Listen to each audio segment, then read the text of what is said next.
Tonight, we explore the life and genius of Nikola Tesla, the visionary inventor whose groundbreaking ideas in electricity and engineering revolutionized the modern world. From alternating current to wireless energy, Tesla's innovations continue to shape our daily lives and inspire future generations. So before you get comfortable, take a moment to like the video and subscribe to the channel. Also, let us know where you're watching from and what time it is. And hope that our video here helps you get the best sleep that you deserve. We love you all very much. Now dim the lights down very low, lower the volume of anything to a minimum, and let's jump straight in. Nikola Tesla's boyhood in the small village of Smiljan, nestled in the rural reaches of the Austrian Empire, now Croatia, was as far removed from the noise of modern contraptions as one might imagine. Yet even amid this pastoral backdrop, Tesla found ways to indulge his curiosity. His father, Milutin, was an Orthodox priest often occupied by religious duties, but he also possessed a serious library where young Nikola snuck away to read. In fact, Tesla frequently credited these secretive explorations for sparking his fascination with science. Meanwhile, his mother, Juka, a resourceful and gifted woman, crafted household tools with her hands, granting Tesla a first-hand look at the interplay between imagination and utility. One story that rarely gets retold, overshadowed perhaps by grander anecdotes, involved a small wooden water wheel he built at age 9, determined to harness the churning stream that ran behind his home. Tesla carved rough paddles from scavenged driftwood and improvised an axle from a broken cart part. While the contrivance was crude, it worked, sort of. It sputtered and jammed more often than it spun, but this half-success taught him the power of redirecting natural forces.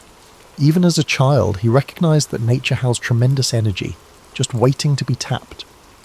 It was also during these early years that Tesla started experiencing acute visualizations. Later, he described how bright flashes before his eyes would conjure vivid images of objects he hadn't even witnessed before. This phenomenon, which he called his mind's eye, sometimes unsettled people around him, but it had a silver lining. Whenever an idea flickered through his consciousness, he could examine its details in these mental pictures, rotating and refining them before he ever set pen to paper. This unique ability, often minimized in popular accounts, shaped his inventive process. Of course, not all was idyllic. As a schoolboy, Tesla nursed a rebellious streak and loathed rote memorization. His teacher once scolded him for insisting that the Earth was a giant magnet, telling the class that Tesla was letting his imagination run wild. The teacher was unaware of how close Tesla was to the truth, nor how that minor humiliation inspired him to study magnetism more thoroughly.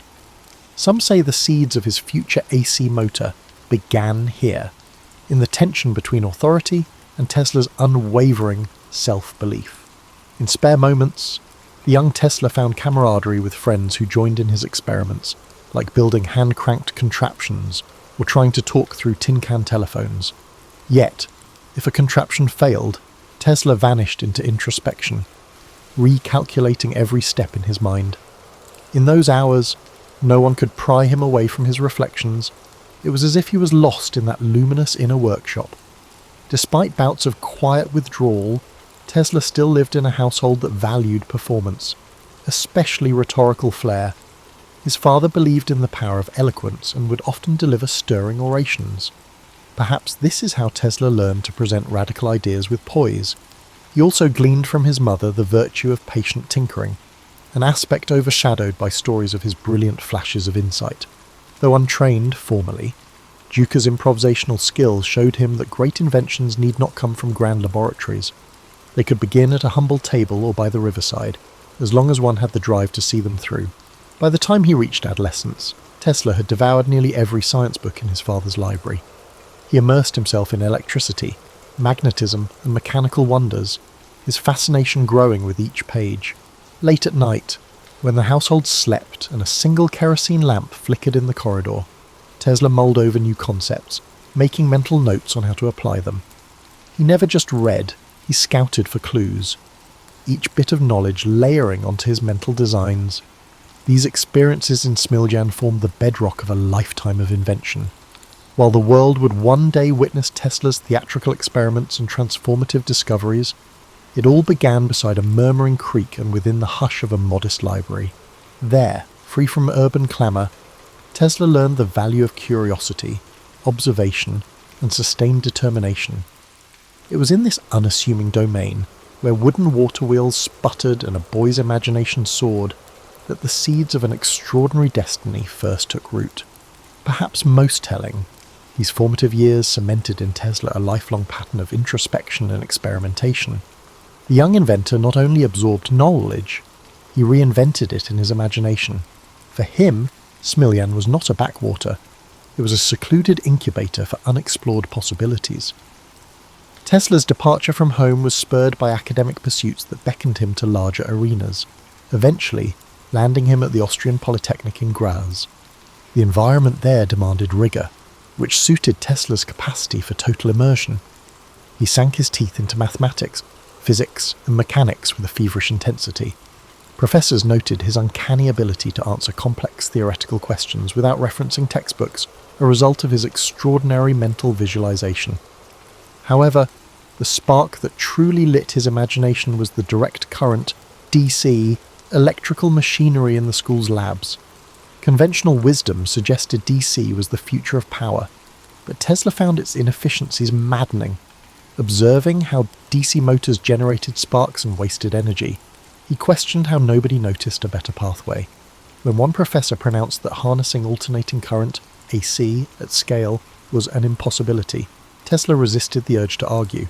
Instead, he spent late nights in his boarding room, sketching out rotating magnetic fields in his head. If he dozed off at all, it was with diagrams dancing across his eyelids. Despite his academic prowess, Tesla's stint in Graz did not end smoothly. Exhaustion, and perhaps an underlying rebellious streak, contributed to friction with university administrators. He once rigged an experiment to demonstrate a refined method for measuring electric resistance. When the apparatus short-circuited, Tesla found himself facing the wrath of a professor outraged by unorthodox experimentation. Feeling unwelcome, Tesla walked out, leaving conventional academia behind. From Graz, Tesla moved to other opportunities, including a brief and often overlooked period in Marburg, now Maribor, Slovenia. There, a shadow seemed to fall over him. Separated from the camaraderie of classmates, he grappled with bouts of anxiety. Without structured lab access, Tesla turned to solitary experiments, tinkering with leftover scraps of metal and wire. Yet the gloom of isolation gnawed at him, and he eventually returned home for a spell. His confidence rattled, but not shattered. It was in Budapest, while working at the Budapest Telephone Exchange, that Tesla began to regain his footing. In that frenetic workspace, he was tasked with improving the nascent telephone system's design. One lesser circulated story details how Tesla once clambered onto a rooftop to adjust overhead lines, the lightning flashes giving him new ideas about high-frequency current. Colleagues regarded him as eccentric competent. Crucially, it was during a routine walk through Budapest's city park that the notion of the rotating magnetic field crystallized in his mind. Inspired by a poem he recited aloud, Tesla abruptly stopped, drew a stick from the ground, and began tracing swirling diagrams in the dirt. He explained to his companion how two or more alternating currents, out of phase, could induce a rotating field capable of spinning a motor. That eureka moment set the course for his next inventions. It was an unveiling of practical AC concepts in the most unassuming of settings, far from any official laboratory. Shortly after, Tesla found himself with an opportunity in Paris, working for the Continental Edison Company. His tasks involved troubleshooting installations of Edison's DC systems, the very technology that had vexed him back at Graz. Even so, the job introduced him to real-world engineering challenges, from power outages to generator malfunctions. By day, Tesla tackled these issues, becoming something of a specialist in diagnosing electrical breakdowns. By night, he refined sketches of his AC motor, desperately wishing for the chance to build a prototype. The interplay between the daily grind of DC hardware maintenance and the nightly pursuit of AC innovation lent Tesla's life a peculiar duality, an unresolved tension between the present and what he believed the future should be, although overshadowed by the high drama of later years. These formative experiences taught Tesla resilience. He learned how to negotiate limited resources, how to observe the smallest anomalies in mechanical performance, and how to coax visions from his mind into workable sketches. More importantly, his confidence in the feasibility of AC power solidified. even as he undertook the tedium of DC-based assignments. The world around him might have regarded AC as a flight of fancy, but in his eyes it was the rightful heir to the electrical throne, waiting for its moment to shine. Tesla's fateful journey to the United States in 1884 has often been romanticised, yet a host of lesser-known details enrich that narrative. He arrived in New York with next to nothing, carrying a letter of introduction to Thomas Edison from his former employer in Paris. The letter supposedly claimed Tesla was an exceptional engineer who would produce wonders. In popular retellings, this encounter frames Tesla and Edison as instant rivals. But in truth, their relationship began with cautious respect. Edison recognised Tesla's competence right away and put him to work on projects deemed too intricate or menial for others. There's a story, one not widely circulated, that Tesla fixed a defective shipboard lighting system, saving Edison's company from contract penalties. Tesla never used it as leverage. Still, Edison noticed. Intrigued by Tesla's meticulous approach, he assigned him to redesign DC generators. Tesla toiled day and night, confident his improvements would prove their worth. And they did, but when he sought remuneration, misunderstandings piled up. It wasn't a single dispute over a massive bonus, more a pattern of unkept promises and blurred expectations. By early 1885, the veneer of cordiality evaporated, and Tesla left Edison's employ. That was the genesis of a rivalry later amplified by newspapers, driven more by conflicting technologies than personal hatred. Financial troubles beset Tesla almost immediately. With few acquaintances in New York, he found himself digging ditches for $2 a day. Yet it might have been that physical labour, under a harsh sun, that sharpened his resolve. He told a friend that while his body dug ditches, his mind was far away, describing elliptical arcs of thought. Where some might have fallen into despair, Tesla saw an interval to refine his intended path. That path led to the formation of Tesla Electric Light and Manufacturing, his first entrepreneurial venture in America. He secured backers who, at first, promised to let him develop arc lighting systems and eventually his prized AC motors. However, once Tesla delivered an efficient arc lighting solution, those investors showed no interest in AC. Capital wanted quick returns, not imaginative leaps. Frustrated, Tesla found himself pushed out of the very company bearing his name. This episode left him wary of business partnerships and taught him that investors valued immediate profit over long-term vision.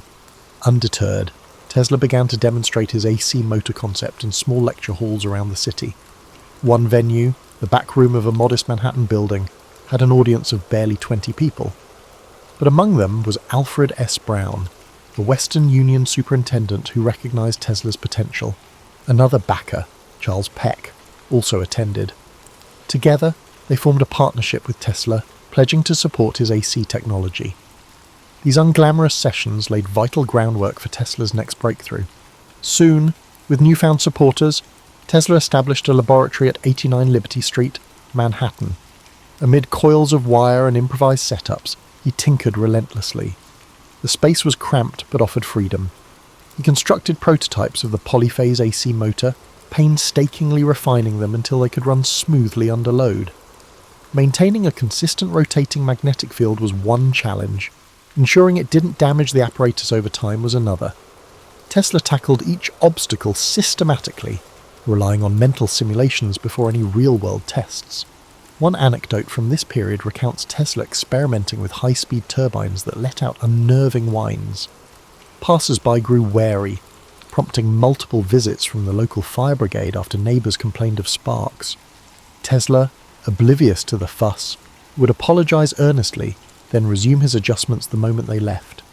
Such episodes highlight his tendency to live almost entirely in his realm of ideas, paying little heed to outside alarm. While public fascination with electricity was on the rise, spurred by the novelty of electric lights, most industrialists still viewed AC with caution. Tesla's goal was not simply to make AC motors feasible, but to persuade key players that this technology was reliable, safe, and profitable. Each small success in his lab bolstered his resolve, inching him closer to a grand future shaped by alternating current, truly unstoppable. By 1888, Tesla was ready to unveil his AC motor to the world, and the venue was the American Institute of Electrical Engineers. While typical accounts highlight the significance of this event, few explore the hushed excitement that filled that lecture hall. Attendees included professors, journalists, and industrial titans, all abuzz with talk of a new era in electrical distribution. Some were openly sceptical, others arrived hoping to witness the demise of what they considered an impossible dream. Tesla walked onto the stage with a calm demeanour, unveiling his motor and discussing its principles with methodical precision. Crucially in the audience sat George Westinghouse, who had embraced AC for power transmission. Impressed by Tesla's clarity and the elegant simplicity of his motor, Westinghouse quickly reached out. In negotiations, he purchased Tesla's patents for a substantial sum and promised royalties for every horsepower generated by his inventions. While mainstream retellings mention the deal, the nuance of their discussions, shaped by Tesla's vision for future expansions of AC, often remains overlooked. With Westinghouse's backing, Tesla moved into a well-resourced facility in Pittsburgh to refine his designs for commercial production. The cultural shift from his Liberty Street lab to an industrial setting was stark.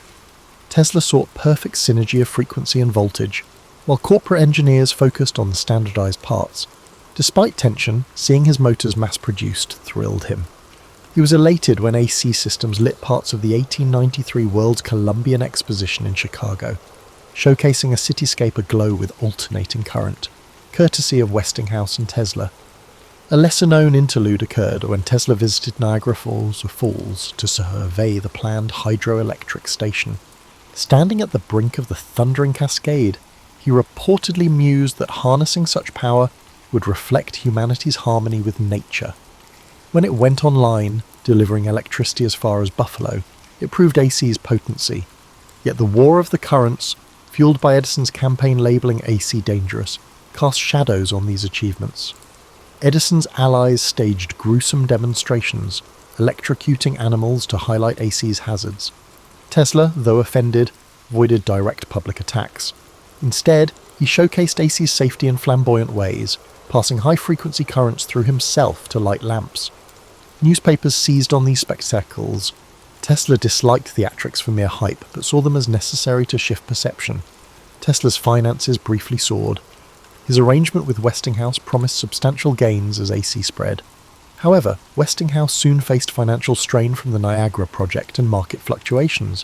When bankers threatened the Westinghouse company, Tesla made a dramatic choice. He released Westinghouse from the heavy royalty agreement. Some see it as altruism. Others suspect that he believed broader AC adoption would bring even greater wealth down the line. Either way, this decision cost him millions. That shift altered Tesla's partnership with Westinghouse. Meanwhile, his growing celebrity pushed him to chase new ideas. Fascinated by high-frequency currents and wireless power, he felt that AC power distribution was only a starting point. His pivot from engineer to visionary signalled the dawn of a new phase. Yet the transition was uneasy. Industry leaders wanted market-ready products, not grand experiments. Tesla, ever the dreamer, yearned to break boundaries. This clash set the stage for his most audacious projects, some of which risked isolating him from commercial backers. Even so, as AC quietly became the worldwide standard, Tesla's decisive role could not be denied. He had toppled the seemingly immovable DC regime and paved the road for an era defined by alternating current, a feat that left him eager to explore even more uncharted terrain. These wins fueled Tesla's restless imagination, propelling further innovation. By the mid-1890s, Tesla had garnered a reputation as an inventor who might rewrite the laws of nature with each new contrivance. In truth, his methods combined meticulous trial and error with nights of solitary reflection. He fashioned advanced coils to produce high-voltage, high-frequency alternating currents, creating dramatic arcs of artificial lightning. While crowds flocked to watch his public lectures in Manhattan, Tesla was growing restless, longing for a place where he could attempt even bigger experiments unencumbered by city constraints. That desire took him to Colorado Springs in 1899, perched at a higher altitude where thinner air helped facilitate certain high-voltage tests. The remote location was an ideal laboratory. He set up shop at the edge of town, building a structure equipped with a tall mast jutting above the roofline. Locals spoke in hushed tones about lightning machines and eerie after-dark glows. Some worried about potential catastrophe, while others were simply curious about the lanky figure who wandered fields at odd hours, studying the interplay of natural lightning. Inside that workshop, Tesla probed frontiers that mainstream scientists had scarcely imagined. He fixated on the resonance of Earth's ionosphere, believing signals could be beamed wirelessly across vast distances if properly tuned. According to diary entries, he meticulously recorded every spark, every flash, every ear-splitting crack of artificial thunder. On occasion, he produced such intense discharges that the crackle could be heard for miles. One account claims that he caused the local power station's generator to overheat, prompting a short-lived blackout. Ever the polite guest, Tesla apologized, then resumed tinkering. In Colorado, Tesla crystallized his grand vision, a system of global wireless communication and power distribution. The townspeople, hearing rumors of free electricity, speculated he might supply power at no cost. Tesla's goals, however, were subtler. He pictured networks of towers resonating with the Earth's natural electrical charge, carrying voice or energy anywhere. This concept was a precursor to technologies that would surface decades later, from radio transmissions to radar and beyond. Yet life in Colorado was more than just experiments and thunderous arcs. Tesla occasionally mingled with the locals, regaling them with tales of Europe and his earlier exploits in New York. Despite his eccentric schedule, he possessed impeccable manners. One story recounts how he gave a personal demo of wireless lamps to a bewildered blacksmith, who later insisted Tesla was pulling electricity from thin air. Such encounters spurred legends of Tesla as a wizard, blending science with something like sorcery. Still, financing these colossal tests drained Tesla's resources. His main backer, J.P. Morgan, had initially supported the wireless project, likely anticipating a monopoly on global information. But once Morgan realized Tesla's schemes were far more ambitious and riskier than mere wireless telegraphy, his enthusiasm cooled. Tesla pressed on, convinced one decisive demonstration would open funding floodgates. That breakthrough, however, remained elusive. Newspapers amplified rumors about Tesla's activities, some claiming he was attempting to signal distant planets. Though Tesla did speculate about extraterrestrial intelligence, his real focus lay on terrestrial wireless. The lurid headlines, while fueling his legend, did little to alleviate his financial pressures. Eventually, funds ran low, forcing Tesla to close the Colorado lab in 1900. He left with crates of notes and undiminished zeal, convinced he could still bring wireless power to the masses. For townspeople left behind, the memory of glowing skies and roiling static lingered, a testament to the spectacular possibilities that science could conjure. For Tesla, Colorado Springs became a pivotal chapter, a proving ground that fortified his belief in the limitless potential of electrical resonance. It was there he most clearly foresaw a connected world, bound less by wires than by the atmospheric and earth-circling energies he aimed to harness. In hindsight, Colorado was the overture to his next attempt at global electrification, an attempt that would manifest in the towering outline of Wardenclyffe on Long Island's shores. Upon returning to New York, Tesla consolidated his findings from Colorado Springs into an audacious new venture, the Wardenclyffe Tower Project. With financing from J.P. Morgan, initially obtained under the premise of groundbreaking wireless telegraphy, Tesla purchased land in Shoreham, Long Island, overlooking the Atlantic. Construction began in 1901. The looming structure stood nearly 187 feet high, topped by a bulbous metal dome, and extended deep below ground through a network of iron rods. Many observers had no idea what to make of it.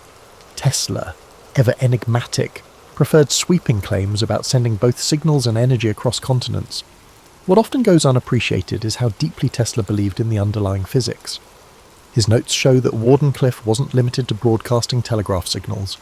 He intended it as the first of many transmitters, all resonating with Earth's natural electrical cavities to convey messages or even power to any matching receiver worldwide. In his mind, it wasn't fantasy. It was a logical leap from the high-voltage experiments he had run in Colorado Springs. However, the timing was not in his favour. In the same year that Wardenclyffe's skeletal form emerged from the treetops, Guglielmo Marconi successfully conducted the first transatlantic radio transmission. Reporters hailed Marconi as a giant in wireless communication. Tesla, outraged, pointed out that his own patents on alternating current and related technologies predated Marconi's work. Nevertheless, the public and financiers were smitten with Marconi's simpler, more immediately marketable setup. Morgan's patience wore thin. Why bankroll Tesla's massive tower if Marconi's apparatus sufficed for long-distance signalling. Wardenclyffe, still incomplete, hemorrhaged money. The crew building it dwindled, salaries went unpaid, and Tesla found himself pleading for fresh capital. Each conversation with Morgan ended in terse demands for tangible proof, which Tesla couldn't produce fast enough. Desperate for funds, Tesla tried licensing auxiliary inventions, turbines, pumps, and even a plan to harness geothermal heat. But investors questioned his broader intentions, wary he might pivot their money into the tower. As financial constraints tightened, Wardenclyffe remained a half-realised vision. By 1905, the site was effectively deserted, the tower a silent monument to Tesla's ambitions and the shifting tides of investor faith. During these bleak years, Tesla's public persona grew more eccentric. Journalists occasionally interviewed him, only to hear about proposals for death rays or atmospheric power. Rumours circulated that he was becoming a recluse. Yet his mind stayed agile, continuing to churn out possibilities. He foresaw solar energy as a future mainstay, though few listened. The industrial world seemed enthralled by oil and coal, while Tesla's musings about sun-powered engines drew smirks. Wardenclyffe was never fully operational, and the newspapers offered little sympathy. Some newspapers ridiculed him, portraying him as an unrealistic idealist. Others barely mentioned his name, focusing instead on Marconi's ongoing successes. The sting of being overshadowed was palpable. Tesla clung to the belief that one day the world would recognize the practicality of wireless power. Indeed, later generations would adapt many of his principles for radio and beyond. But in his time, the tower's failure left him saddled with debt and weighed down by public skepticism. Even so, Tesla didn't abandon optimism. He often spoke as if Wardenclyffe had simply been delayed, not cancelled. In private, he refined sketches of improved transmitters, reimagined the tower's design, and kept dreaming of a worldwide grid of resonant stations. He believed that the planet itself, with its vast electrical potential, could be turned into a conduit of universal energy. The fact that society wasn't ready did little to dampen his conviction. Despite setbacks, fragments of Tesla's vision crept into later technological revolutions. Wireless communication would evolve in leaps and bounds, though powered by the more conventional means. Concepts like global connectivity and broadcast energy, dismissed in Tesla's day, surfaced decades afterward in varying forms. Yet at the dawn of the 20th century, Tesla faced only mounting bills, evaporating capital, and a tower rusting away on Long Island.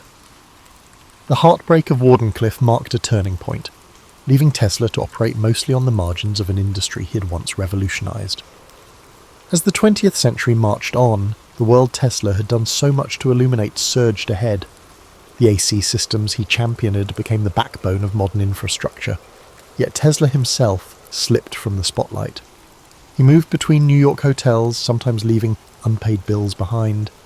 Public interviews grew sparse. When he did speak, he mentioned theories of beam weapons, weather manipulation, and advanced propulsion, sowing intrigue even as some questioned his grasp on reality. But his notebooks, to the extent they survive, reveal how these ideas built on earlier experiments rather than mere whimsy. A lesser-known facet of Tesla's later life was his nightly ritual of feeding pigeons in Bryant Park.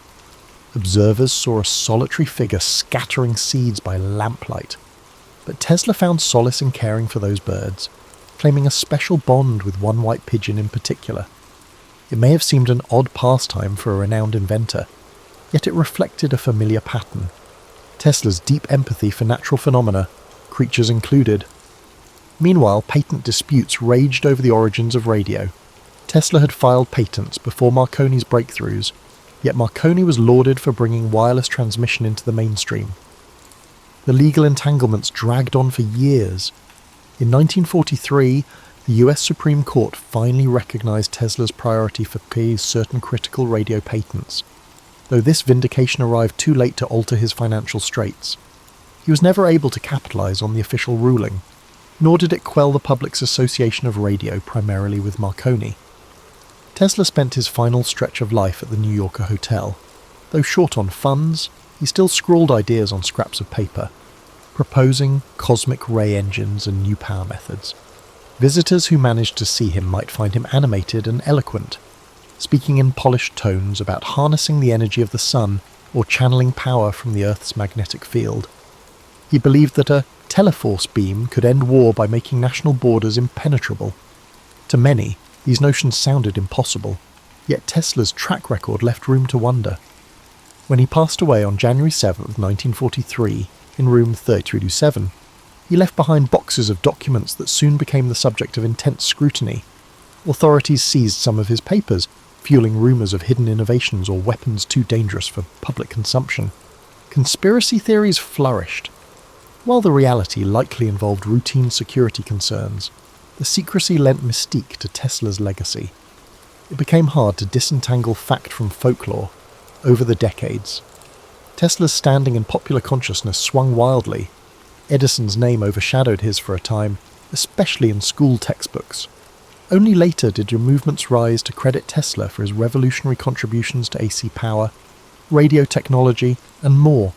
Modern engineers, scientists, and curious laypeople uncovered his patents and writings, marvelling at how he'd anticipated entire fields of inquiry, from robotics to wireless communication.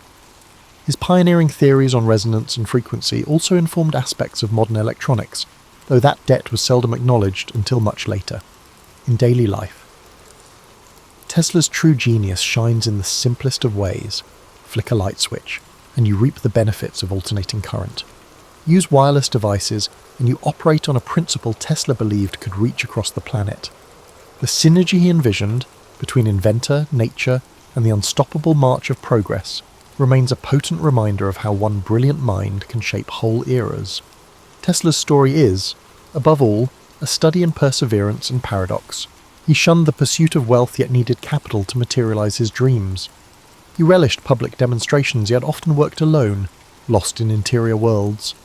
He was both lauded and dismissed, recognized as a key figure in electrifying the modern world, yet branded at times as an eccentric on the fringes of acceptable science.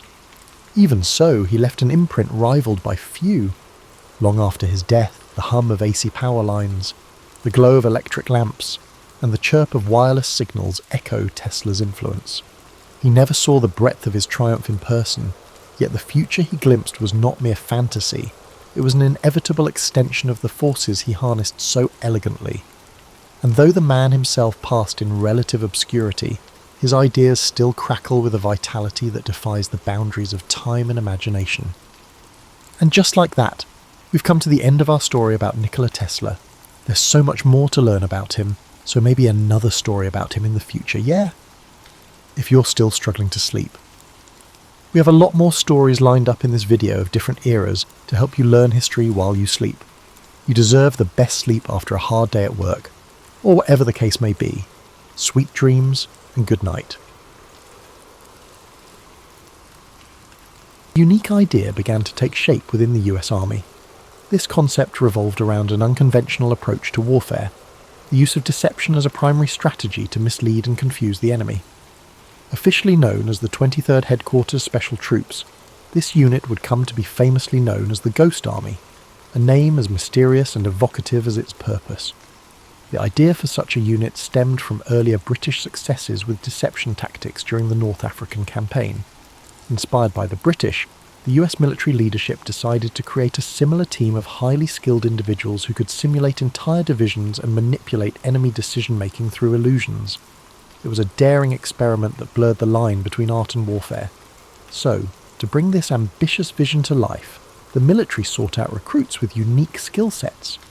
Unlike typical soldiers, the Ghost Army was composed of artists, designers, engineers, sound technicians, and even actors. Many of these individuals had no prior combat experience, but were instead recruited from art schools, advertising agencies, and design firms. Their creativity and technical expertise would prove invaluable in crafting the elaborate ruses needed to deceive German forces. From the very beginning, the Ghost Army operated under a veil of secrecy. Its mission was to create diversions, feints, and false operations that would distract the enemy and protect Allied troops during key military campaigns. To achieve this, the unit relied on a combination of inflatable tanks, sound effects, fake radio transmissions, and carefully choreographed movements. Each tactic was meticulously planned and executed, often under immense pressure and with no room for error. One of the Ghost Army's most ingenious methods involved the use of inflatable equipment. Rubber tanks, trucks, and artillery pieces were designed to look convincing from a distance, creating the illusion of a formidable force. These decoys were lightweight and portable, allowing the unit to set up and dismantle fake encampments in record time. The sight of rows of vehicles in strategic locations was often enough to make enemy reconnaissance planes report the presence of a large Allied force. But visual deception was only one part of the equation. The Ghost Army also employed sophisticated sound technology to enhance their illusions. Using state-of-the-art recording equipment, they created audio tracks of rumbling tanks, marching soldiers, and the din of a bustling military base. These sounds were played through powerful speakers mounted on trucks, which could project the noises up to 15 miles away. The combination of visual and auditory deception created an immersive experience that fooled even the most seasoned enemy commanders. The third key element of the Ghost Army's strategy was radio deception. Skilled operators mimicked the communication styles and routines of real Allied divisions, transmitting fake orders and messages to confuse German intelligence. This tactic, known as spoof radio, was critical in convincing the enemy that they were facing a much larger force than was actually present. The Ghost Army's success depended on collaboration and meticulous attention to detail. Each member of the unit had a specific role to play, whether it was painting camouflage patterns, designing inflatable decoys, or coordinating the placement of sound equipment. Their ability to work together seamlessly under tight deadlines was a testament to their dedication and resourcefulness. As the unit prepared for its first major operation, the stakes were high. The Ghost Army had been entrusted with a mission that could determine the success or failure of the broader Allied campaign. Despite the pressure, the men and women of the Ghost Army approached their work with a sense of purpose and creativity that set them apart. This unconventional army, born from a blend of grit and necessity, would go on to play a pivotal role in the Allied victory. Its members knew that their work would remain shrouded in secrecy for decades, but they were driven by a shared belief in the importance of their mission. The Ghost Army was not just a collection of soldiers, it was a testament to the power of imagination in the face of adversity. The Ghost Army's first significant test came in the summer of 1944, shortly after the D-Day landings in Normandy. As Allied forces pushed inland from the beaches, they faced fierce resistance from German troops determined to hold their ground. The Ghost Army's role in this critical phase of the war was to draw enemy forces away from key objectives, creating opportunities for the main Allied forces to advance. Operation Brest was the unit's debut, a deception campaign designed to divert German attention away from an Allied push toward the strategically important port of Brest in northwestern France. Brest was vital to the German war effort as it served as a major naval base and supply hub.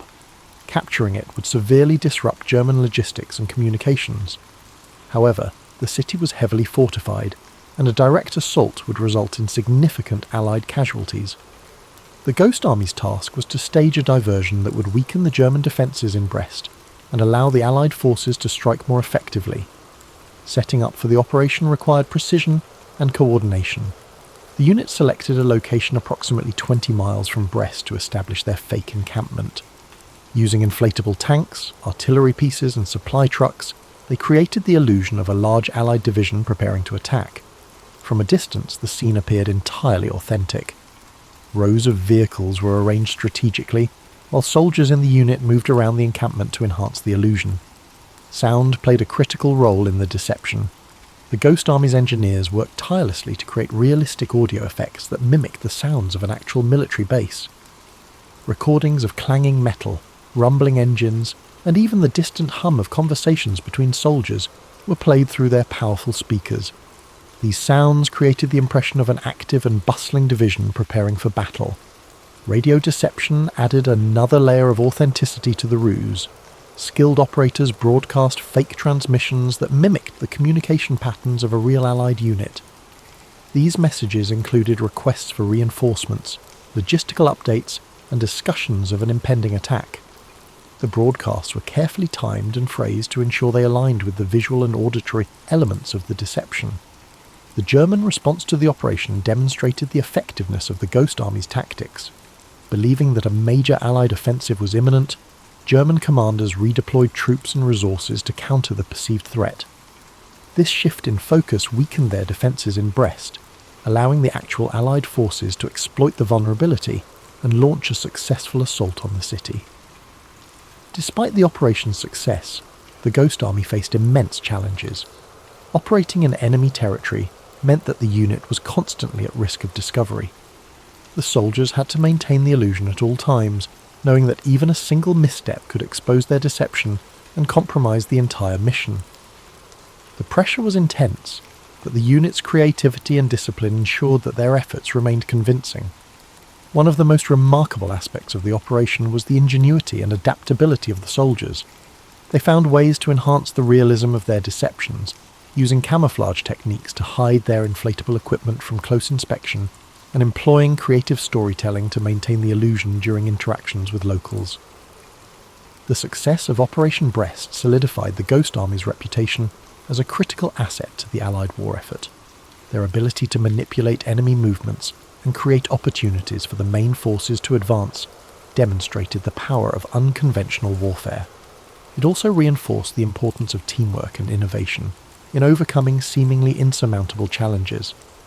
As the Ghost Army prepared for future missions, they carried the lessons of Operation Brest with them. The experience had tested their resolve and resourcefulness, but it had also proven that their unique approach to warfare could have a profound impact on the outcome of the conflict.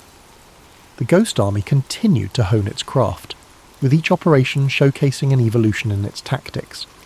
Their next assignments spanned across Europe, where the stakes remained high and precision was essential.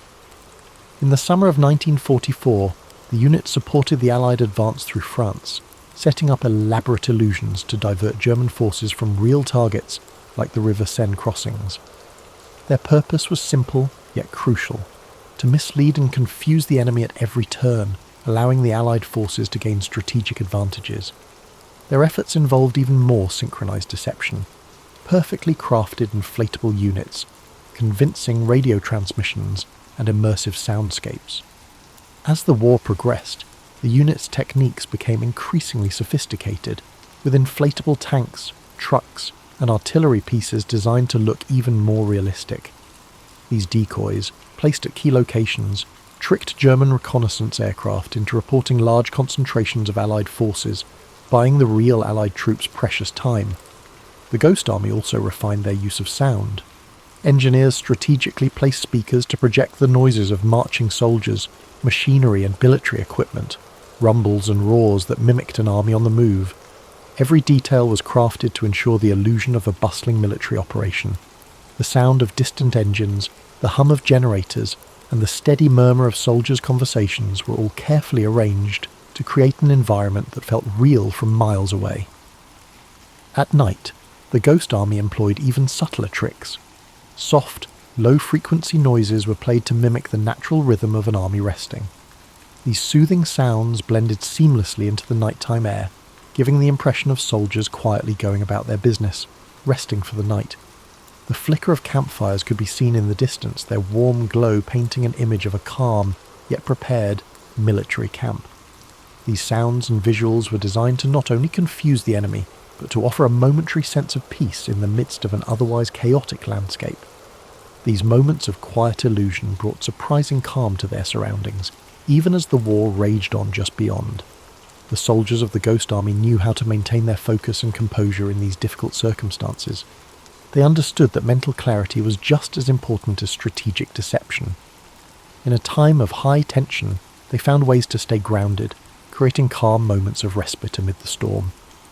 Their ability to remain level-headed in the face of danger was as vital as the visual and auditory tricks they employed. For listeners tonight, imagine the gentle hum of a fictional camp blending into the stillness of the night.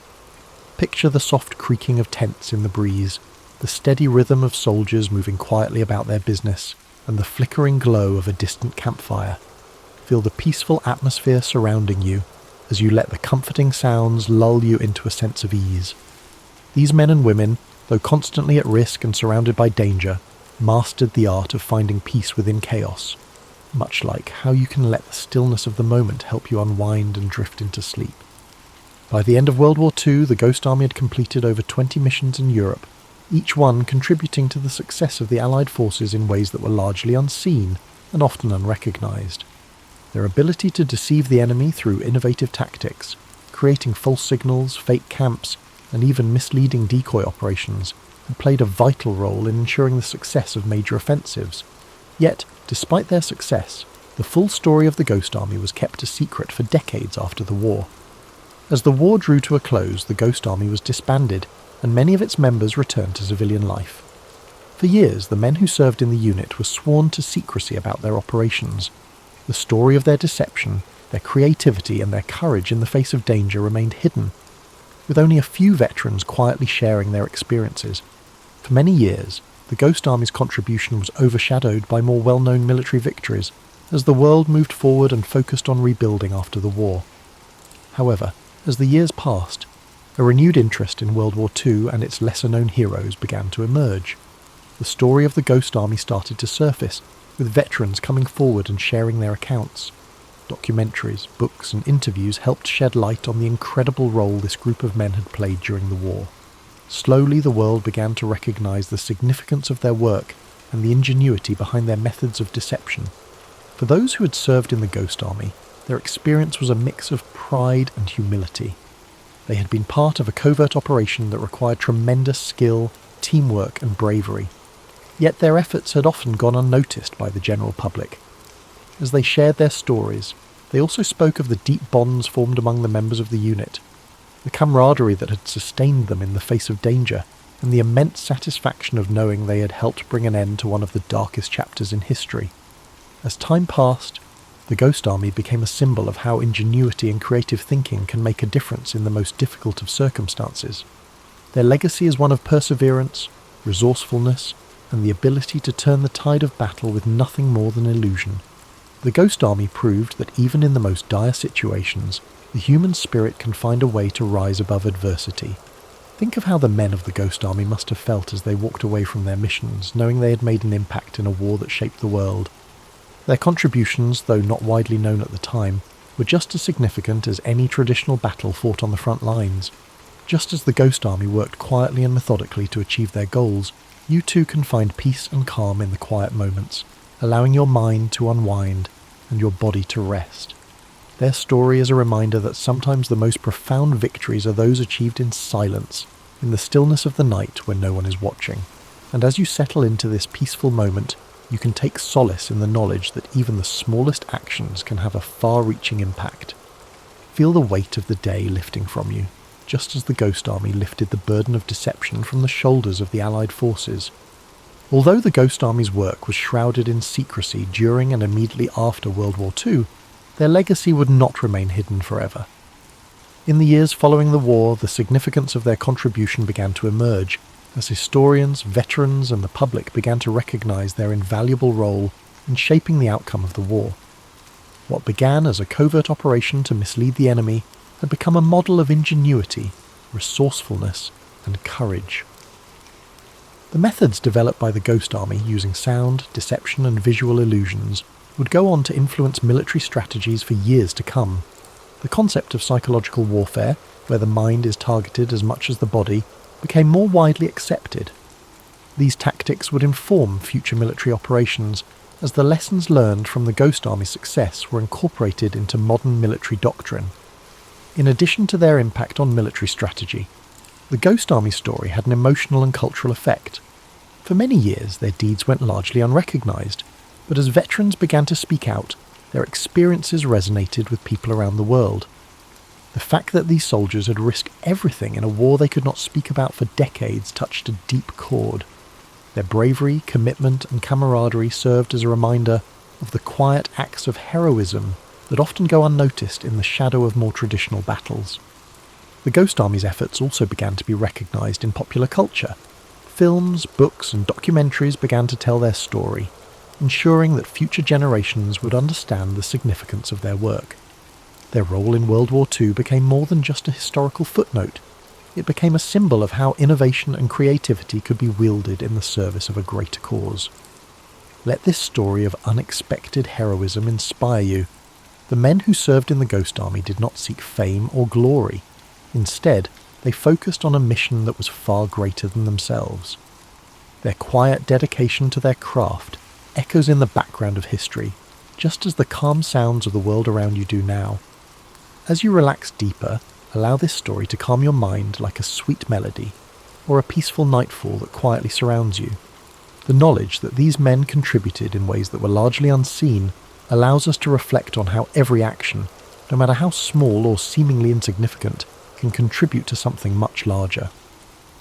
The Ghost Army may have operated in silence, but the echoes of their efforts resonate still, offering a reminder that there is power in subtlety, in quiet strength, and in the peaceful moments when we step back to reflect. As decades passed, the Ghost Army's influence continued to ripple through both military strategy and cultural memory. The quiet genius of their operations, blending deception with cutting-edge technology, was not just a wartime tactic, but a profound lesson in the value of innovation under pressure.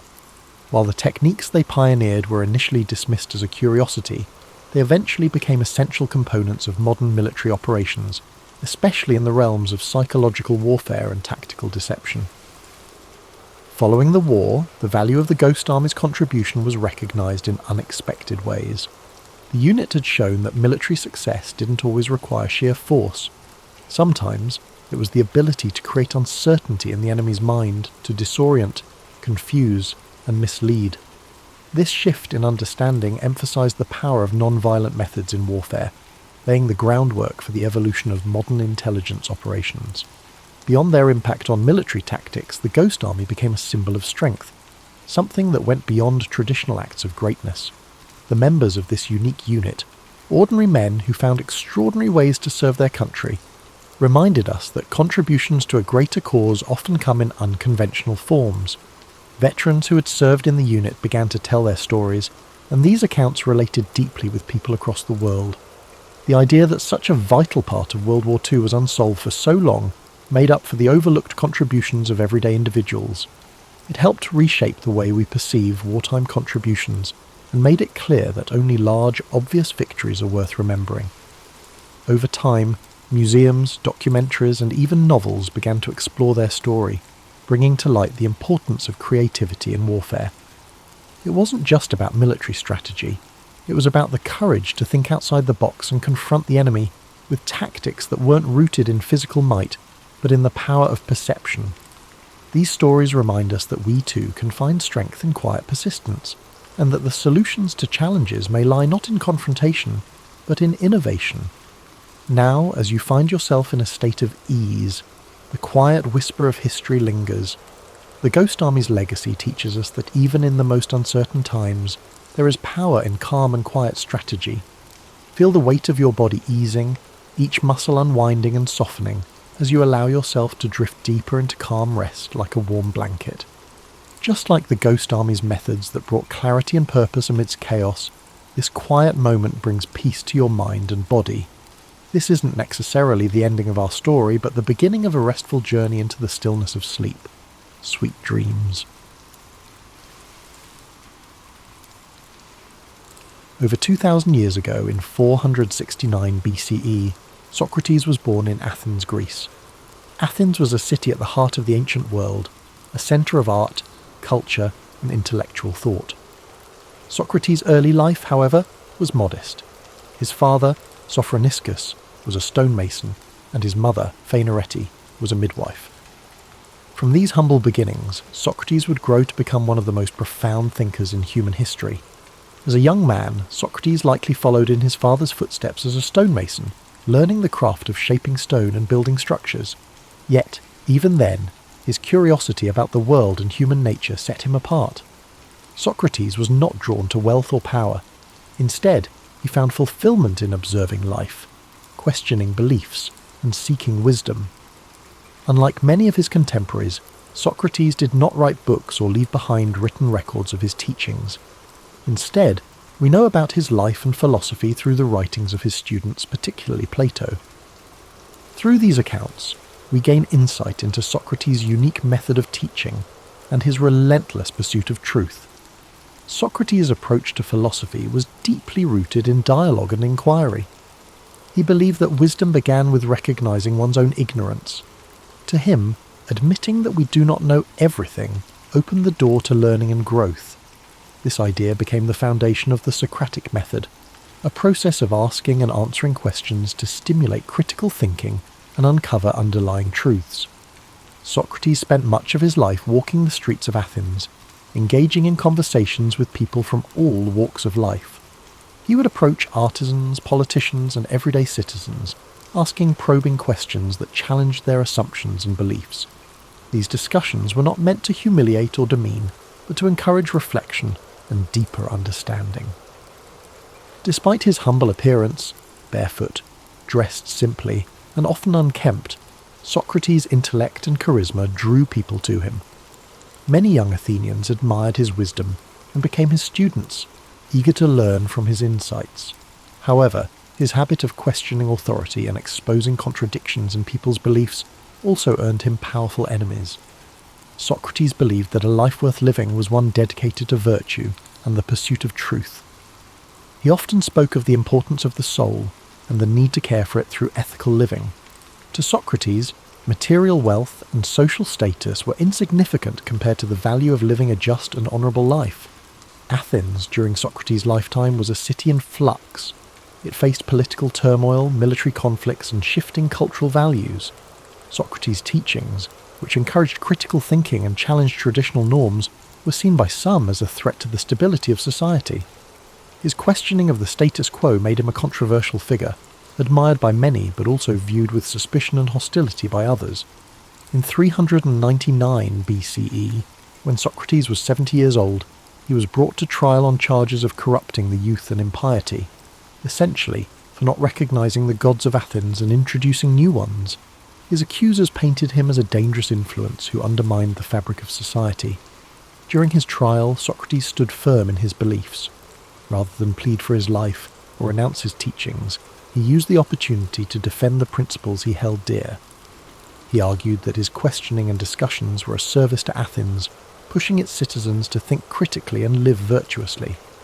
The trial was both a demonstration of Socrates' unwavering commitment to truth and a reflection of the political tensions in Athens. Despite his eloquence and integrity, the jury found him guilty. He was sentenced to death by drinking a cup of hemlock, a poison that would end his life. In the days leading up to his execution, Socrates remained calm and composed. Surrounded by his closest friends and students, he continued to discuss philosophy and the nature of life and death. He viewed death not as something to fear, but as a transition to another state of existence, where the soul might find true knowledge. On the day of his execution, Socrates drank the hemlock with dignity and courage, accepting his fate without bitterness or resentment. His final moments were spent in conversation, a testament to his belief that the pursuit of wisdom and truth transcended even the boundaries of life itself. Socrates' death marked the end of his physical presence in Athens, but his ideas lived on through his students and their writings. Plato in particular dedicated much of his work to preserving and expanding upon Socrates' teachings, ensuring that his philosophy would endure for generations to come. Today, Socrates is remembered as the father of Western philosophy, a thinker whose commitment to truth and virtue continues to inspire. His life teaches us the importance of questioning, of seeking knowledge, and of living with integrity. As you reflect on Socrates' journey, let his story guide you into a state of relaxation and peace. His dedication to wisdom reminds us that the pursuit of understanding is a lifelong journey, one that brings meaning and purpose to our lives. Imagine the streets of ancient Athens, the soft light of the setting sun casting long shadows on the stone buildings. Hear the murmur of conversations as Socrates walks among the people, his questions sparking thought and introspection. Let this image fill your mind with a sense of calm and wonder. As you drift into sleep, let the wisdom of Socrates' life inspire your dreams. His legacy reminds us that even in the face of adversity, the pursuit of truth and the care of the soul are endeavours worth striving for. Let the story of Socrates settle gently in your mind as you relax deeper into rest. His life, though lived so many centuries ago, carries timeless lessons that resonate in every moment of reflection and inquiry. Socrates reminds us that the simplest question can lead to the most profound discoveries, and that truth, even when difficult, is worth pursuing. Picture Socrates standing in the agora, the bustling marketplace of Athens. The air hums with activity, merchants calling out their wares, philosophers debating ideas, and citizens discussing the affairs of the city. Amid this lively scene, Socrates stands calmly, engaging those around him with his thoughtful questions. His unassuming presence and sharp intellect captivate those who stop to listen, drawing them into conversations that challenge their deepest beliefs. As the sun sets over Athens, the city quiets, and Socrates continues his discussions under the glow of oil lamps. The stars above twinkle faintly, a reminder of the vast universe beyond, as his voice carries the gentle rhythm of inquiry and understanding. Socrates believed that philosophy was not just an intellectual pursuit, but a way of life, a commitment to questioning, learning, and living with integrity. Imagine his students gathered around him, their faces illuminated by the soft light as they listen intently. Among them are young minds who would carry his teachings forward, shaping the future of philosophy and ensuring that his legacy would endure. The scene is serene, filled with the quiet joy of shared knowledge and the timeless beauty of human connection. Socrates' belief in the power of dialogue teaches us the importance of listening as well as questioning. In a world often filled with noise and haste, his approach encourages us to slow down, to reflect, and to seek clarity in our thoughts and interactions. His humility, his willingness to admit his own ignorance, and his tireless pursuit of understanding are qualities that inspire us to approach life with openness and curiosity. Now, as you drift closer to sleep, picture Socrates walking along the quiet shores of ancient Greece, the waves gently lapping at the sand. The moon casts a silver light over the sea, and the cool breeze carries the scent of salt and earth. Socrates walks slowly, his thoughts as calm and steady as the rhythm of the waves. In this peaceful moment, his dedication to truth and wisdom feels as vast and eternal as the ocean itself. Feel the serenity of this image envelop you as you rest. Socrates' life reminds us that even in moments of uncertainty, the search for meaning and understanding brings us closer to the essence of who we are. His courage to stand by his principles, even in the face of great adversity, is a gentle reminder to live with integrity and purpose. As you relax further, imagine the soft sound of sandals on stone as Socrates ascends the steps of a temple, the sky painted with the warm hues of dawn. The first rays of sunlight illuminate the ancient city, a symbol of renewal and the endless possibilities that come with each new day. Let this image fill you with a sense of hope and calm, a quiet reassurance that the pursuit of truth is always worth the effort. As you drift into a deep and restful sleep, carry with you the wisdom and spirit of Socrates. His life teaches us that even the simplest questions can open the door to profound insights, and that the search for understanding is a journey without end. As the gentle rhythm of Socrates' life story echoes in your mind, allow yourself to relax even further. His life, dedicated to the pursuit of wisdom and the betterment of the human soul, is a profound reminder that every question we ask is a step toward understanding the world and ourselves. Socrates believed that knowledge was not about having answers, but about the courage to ask and to seek. Picture the calm stillness of ancient Athens at night, the soft glow of lanterns lining narrow streets. Socrates, with his simple cloak draped over his shoulders, moves quietly among the people, his presence as humble as it is impactful. Each conversation he sparks is a journey into thought, a reminder to those around him that wisdom begins with wonder. Socrates' approach to life was marked by an unshakable commitment to virtue. He often spoke of the importance of living a life in harmony with one's values, of aligning actions with principles. To him, the care of the soul was the highest purpose, far more important than wealth, fame, or material success. This philosophy reminds us that true fulfillment comes not from external achievements, but from inner growth and ethical living. As you rest, let the wisdom of this teaching soothe your thoughts. The idea that our choices shape not just our lives, but the essence of who we are, encourages us to approach each moment with intention and care. Socrates' belief in the transformative power of self-reflection invites us to look inward, to nurture our inner lives with the same dedication and compassion we offer to others. Now imagine the gentle breeze of a spring morning in ancient Greece, the hills around Athens bathed in golden light. Socrates walks with his students along a quiet path, the sounds of birdsong and rustling leaves creating a peaceful symphony. Their conversation flows naturally, filled with questions and ideas that challenge and inspire. This idyllic scene captures the essence of Socrates' philosophy, a life lived in connection with nature, community, and the endless pursuit of knowledge. As you drift deeper into relaxation, think of Socrates' courage in facing the end of his life, his calm acceptance of his fate, his willingness to stand by his beliefs, even in the face of death, is a testament to the strength of his character. He taught his students not to fear death, but to view it as a natural part of existence, a transition that, like life itself, holds the potential for learning and growth. Feel the serenity of Socrates' perspective as it envelops you like a warm blanket.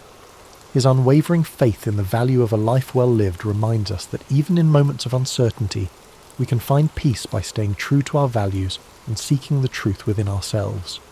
His life, though marked by challenges, was ultimately one of profound purpose and enduring legacy. As the night deepens, imagine Socrates standing on a hill overlooking Athens, the city lights twinkling below like stars fallen to earth. The wind carries with it the faint sounds of laughter and conversation, the echoes of a city alive with thought and creativity. In this quiet moment, Socrates reflects on the beauty of a world filled with questions and possibilities. Let this image guide you into a deep, restful sleep. The story of Socrates reminds us that life's greatest journeys are not measured by distance, but by the depth of our exploration. His commitment to wisdom, his humility in the face of the unknown, and his courage to challenge convention inspire us to live with authenticity and purpose. As the soothing story of Socrates carries you further into relaxation, let the timelessness of his teachings resonate deeply within you. His belief in the transformative power of questioning and reflection is a reminder that growth begins when we dare to examine our lives. Socrates once said, "The unexamined life is not worth living," a sentiment that invites us to seek meaning and purpose in even the smallest moments. Picture the serene landscape of ancient Athens at dawn. The first light of the sun spills over the Acropolis, painting the marble temples in soft hues of pink and gold. Socrates stands with his students in the quiet morning air, his voice calm and steady as he shares his thoughts. The city begins to wake, its streets gradually filling with life, but in this tranquil moment, the exchange of ideas feels timeless, as if the wisdom being shared is as eternal as the sun's light. Socrates' method of teaching was not about providing answers, but about encouraging others to think for themselves. He believed that through dialogue, one could uncover deeper truths and challenge assumptions. His way of guiding others with questions was both gentle and profound, a reminder that sometimes the best teachers are those who help us find our own way. As you let these thoughts settle, imagine the peaceful simplicity of Socrates' life. Despite living in a city known for its grandeur, Socrates valued humility and lived with few possessions. He found joy not in material wealth, but in the richness of thought and the connections he forged with others. This simplicity is a reminder that contentment often lies not in having more, but in appreciating what truly matters. Now, as you drift deeper into rest, imagine the stars above Athens twinkling softly in the night sky. Socrates, seated with his students, gazes upward, his mind pondering the mysteries of the universe. The American Civil War didn't happen overnight. It was the result of tensions that had been building for decades. Tensions rooted in profound differences between the North and South. At the heart of it all was the issue of slavery. In the South, slavery wasn't just an institution, it was their economy. Cotton fields stretched as far as the eye could see, and the labour of enslaved people made the South incredibly wealthy. But it came at an unbearable cost, the humanity of millions denied, their voices silenced. In the North, things were changing. The Industrial Revolution was taking hold, and with it came growing calls to abolish slavery. People were starting to speak out more, questioning how a nation built on the idea of liberty could allow such a system to exist. This wasn't just a difference of opinion, it was a clash of values, one that only grew louder as time went on. Then there was the question of states' rights. Southern leaders believed they had the right to govern themselves without interference, especially when it came to slavery. They feared that the federal government, growing stronger by the year, would strip them of their autonomy. On the other side, many in the North believed that a united country required a strong central government, one that could uphold the principles of freedom and equality. the country tried to hold itself together through compromise. The Missouri Compromise, the Compromise of 1850, these were like bandages on a wound that just wouldn't heal. Each new agreement seemed to deepen the mistrust between the North and South.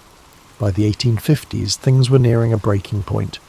Laws like the Fugitive Slave Act demanded that even people in free states help capture runaway slaves, and that outraged abolitionists. Books like Harriet Beecher Stowe's Uncle Tom's Cabin brought the horrors of slavery to light, stirring emotions on both sides. Then came politics. The Republican Party was formed, with a platform that directly opposed the expansion of slavery. When Abraham Lincoln was elected president in 1860, it was the final straw for the South. His victory wasn't just a political loss, it felt like a direct threat to their way of life. Southern states began to secede from the Union, forming the Confederate States of America, and just like that, the country reached its breaking point. The differences that had been simmering for so long finally boiled over, leading to a conflict that would redefine what it meant to be an American. As you think about these divisions, take a deep breath. Picture the people living through this time, the fear, the hope, the uncertainty. Let the weight of their struggles soften as you relax, knowing that history is full of lessons about resilience, progress, and the power of moving forward.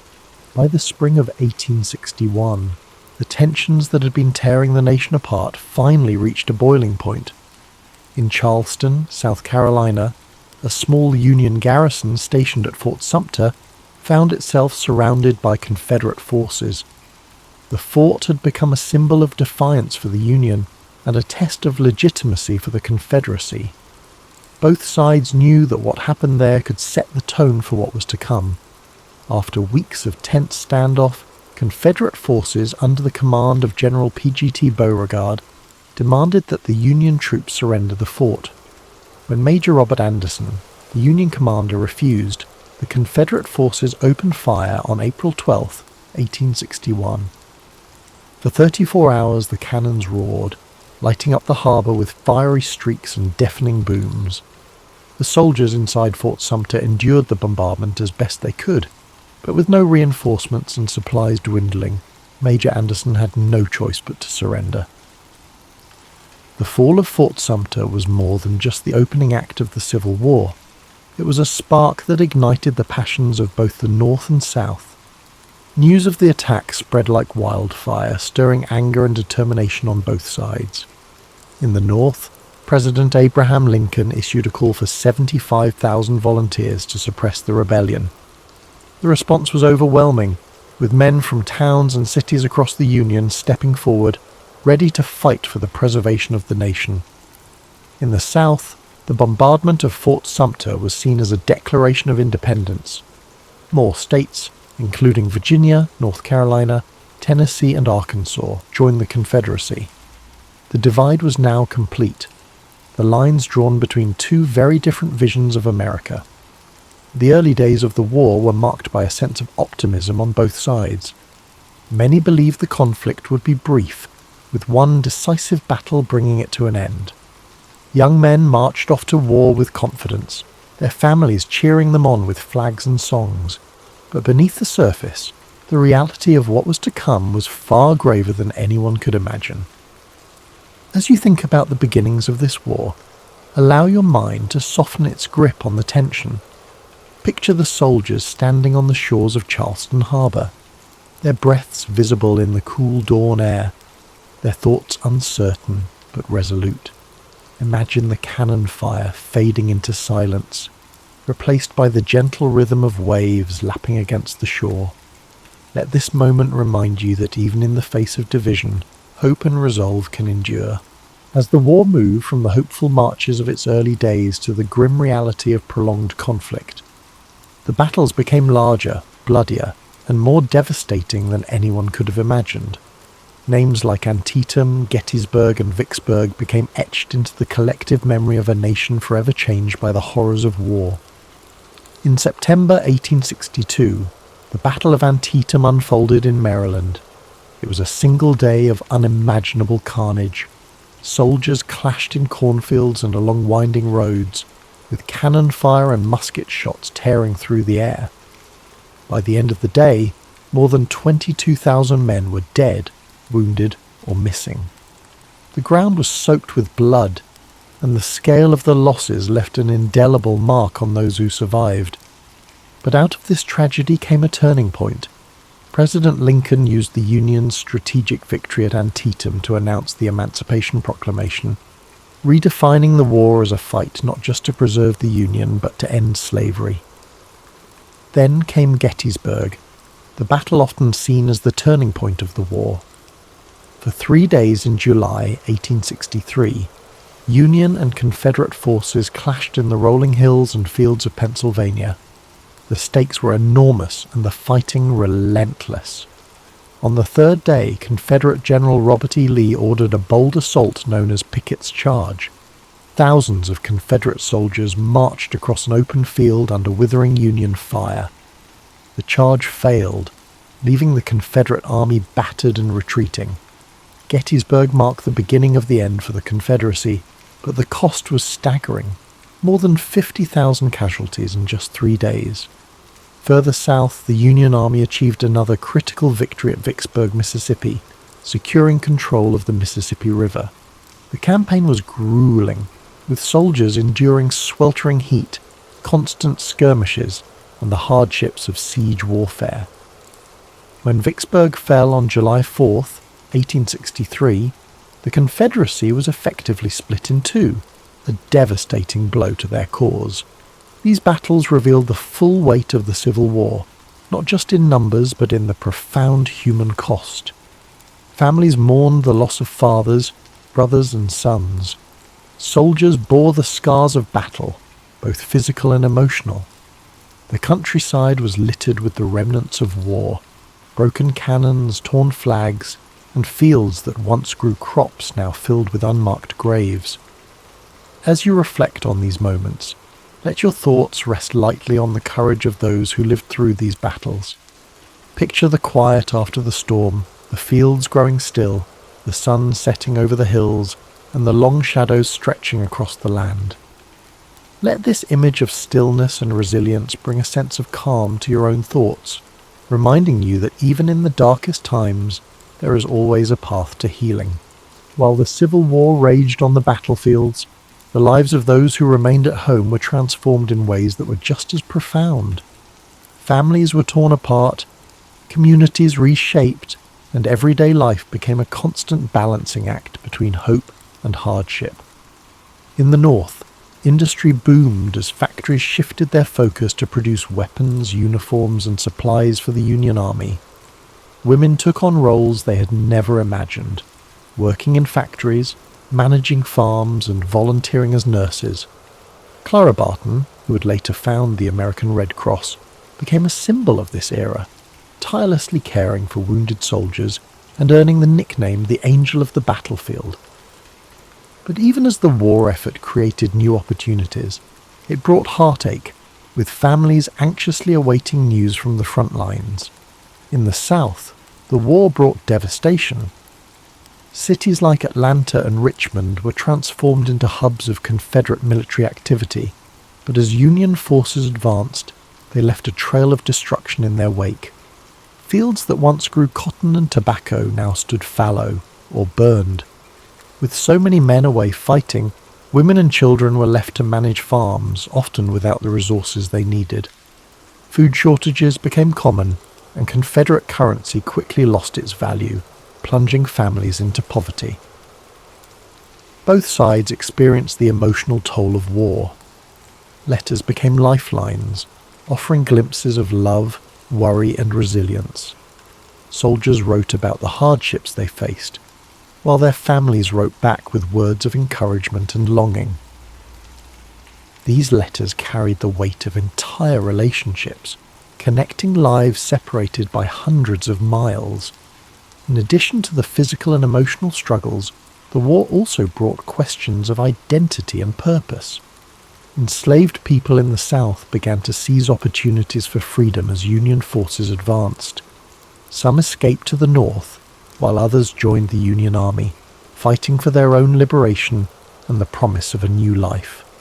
The Emancipation Proclamation, announced in 1862, gave their efforts a powerful voice, transforming the war into a fight not just for unity but for justice. Amid all this upheaval, communities found moments of solace. Churches became places of gathering and prayer, offering comfort to those who had lost so much. Music, too, became a source of strength.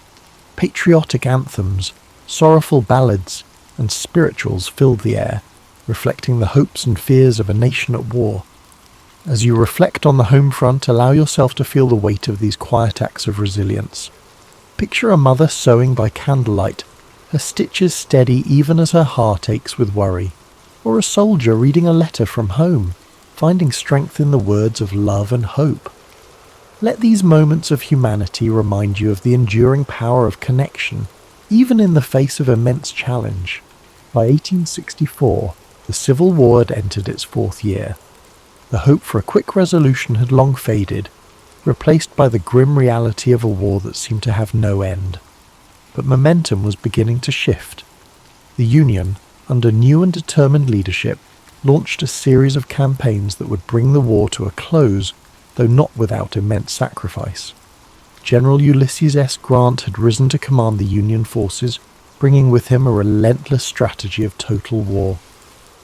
Unlike his predecessors, Grant was willing to engage the Confederate armies directly, knowing that the Union's superior numbers and resources could eventually wear them down. His overland campaign in Virginia was brutal, with battles like the Wilderness and Cold Harbor leaving tens of thousands dead. Yet Grant pressed on, earning the nickname Unconditional Surrender for his unwavering resolve. In the Deep South, General William Tecumseh Sherman carried out his infamous March to the Sea, cutting a path of destruction from Atlanta to Savannah. Sherman's goal was to break the South's will to fight by targeting not just its armies, but its infrastructure and resources. Railroads were torn up, factories dismantled, and crops burned. The devastation was immense, but it succeeded in crippling the Confederacy's ability to sustain the war. As Union forces closed in, Confederate morale began to crumble. Desertions increased, supplies dwindled, and the reality of defeat loomed. In April 1865, General Robert E. Lee's Army of Northern Virginia, the backbone of the Confederate forces, found itself surrounded near the village of Appomattox Courthouse. With no hope of escape, Lee met with Grant to negotiate surrender. Their meeting on April 9th, 1865, marked the end of the war's major fighting. The terms Grant offered were generous, allowing Confederate soldiers to return home with their horses and personal belongings. His intention was to heal the nation rather than humiliate its defeated half. It was a moment of quiet dignity, the beginning of a long and difficult process of reconciliation. Yet, even as the war ended, its cost was staggering. More than 600,000 lives had been lost, and much of the South lay in ruins. President Abraham Lincoln, who had guided the Union through its darkest hours, would not live to see the fruits of his efforts. Just days after Lee's surrender, Lincoln was assassinated by John Wilkes Booth, a Confederate sympathizer, plunging the nation into mourning. The war had answered two critical questions. The Union would endure and slavery would not, but it left behind deep scars, both physical and emotional, that would take generations to heal. The Reconstruction era that followed was fraught with challenges, as the nation struggled to rebuild and redefine itself. As you reflect on the end of this monumental conflict, let the weight of its lessons rest gently in your thoughts.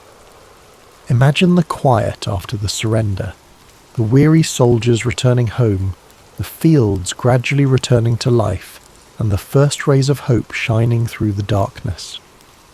Let these images remind you of the strength it takes to rebuild and the enduring resilience of the human spirit. When the guns fell silent and the soldiers returned home, the United States was a changed nation. The Civil War had been a crucible, testing the very foundation of the country and reshaping its identity forever. Though the fighting was over, the legacy of this monumental conflict continued to echo through the generations, shaping the path forward for a fractured but hopeful nation. One of the most profound outcomes of the war was the abolition of slavery. The Emancipation Proclamation had begun this process, but it was the 13th Amendment, ratified in December 1865, that formally ended the institution that had defined so much of the nation's conflict. Millions of formerly enslaved people began new lives, but the road ahead was steep. The promises of freedom were met with resistance, and the Reconstruction era revealed just how deep the division still ran. The war also redefined the relationship between the states and the federal government. No longer would the question of secession hang over the Union. The victory of the North solidified the idea that the United States was not just a collection of states, but a single, indivisible nation. It was a hard-fought truth, one that cost countless lives but ultimately preserved the Union. Yet the scars of war were everywhere.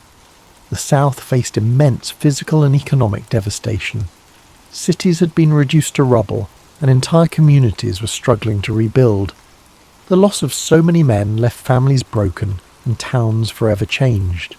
Even in the North, where victory was celebrated, the weight of the sacrifices made was impossible to ignore.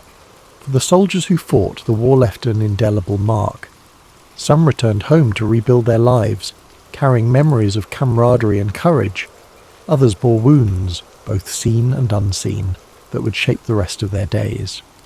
Memorials began to rise in towns across the country, honouring the fallen and reminding future generations of the cost of conflict. The Civil War also left a legacy of storytelling.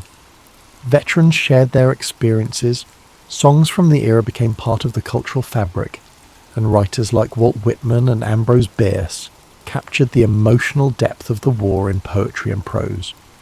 These stories served not only to remember, but to help a nation heal, to bridge the gaps between North and South, and to offer lessons for the future. As you reflect on the legacy of the Civil War, let the enormity of its lessons settle softly in your thoughts. Imagine the strength of a people rebuilding from such a devastating chapter, the resilience to start anew, the courage to face an uncertain future, and the hope that guided them toward a brighter horizon. Let these reflections fill you with a quiet sense of gratitude and peace. In the year 1162, amidst the sweeping steppes of Mongolia, a child was born into a world of cold winds and endless plains. This child, named Temujin, would grow to become the great Genghis Khan, a name that would echo across history as the founder of the Mongol Empire. But before he became a conqueror, he was simply a boy born into struggle, shaped by the harshness of his environment and the conflicts of his people. The Mongolian steppes stretched far and wide, a vast expanse of grasslands where the sky met the earth in a seamless horizon. Life here was simple yet brutal. Nomadic tribes moved with their herds, living off the land and surviving the harsh winters and the scorching summers. It was a world where strength, loyalty, and resilience were the keys to survival. Temujin's early years were marked by hardship. He was the son of Yesugei, a minor tribal leader, and his wife Holun. When Temujin was just a young boy, his father was poisoned by a rival tribe. This sudden loss left his family vulnerable, and they were abandoned by their own clan. His mother, Holun, took on the responsibility of raising Temujin and his siblings alone. The family was left to fend for themselves on the open steppes, relying on foraging, hunting, and sheer determination to survive. These early struggles forged a deep resilience in Temujin. He learned to endure hunger, cold, and the constant threat of violence. But he also learned the value of unity, the importance of family, and the need for loyalty. His mother's strength became a guiding force in his life. She taught him that survival required not only physical strength, but also wisdom, patience, and an unyielding spirit. As Temujin grew older, he began to understand the fragmented world of the Mongol tribes. There were endless feuds, shifting alliances, and a constant struggle for power. He saw how disunity left his people vulnerable. He dreamed of something greater, of a world where the tribes could be united, where the endless conflicts could be replaced with a shared purpose. But before he could realize this vision, he faced countless challenges.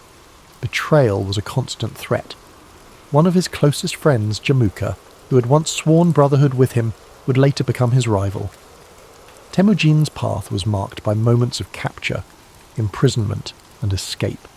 Each setback hardened his resolve. He believed that strength was found not just in the sword, but in the unity of purpose and loyalty. In time, Temujin began to gather followers who saw his vision. He was not just a warrior. He was a leader who understood people. He rewarded loyalty and merit rather than noble birth, a revolutionary idea in a world bound by tradition. His reputation grew, and more tribes pledged their allegiance to him. His ability to inspire, to strategize, and to adapt set him apart. He was relentless, determined, and focused on a single goal: to unite the Mongol tribes under one banner. In 1206, after years of battles, alliances, and strategic brilliance, Temujin achieved his dream. He was declared Genghis Khan, meaning universal ruler. It was a title that reflected his role as the unifier of the Mongols, a leader who'd brought together the once fractured tribes into a formidable force. But Genghis Khan's vision did not stop at the borders of Mongolia. He saw beyond the steppes, beyond the horizon. His ambition was to create a world where his people could thrive, where the divisions that had weakened them for centuries could be replaced by a new order. His armies, skilled horsemen and fierce warriors, began to expand the Mongol territory.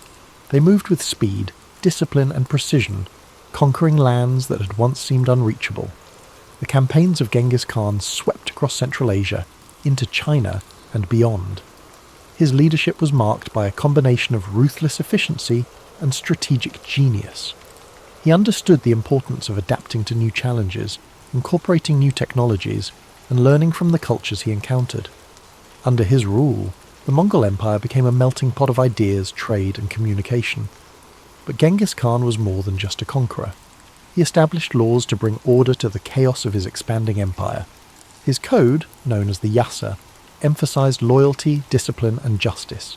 He promoted religious tolerance, recognizing that unity required respecting the beliefs of diverse peoples. He created systems of communication, trade routes, and infrastructure that connected distant parts of his empire. The Silk Road, once a dangerous route, flourished under Mongol protection, facilitating the exchange of goods, ideas, and cultures. As you breathe in deeply, picture the vast Mongolian steppes under a night sky filled with stars. The grass sways gently in the breeze, and the world is quiet except for the soft sounds of horses and the distant crackle of campfires. Genghis Khan's legacy stretches across these plains, a reminder of a leader who dared to dream of unity, who faced the harshness of his world with an unbreakable spirit. His life was a journey of resilience, vision, and transformation. He turned adversity into strength, chaos into order, and disunity into a vast and enduring empire. Though his methods were fierce, his impact on the world was profound. The connections he forged between East and West reshaped history, leaving a legacy that endures to this day. As you sink deeper into relaxation, let the story of Genghis Khan remind you of the power of perseverance, the strength found in unity, and the importance of vision.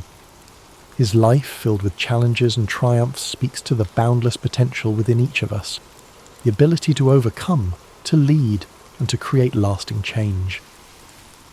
As you drift even deeper into the calming embrace of sleep, let the echoes of Genghis Khan's journey gently guide your thoughts. His story, one of struggle, vision, and unrelenting determination, is a reminder of the strength that lies within every challenge we face and the boundless potential we possess to shape our own destinies. Picture the endless Mongolian steppes beneath a vast night sky, where the stars shine like scattered diamonds, illuminating the dark plains below.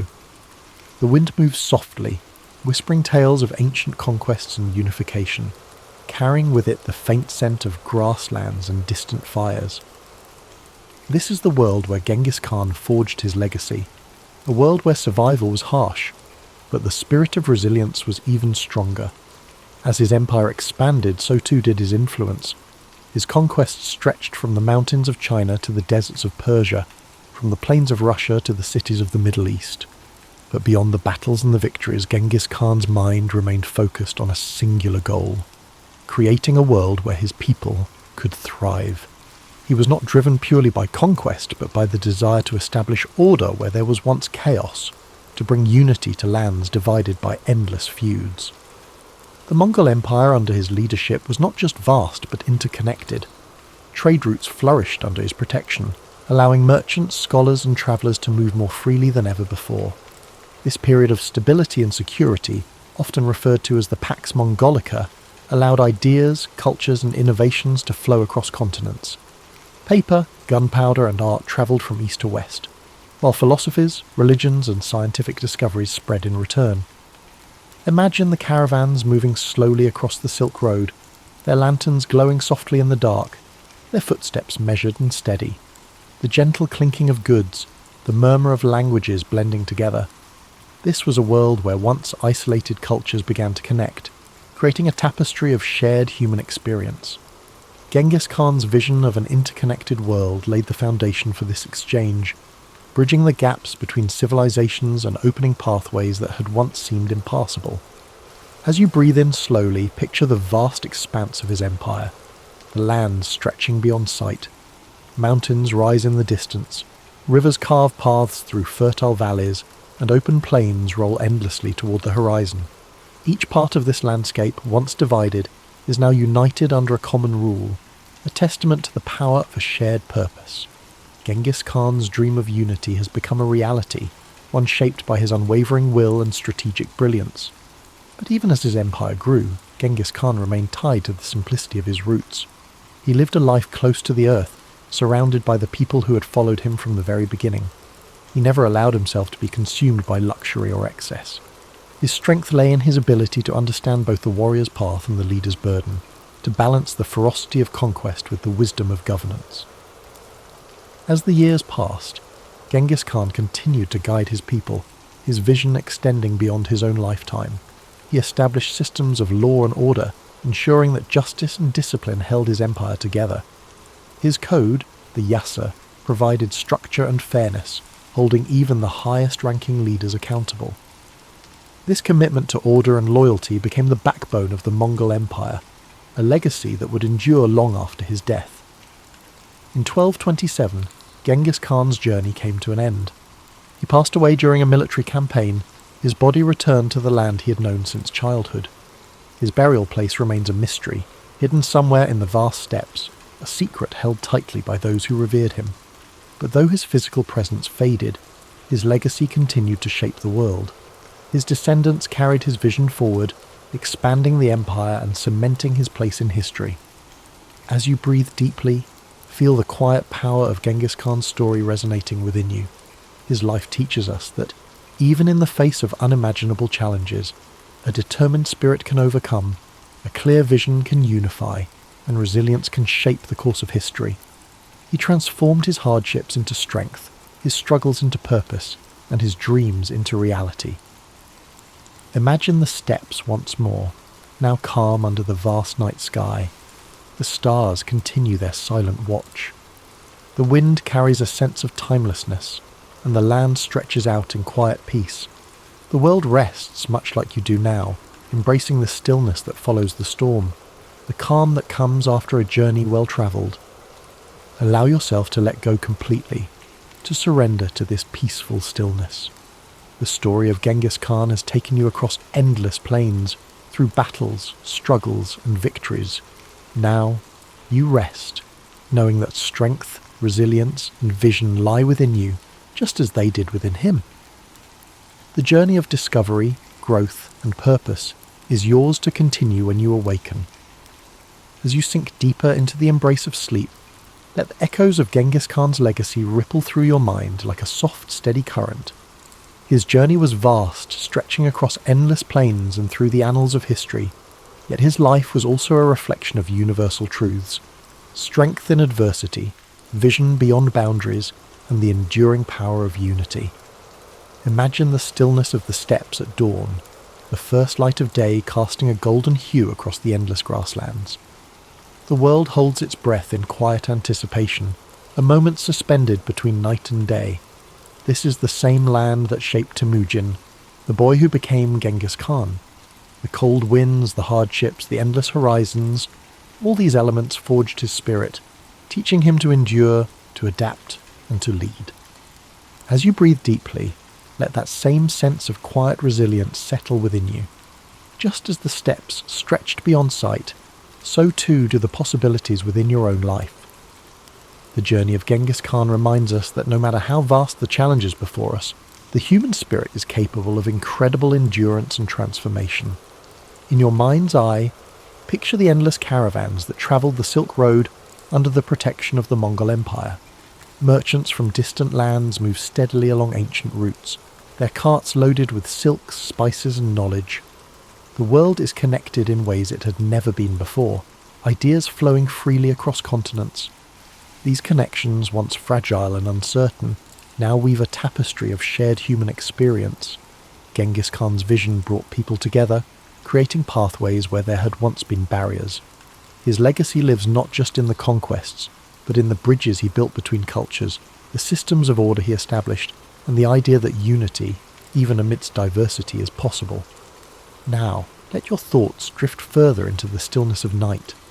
The campfires have burned down to embers, their soft glow casting faint light across the faces of warriors, nomads, and travellers. The air is filled with the faint scent of smoke and the quiet murmur of people at rest. This moment of peace, hard-earned and cherished, reflects the balance that Genghis Khan sought, a world where strength and stability allowed for moments of tranquility.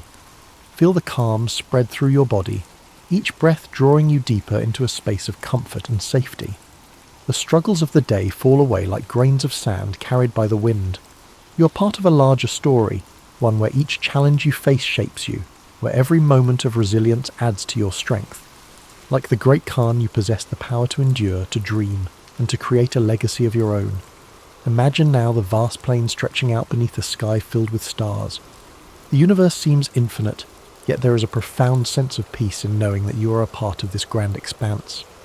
The wind whispers gently, carrying with it the stories of the past, the hopes of the present, and the dreams of the future.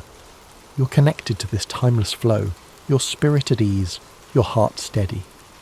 As your mind drifts further into sleep, let the essence of Genghis Khan's story remain with you. His life, shaped by hardship and triumph, reminds us that within every challenge lies an opportunity for growth. His journey from a boy abandoned on the steppes to a ruler who united vast lands is a testament to the power of determination and vision. You too carry that same potential within you, the ability to overcome, to rise and to transform. The world outside grows softer now, the edges of reality blurring as you surrender to rest. Your breath is slow, steady, and calm. Each inhale fills you with a sense of possibility. Each exhale releases any tension you've been holding. The night wraps around you like a warm cloak, protecting and soothing you as you drift further into peaceful sleep. As you drift even deeper into the embrace of sleep, the vast plains of history stretch endlessly before you, serene and timeless. The gentle rhythm of your breath mirrors the calm, steady winds of the Mongolian steppes, whispering stories of courage, resilience, and transformation. The journey of Genghis Khan lingers softly in your mind, a reminder that every challenge faced, every hardship overcome, shapes the path towards something greater. In this peaceful expanse, the world feels limitless. The night sky, filled with an infinite sea of stars, reflects the boundless potential within you. Each star glimmers with a quiet brilliance, a beacon of possibility, hope, and the dreams that lie waiting beyond the horizon. Just as Genghis Khan dared to look beyond the confines of his world, you too are capable of breaking through barriers, of envisioning new paths, of creating a life defined by your own resilience and purpose. Imagine the quiet of the ancient world. No city lights, no noise of modern life, just the pure, unbroken silence of the night. The grass beneath you is soft, cool and fragrant. The air is crisp, carrying the scent of earth and distant fires. The only sounds are the faint rustling of the wind and the occasional soft nicker of a horse standing watch. This tranquility is a gift, a space where you can let go, breathe deeply, and allow your mind to float freely. As you inhale, draw in a sense of calm strength. With each exhale, release the burdens of the day, the worries that cling like shadows. In this space, there is no need to rush, no need to struggle. You are safe, held gently by the vastness of history and the quiet wisdom it offers. Like the open steps, your mind expands, free from constraints, filled with possibility. The story of Genghis Khan is one of transformation, of a young boy who endured pain and loss, but who rose to become a leader who reshaped the world. His journey reminds us that strength is born in moments of adversity, that the spirit is forged in the fires of challenge. His vision was clear, his resolve unbreakable, and within you too lies that same seed of potential, that same capacity for growth, for vision, for resilience. Picture the endless plains bathed in the soft glow of dawn. The first rays of sunlight touch the horizon, casting a warm golden light over the land. The sky shifts from deep indigo to gentle hues of pink and orange. The world awakens slowly, peacefully, as the night gives way to a new day.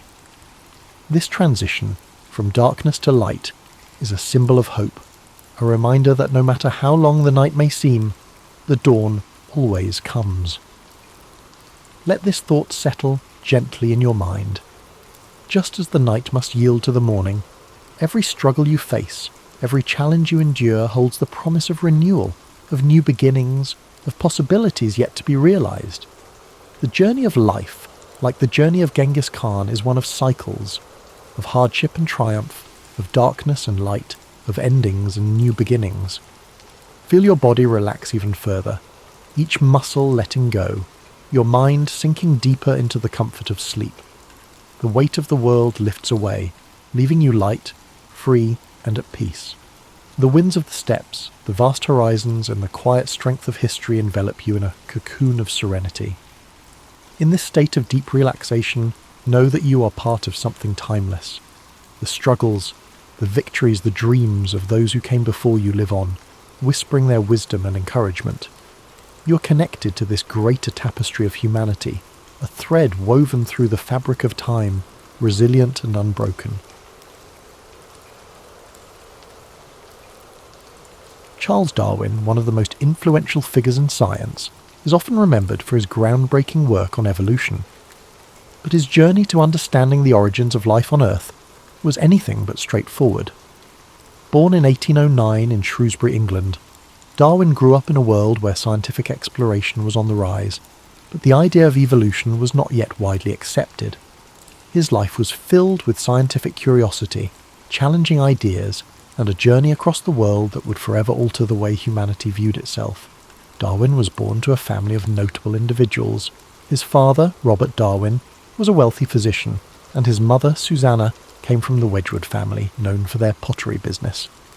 Tragically, Darwin's mother passed away when he was just 8 years old, leaving a profound impact on him. His father, who had high hopes for him to follow in his footsteps as a physician, sent him to medical school at the University of Edinburgh when he was 16. But Darwin's interests lay elsewhere. He found the practice of medicine distasteful, particularly surgery, which he thought was barbaric. But it wasn't just medicine that failed to capture his imagination. It was the traditional academic curriculum. Instead, Darwin was drawn to the natural sciences, particularly geology and biology, subjects that were not typically emphasized in the medical field. He would spend his free time collecting specimens and studying the natural world around him. However, despite his deepening passion for natural history, Darwin did not excel in his medical studies. His father, frustrated with his son's lack of progress, sent him to Christ's College in Cambridge, hoping that he might find a new direction in life. It was there that Darwin's fascination with natural history truly took off. Under the guidance of influential professors, including botanist John Stevens Henslow, Darwin began to focus his attention on the study of nature, a decision that would eventually lead him to the discovery of the theory of evolution. During his time at Cambridge, Darwin formed a close friendship with Henslow, who encouraged him to pursue a career in natural history. Darwin graduated with a Bachelor of Arts degree in 1831 and, despite having no formal training in the field, decided to join the HMS Beagle on a voyage around the world. It was on this journey that Darwin would begin to develop his ideas about natural selection and the evolution of species. The voyage of the Beagle began in 1831 and lasted nearly 5 years, taking Darwin to places as far as South America, the Galapagos Islands, Australia, and Africa. The trip provided Darwin with an unparalleled opportunity to observe the natural world in its most diverse forms. He meticulously collected specimens of plants, animals and fossils, and took detailed notes on his observations. It was during his time in the Galapagos Islands, however, that Darwin made a discovery that would change everything. He noticed that the finches on the islands were all similar, but had distinct variations in their beaks depending on the type of food available. This observation led him to question the idea that species were fixed and unchanging. Darwin began to develop a theory that species were not created in their present form, but evolved over time, adapting to the environment in which they lived. He proposed that the differences between species were a result of small changes accumulated over generations, with those organisms better suited to their environment surviving and passing on their advantageous traits. This idea, known as natural selection, became the cornerstone of Darwin's theory of evolution. Upon returning to England in 1836, Darwin began to work on his observations from the voyage. He spent the next several years analysing his findings, corresponding with other scientists and developing his ideas. It was a slow and meticulous process. He was reluctant to publish his ideas, knowing that they would be controversial. The scientific and religious communities of the time were heavily invested in the idea of creationism, the belief that life was created by a divine being in its present form. Darwin's theory of evolution challenged this deeply held belief, and he feared the backlash that would come with publishing his ideas. In 1859, after more than 20 years of research, Darwin finally published his most famous work, On the Origin of Species. The book outlined his theory of evolution by natural selection, and it quickly became one of the most influential scientific works of all time. The reaction to the book was mixed. Many scientists praised Darwin's work, recognizing the evidence he had gathered and the implications of his theory. However, the religious community was outraged, and the book sparked a fierce debate that continues to this day. One of the most significant aspects of Darwin's theory was its challenge to the traditional view of creation. Prior to Darwin, the widely accepted belief was that species were fixed and immutable, created by God. Darwin's theory of natural selection suggested that species could change over time, and that all life on Earth shared a common ancestry. This idea was revolutionary, and it provided a scientific explanation for the diversity of life on Earth that did not rely on divine intervention. Despite the controversy surrounding his work, Darwin continued to defend his theory and expand upon it throughout his life. In addition to his work on evolution, he made important contributions to fields such as geology, biology, and anthropology. He was also a vocal advocate for the importance of scientific inquiry and the need to question established beliefs. His work laid the foundation for modern biology and helped to shape the course of scientific thought in the years that followed. Darwin's personal life was not without its struggles. He suffered from various health problems throughout his life, including chronic illnesses that plagued him for much of his adulthood. Some historians believe that these ailments were a result of the stress and anxiety caused by the controversy surrounding his work. Darwin was also deeply affected by the death of his beloved daughter, Annie, in 1851. Her death, at the age of 10, profoundly impacted Darwin, and he became more reclusive in the years that followed.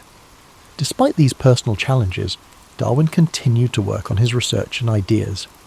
In his later years, he published several additional works, including The Descent of Man, in which he explored the implications of his theory of evolution for human beings.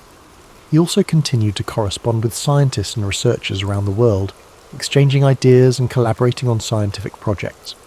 Charles Darwin passed away on April 19, 1882, at the age of 73. His death marked the end of a remarkable life dedicated to understanding the natural world.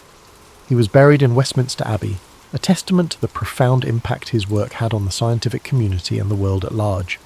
His theory of evolution by natural selection continues to shape our understanding of biology, genetics, and the history of life on Earth. Though Darwin's ideas were controversial in his time, they have since become widely accepted and have fundamentally altered the way we view the natural world. His work has influenced generations of scientists, philosophers, and thinkers, and his legacy continues to live on today. Charles Darwin may not have had all the answers, but his relentless curiosity and dedication to scientific inquiry have left an indelible mark on human history. As we reflect on the profound impact of Darwin's life and work, it's important to consider not only his scientific contributions, but also the broader implications his ideas had on society. Darwin's theory of evolution challenged not just the scientific community, but also deeply held beliefs about human existence, our place in the world, and the origins of life itself. At the time Darwin published On the Origin of Species, the idea of evolution was not new. The concept had been suggested by other thinkers before him, such as Jean-Baptiste Lamarck and Alfred Russel Wallace. However, it was Darwin who provided the most compelling evidence and a cohesive theory of how evolution occurred, through natural selection. His work brought together ideas from various fields of biology, geology and paleontology, making a case for evolution that was based on observable evidence, rather than conjecture or religious dogma. While the controversy surrounding Darwin's ideas was significant in his time, it's also important to understand how these ideas influenced the course of modern science. Today, the theory of evolution is a cornerstone of biology, and its principles apply to everything from genetics and genetics-based medicine to the study of animal behavior in the environment. Evolution has shaped how scientists understand the relationships between species, the mechanisms of genetic inheritance, and the patterns of life on Earth. But Darwin's influence extends far beyond biology. His ideas have left an indelible mark on philosophy, ethics, and even social sciences. For instance, Darwin's theory of natural selection has had a significant impact on discussions around human nature and society. His ideas were taken up by social theorists like Herbert Spencer, who coined the term survival of the fittest, though it's important to note that Darwin himself never used this term in relation to human society. In the years following the publication of On the Origin of Species, Darwin's ideas became increasingly important in various fields. The study of genetics, which would come to prominence in the early 20th century, provided further support for Darwin's ideas as it became clear that inheritance patterns followed the principles of evolution. Additionally, the study of fossils and ancient life forms revealed a more complex and nuanced picture of the history of life on Earth, further validating Darwin's theory. However, despite the acceptance of Darwin's theory among the scientific community, challenges to his work have remained. One of the most enduring debates centres on the concept of human evolution. While the evidence for evolution among animals is overwhelming, questions about the specifics of human evolution, particularly the origins of human consciousness, continue to be explored and debated by scientists. While Darwin may never have fully anticipated the extent of his impact, his work laid the groundwork for numerous scientific advancements in the 19th, 20th and 21st centuries. His life serves as a reminder of the power of curiosity and the importance of asking bold questions, no matter how challenging the answers may be.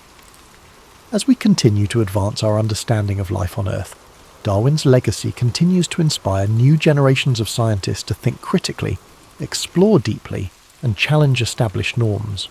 Darwin's work was not without its personal struggles, as we have mentioned.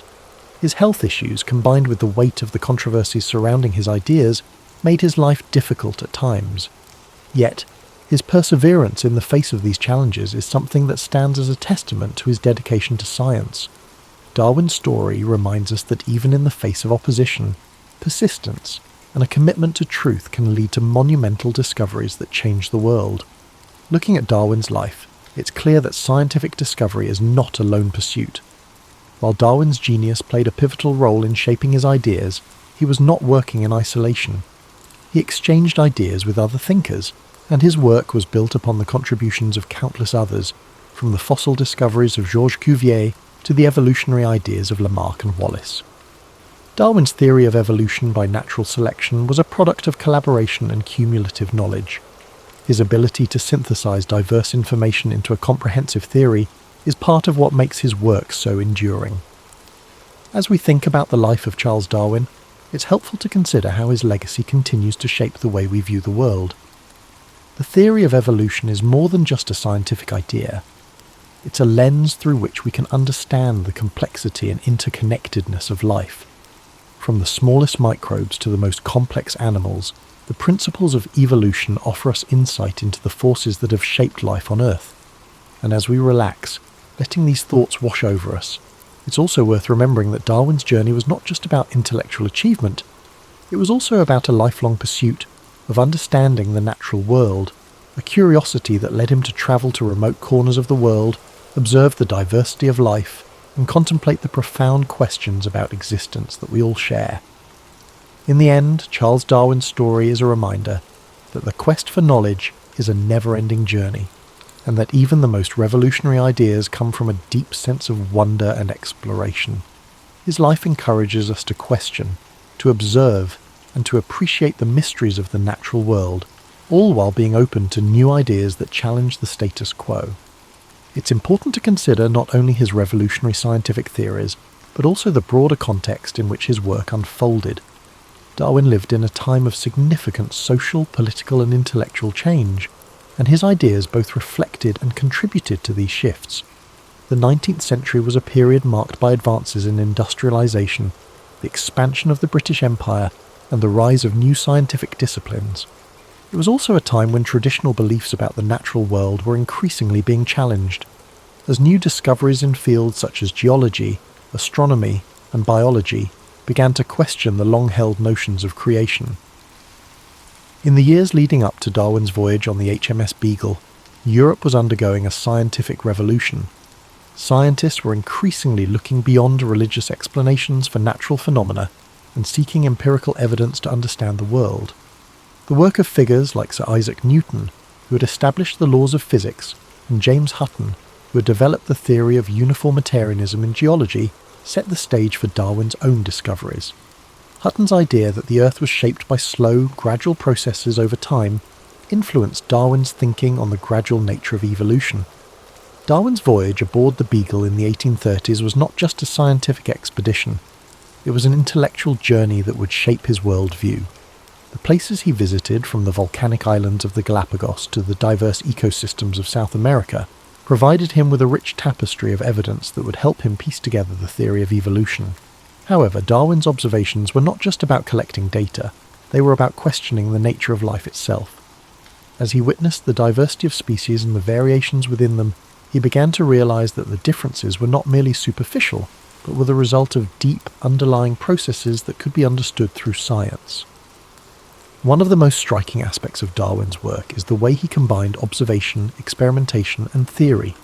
His meticulous attention to detail and his ability to synthesize information from various fields, botany, geology, zoology, and more, allowed him to develop a comprehensive theory of evolution.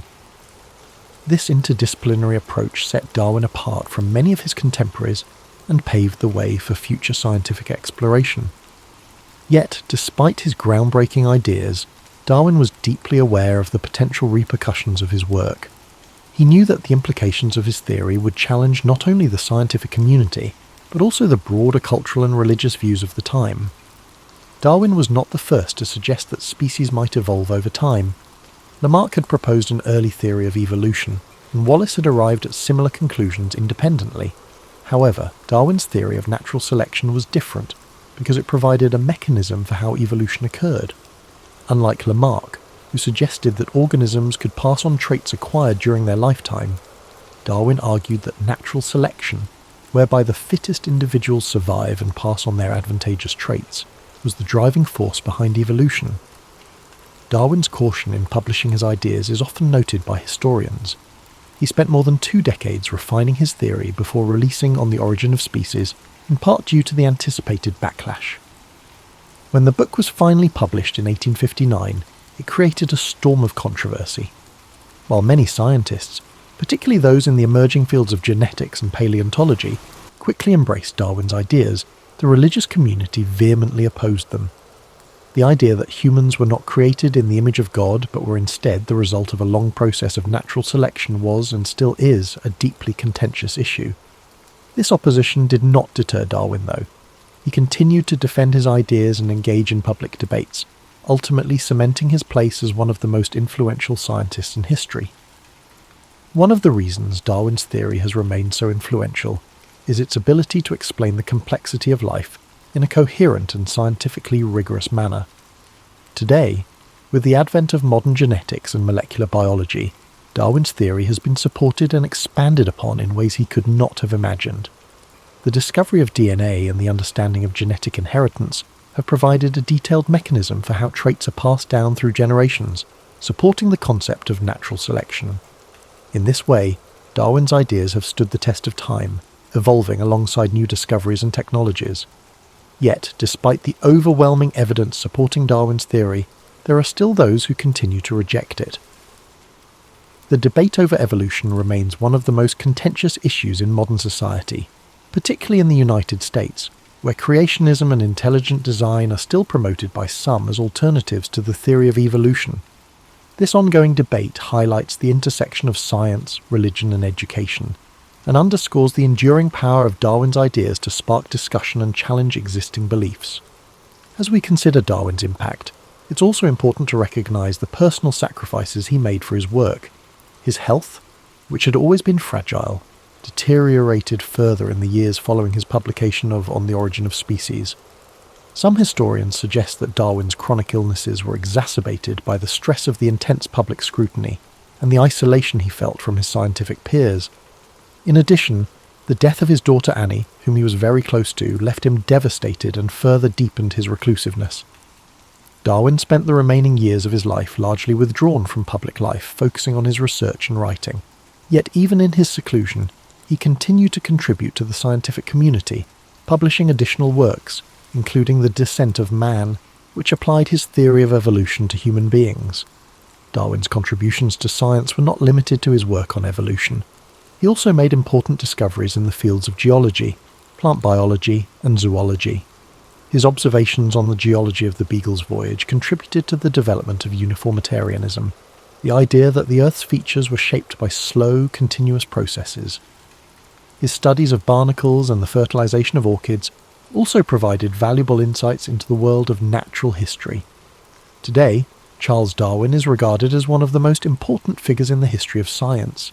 His work has influenced fields ranging from biology and genetics to psychology, anthropology, and even philosophy.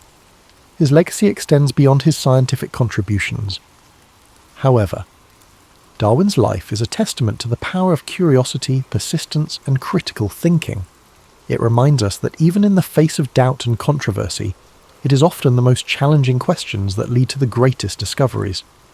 As we close the story of Charles Darwin, we can take a moment to reflect on his journey, not just as a scientist, but as a person who dedicated his life to understanding the mysteries of the natural world. His work has changed the way we view life on Earth and has opened up new avenues of inquiry that continue to shape our understanding of the world around us. For over a millennium, Constantinople stood as a marvel of human ingenuity and resilience. Perched strategically at the crossroads of Europe and Asia, its location made it a hub for trade, culture, and power. The city's imposing walls, originally constructed by Emperor Theodosius II in the 5th century, were considered nearly impregnable. These triple-layered fortifications, stretching for miles, were the pride of the Byzantine Empire and the bane of invaders. By the mid-15th century, however, the Byzantine Empire was a shadow of its former self, reduced to the city of Constantinople and a few scattered territories. The once mighty empire that had ruled vast regions now found itself encircled by the rising power of the Ottoman Empire.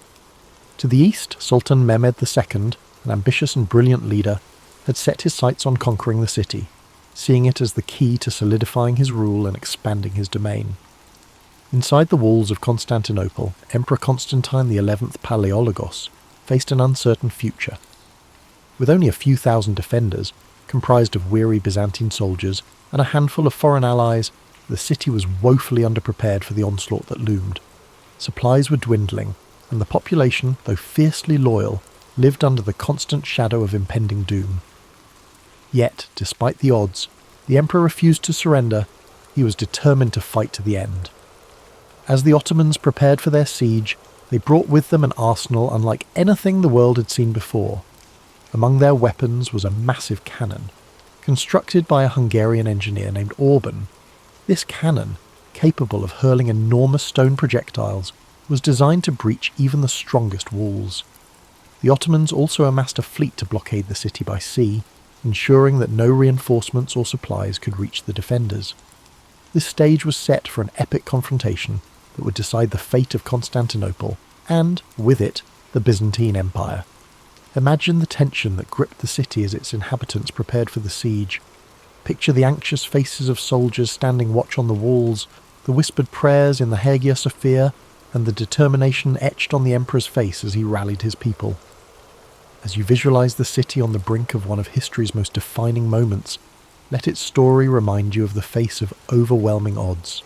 The tale of Constantinople begins not with surrender, but with hope, a flickering light against the encroaching darkness. On April 6, 1453, the Ottoman forces began their assault on Constantinople. Sultan Mehmed II, commanding an army of nearly 80,000 soldiers, surrounded the city by land and sea. His troops included elite janissaries, heavy artillery units, and cavalry, all meticulously prepared for the battle. In stark contrast, the defenders of Constantinople, numbering only about 7,000, relied on the strength of their walls, their limited resources, and their unwavering determination to hold off the invaders. As the siege commenced, the Ottoman cannon began its relentless bombardment. Each thunderous shot shook the ground, sending massive stones crashing into the city's formidable walls. The defenders scrambled to repair the damage as quickly as possible, working day and night to reinforce the crumbling sections. Yet, despite the damage, the walls of Constantinople held firm, frustrating the attackers and delaying their advance. By sea, Mehmed's fleet blockaded the Golden Horn, the narrow inlet that provided access to the city's harbour. In a bold and desperate move, the Byzantines constructed a massive chain boom across the entrance to the harbour, preventing Ottoman ships from breaching this vital area. For weeks, the two sides engaged in fierce skirmishes on the water, with neither gaining a decisive advantage. Within the city, life became a mix of hope and despair. Citizens prayed fervently in the grand Hagia Sophia, seeking solace and strength. Meanwhile, Emperor Constantine XI worked tirelessly to inspire his people, walking among the defenders on the walls, offering words of encouragement and sharing in their hardships. His presence was a source of unity in a city under siege. Sultan Mehmed II, determined to break the stalemate, devised a bold plan to outflank the city's defences.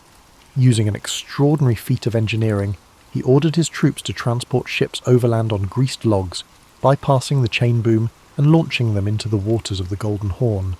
This manoeuvre shocked the defenders and marked a turning point in the siege. As the weeks wore on, the defenders of Constantinople grew more exhausted. Supplies dwindled, and morale wavered as the walls suffered greater damage, yet they continued to resist, determined to protect their home against all odds. Imagine the long nights spent on the battlements, the glow of torches illuminating weary faces, and the echoes of cannon fire reverberating through the air. The siege was becoming a battle of attrition, with both sides pushing their limits. The city remained a symbol of defiance, even as the odds seemed increasingly insurmountable. The question lingered: how much longer could Constantinople hold out? As April turned to May, the siege of Constantinople escalated into a relentless struggle. The Ottoman bombardment grew fiercer, cannons fired day and night, chipping away at the once mighty Theodosian walls. Dust and debris filled the air, coating the streets and homes of the city. Despite the constant destruction, the defenders worked tirelessly to repair breaches, often under the cover of darkness. Every stone they placed was an act of defiance against the overwhelming forces pressing in around them. Inside the city, the mood shifted between grim determination and quiet fear. Emperor Constantine XI continued to rally his people, addressing soldiers, citizens and priests alike. His words were simple but powerful, reminding them that they were fighting not just for their lives but for their culture, faith and history. Families huddled together in their homes, offering whispered prayers for protection. In the Hagia Sophia, the city's spiritual heart, the clergy led solemn services, their chants echoing in the grand dome chamber. Outside the walls, Sultan Mehmed II adjusted his strategy. Recognizing the defenders' stubborn resistance, he ordered his engineers to dig tunnels beneath the city's walls in an effort to weaken their foundation. Byzantine forces countered this threat by sending teams of sappers to intercept the tunnels, leading to deadly confrontations beneath the ground. These underground battles, fought in narrow, dimly lit passageways, added another layer of desperation to an already harrowing siege. The Ottomans also intensified their efforts on the Golden Horn. The fleet, now partially inside the harbour thanks to Mehmed's audacious manoeuvre, launched a series of attacks on the Byzantine navy.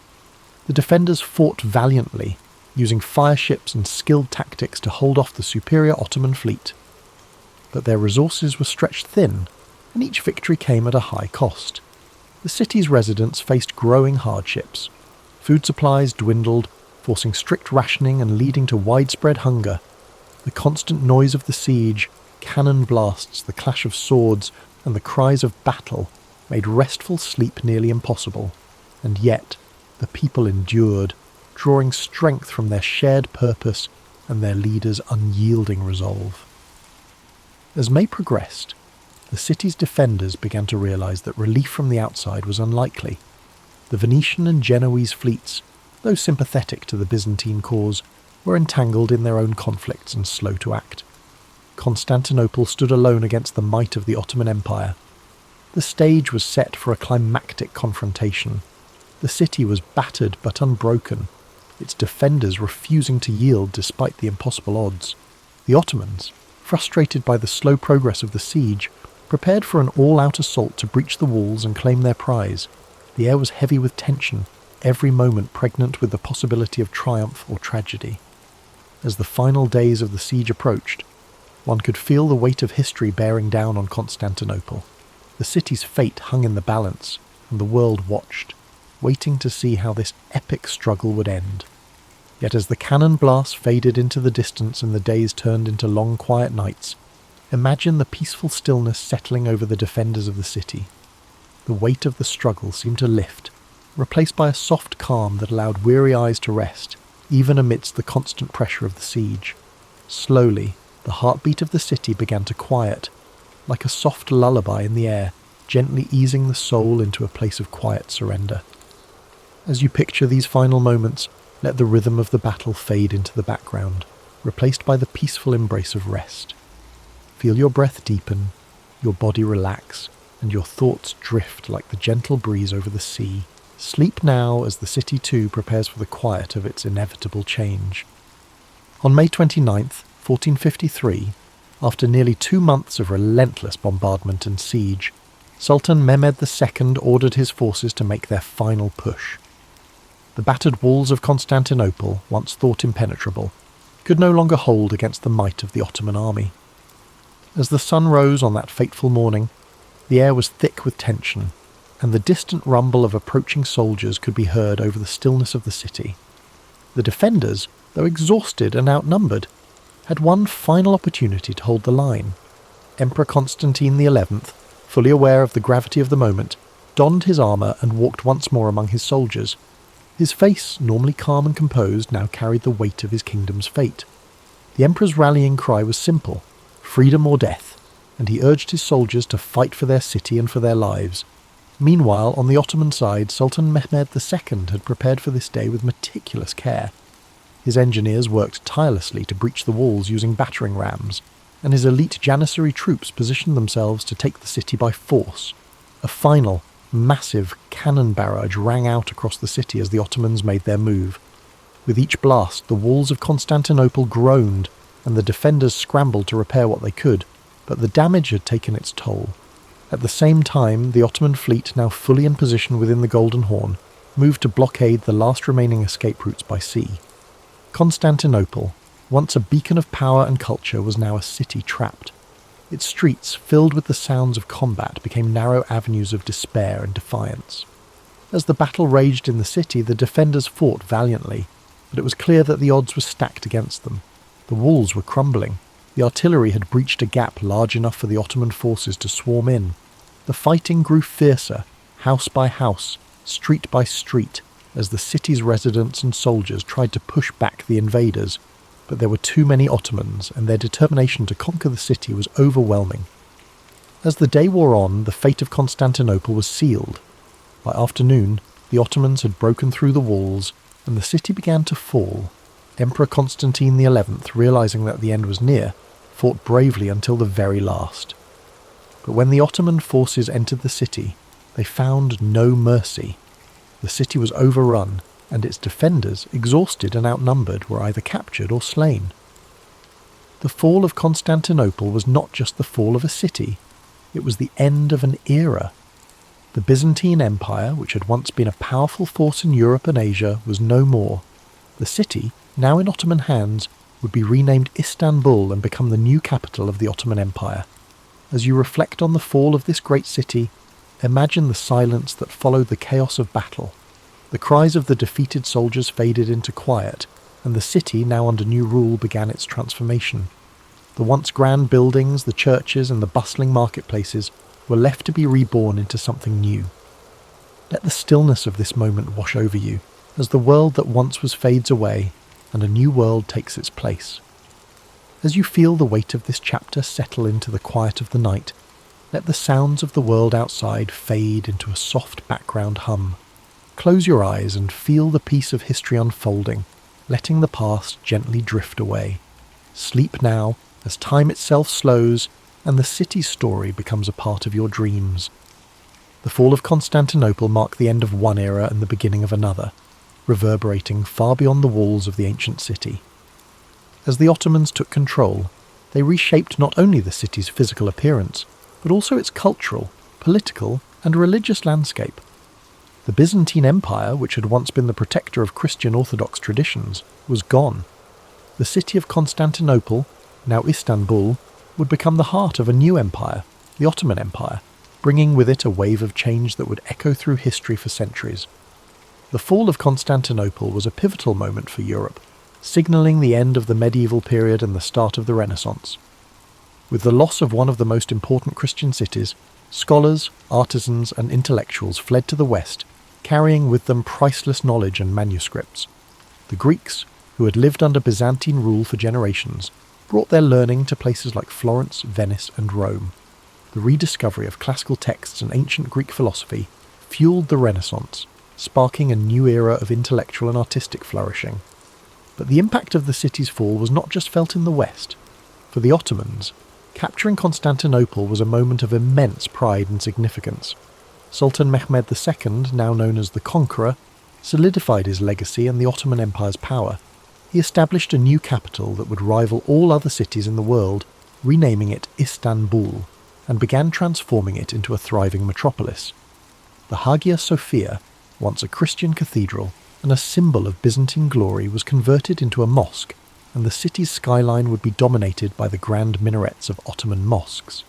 The Ottomans also began to expand their empire, pushing further into Europe, Asia, and Africa.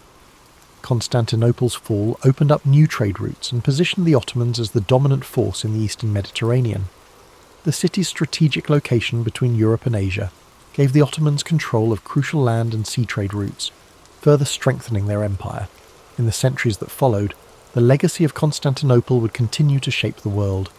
For the East, it became a symbol of Ottoman strength and prosperity. For the West, it served as a reminder of the fragility of empires and the shifting tides of history.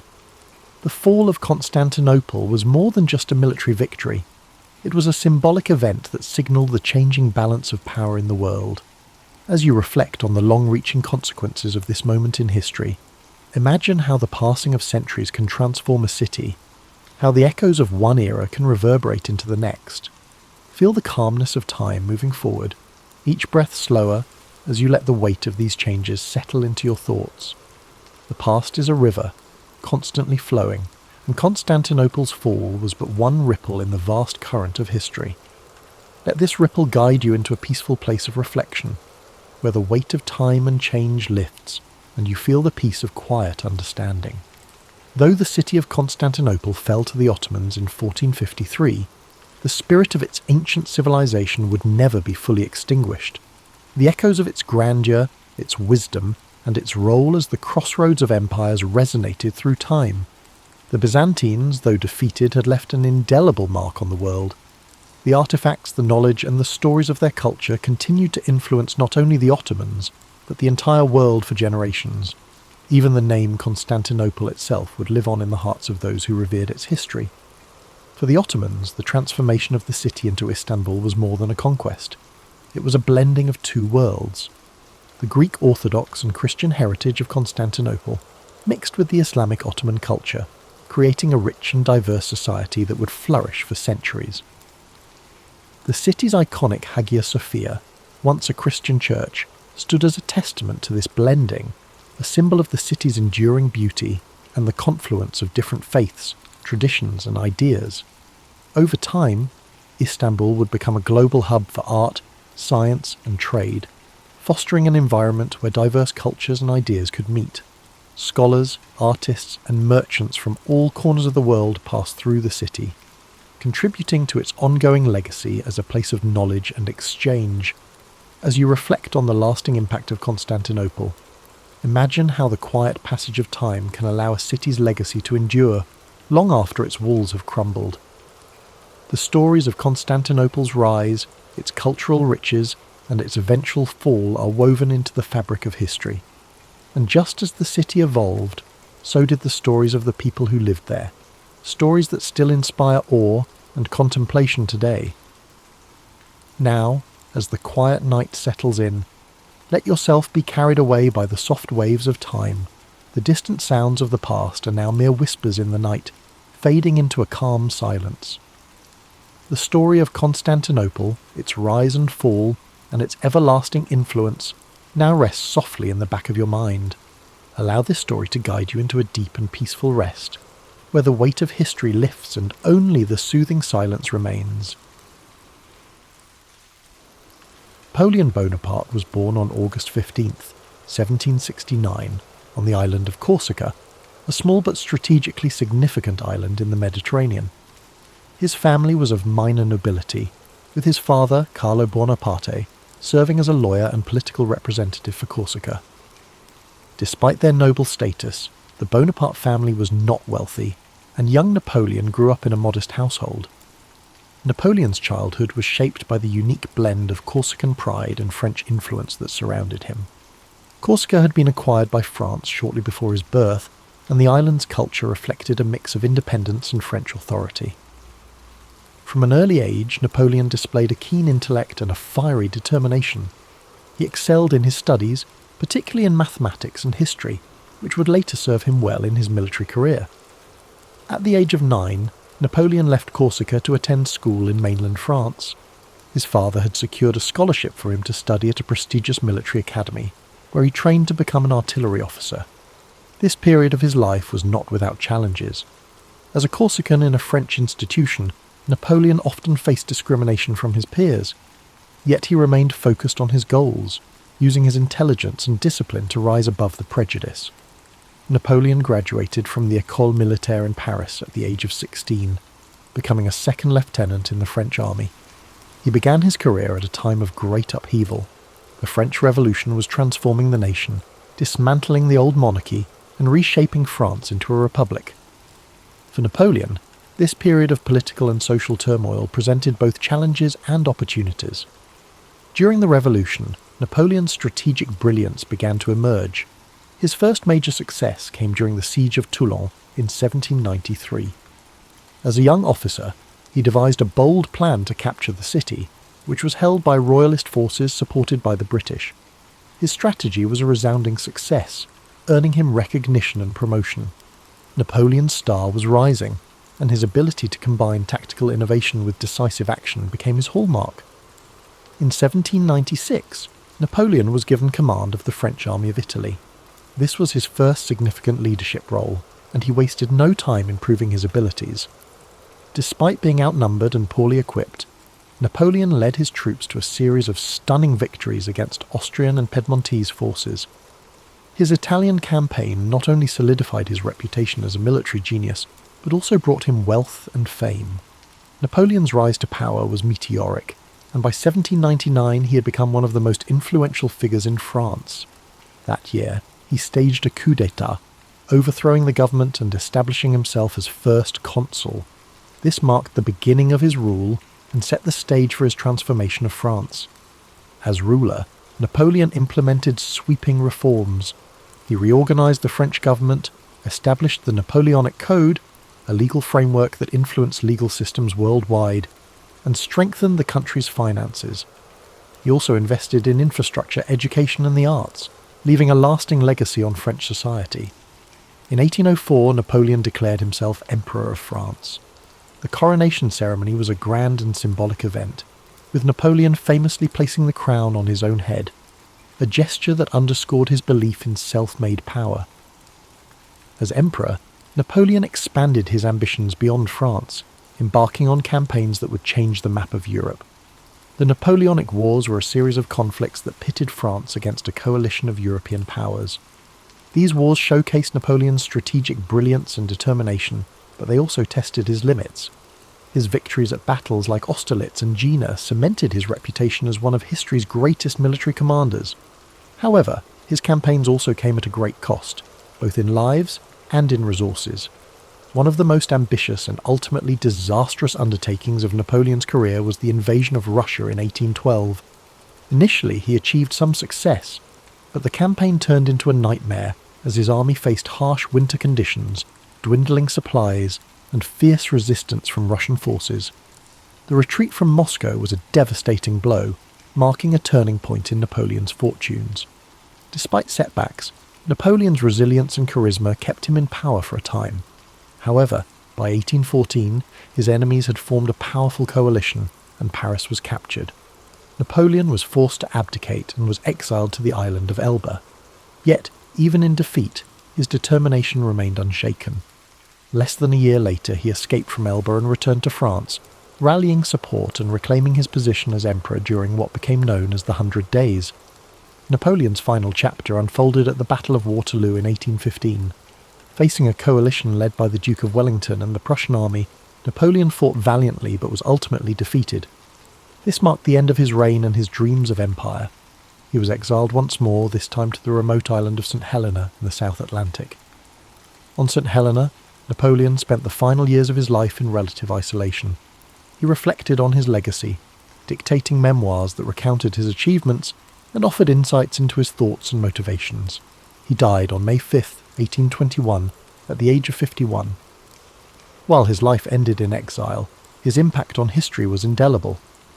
Napoleon's story is one of contrasts, a man of great ambition and intellect who reshaped Europe, yet whose relentless pursuit of power ultimately led to his downfall. His legacy is a reminder of the complexities of leadership and the enduring influence of vision and determination. As you reflect on Napoleon's journey, let the calm rhythm of his story guide you into a state of relaxation. His life, filled with triumphs and challenges, serves as a reminder that greatness often comes with both light and shadow. Imagine the quiet halls of the École Militaire, where a young Napoleon first honed his skills, or the grand boulevards of Paris during his reign. Picture the serene beaches of Corsica, where his journey began, and the windswept shores of St. Helena, where it ended. These images, filled with history and humanity, bring a sense of peace and connection. As the gentle narrative of Napoleon's life carries you further into relaxation, consider the enduring lessons his story offers. His life was a testament to the power of vision, determination, and adaptability. From the shores of Corsica to the grand battlefields of Europe, Napoleon's journey was one of extraordinary highs and profound lows, each moment shaping his legacy and the world around him. Imagine the streets of Paris during the height of Napoleon's rule, bustling with activity as citizens moved through a city transformed by his reforms. The grand architecture, the sounds of carriages, and the whispers of admiration for the leader who had reshaped France into a powerful empire fill the air. Napoleon's vision for his country was ambitious, rooted in the belief that strong leadership and progressive policies could bring unity and prosperity. Napoleon's Napoleonic Code, one of his most enduring achievements, remains a symbol of his commitment to order and justice. By creating a clear and organised legal framework, he provided a foundation for modern law that still influences societies worldwide. This accomplishment reflects his ability to think beyond the immediate and to consider the lasting impact of his actions, a hallmark of great leadership. Now, as you drift deeper into rest, picture the vast and open battlefields where Napoleon's strategies unfolded. His ability to read a situation, adapt to challenges, and inspire his troops set him apart as a military genius. Yet these victories came with sacrifices, reminding us that even the greatest achievements carry weight and consequence. Let this thought settle into your mind as a reminder of the complexities of life and the balance required in pursuit of success. As the night deepens, imagine the quiet solitude of Napoleon's exile on St. Helena. The crashing waves against the rocky shores and the distant horizon create a peaceful yet contemplative scene. In these final years, Napoleon reflected on his life, his choices, and his impact on the world. His memoirs, filled with introspection and insight, reveal a man who, despite his flaws, remained dedicated to the ideals of progress and legacy. Feel the calm and serenity of this moment as you think about Napoleon's resilience. Even in defeat, he maintained his dignity and continued to shape his story. His ability to adapt, to rise again, and to reflect on his journey offers a powerful lesson about perseverance and the human spirit. Picture Napoleon's childhood in Corsica, the simplicity of life on the island, and the spark of ambition that drove him to dream of a future beyond its shores. His journey reminds us that greatness often begins with humble beginnings, and that with determination we can overcome the obstacles that stand in our way. As you relax further, imagine the quiet moments Napoleon spent in thought, planning his next move or contemplating the lessons of the past. These moments of reflection, like the ones we take before sleep, are a chance to find clarity and purpose in our lives. Let the story of Napoleon inspire you to approach each challenge with courage and each success with humility. The story of Napoleon Bonaparte is not just one of conquest and power. It is a story of vision, resilience, and humanity. His life teaches us that even the most ambitious dreams are within reach if we are willing to work for them, and that true greatness lies in the ability to adapt, learn, and persevere. The soothing rhythm of Napoleon's story continues, so let it guide you deeper into a state of calm and rest. His life, with all its triumphs and trials, serves as a reminder of the complexities of leadership and the enduring power of ambition tempered by reflection. Each chapter of his journey holds lessons about perseverance, the importance of vision, and the balance required in any great endeavour. Picture Napoleon in one of his most iconic moments, standing atop a hill overlooking the battlefield at Austerlitz. The early morning fog begins to lift, revealing the vast armies below. His mind is sharp, calculating and focused as he directs his troops with precision and confidence. This scene encapsulates the essence of Napoleon as a leader, decisive, strategic, and unwavering in his belief in victory. Let this image remind you of the power of clarity and focus, qualities that can guide us even in the most challenging situations. Now shift your thoughts to the quieter moments of Napoleon's life, moments spent in introspection and planning. Perhaps he's seated at a desk, surrounded by maps and letters, the flicker of a candle casting a soft glow on his face. These moments of preparation and thoughtfulness were the foundation of his successes, showing that even the most remarkable achievements begin with careful planning and deliberate action. While you relax further, imagine the streets of Paris once more, this time during Napoleon's grand coronation as emperor. The city buzzes with excitement and anticipation, the sounds of trumpets echoing through the air as crowds gather to witness history being made. Napoleon, ever the symbol of self-determination, places the crown upon his own head, a gesture that speaks to his belief in shaping his own destiny. This powerful act reminds us of the importance of taking charge of our lives and pursuing our goals with determination. From the grandeur of Paris to the stark solitude of St. Helena, Napoleon's life was filled with contrasts. His journey teaches us to embrace both the victories and the setbacks, to find strength in our resilience, and to learn from every experience. The quiet reflection of his later years offers a poignant reminder that even in solitude, there is value in contemplating our legacy and the impact we leave behind. Imagine Napoleon walking along the shores of St. Helena, the waves gently lapping at the rocky coastline. The horizon stretches endlessly before him, a symbol of both the limits of his exile and the boundless scope of his influence. In this serene moment, there is a sense of acceptance and peace, a reminder that even the most ambitious lives eventually find stillness. While you drift further into sleep, let the echoes of Napoleon's life guide your dreams. His journey, marked by extraordinary achievements and profound lessons, is a testament to the power of vision, courage, and reflection. His story reminds us that greatness is not measured solely by success, but by the depth of our character and the impact we have on the world around us. As the narrative of Napoleon's life gently lingers, allow yourself to sink even deeper into relaxation. His story, so full of ambition, brilliance, and humanity is a powerful reminder of the potential that lies within all of us. Napoleon's determination to rise above his circumstances and his willingness to face challenges head-on show us the value of perseverance and the strength that comes from unwavering resolve. The simplicity of Napoleon's early life on Corsica, an island of rugged beauty and quiet charm.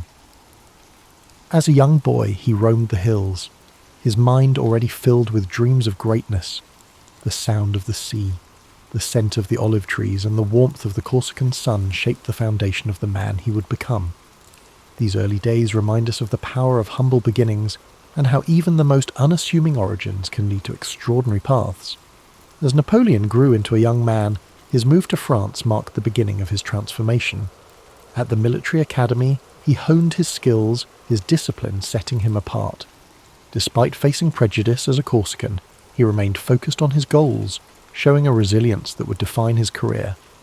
These formative years teach us the importance of persistence and the ability to adapt in the face of adversity. Now let your thoughts drift to the grand halls of the French court during Napoleon's rise to power. Imagine the opulence, the polished marble floors, and the chandeliers casting their light across a room filled with dignitaries and leaders. In this environment, Napoleon's intellect and charisma shone brightly, propelling him to heights few could have imagined. His rise reminds us of the importance of self-belief and the courage to seize opportunities. Even in moments of defeat, Napoleon demonstrated a remarkable ability to reflect and regroup. The exile to Elba could have been the end of his story, but instead he used it as a time to plan his return. His resilience during the 100 Days, when he reclaimed his empire, speaks to his determination to fight for what he believed in, even against overwhelming odds. As you relax further, imagine the quiet dignity of Napoleon's final years on St. Helena. The isolation of the island offered him time to reflect on his life, his choices, and his legacy. The crashing waves and the vast expanse of the ocean became the backdrop to his thoughts. In his solitude, he dictated memoirs that revealed not only his strategic mind, but also his humanity. This chapter of his life reminds us of the value of introspection and the importance of finding peace within ourselves. Feel the calm and stillness of this moment as the story of Napoleon carries you into a deep, peaceful sleep. His life, marked by extraordinary achievements and profound lessons, serves as a reminder that greatness lies not just in what we accomplish, but in how we face the challenges along the way. With the night embracing us, let the echoes of Napoleon's journey fill your dreams. Imagine the vast battlefields, the bustling streets of Paris, and the quiet shores of St. Helena, each scene a testament to the resilience and complexity of his life. His story reminds us that every step of the journey, whether triumphant or challenging, shapes who we are and leaves a legacy that endures. Born in the port city of Genoa, Christopher Columbus entered the world under a roof that smelled of salt air and fish scales. His father, a wool weaver by trade, held lofty aspirations that his son might avoid the repetitive, grinding tasks of carding, spinning, and weaving, the bustle of people coming to trade in the harbour, yelling over each other in half a dozen dialects, made an indelible impression on young Christopher. As he wandered the narrow alleys that snaked through the city, he would often pause beside ships being loaded with cargoes bound for foreign horizons. No matter the dampness or the fierce winds rolling in from the Ligurian Sea, he remained entranced by the idea of distant lands. This fascination set him apart from others his age.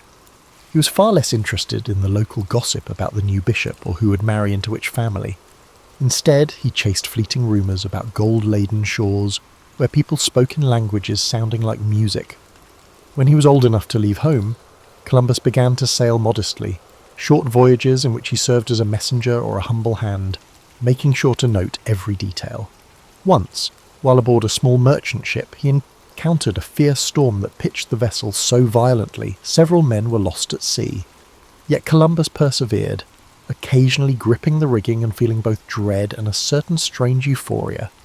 He later recalled this episode as the exact moment he realised that fortune favoured risk-takers. The wind stung his face, but he felt alive in a way that overshadowed the fear. At that time, the known world for most Europeans was bracketed by misunderstandings about what lay beyond the horizon. Maps were often imaginative, featuring sea monsters, swirling vortexes, or vast empty spaces labelled terra incognita. Columbus devoured any chart or ragged bit of parchment he could find.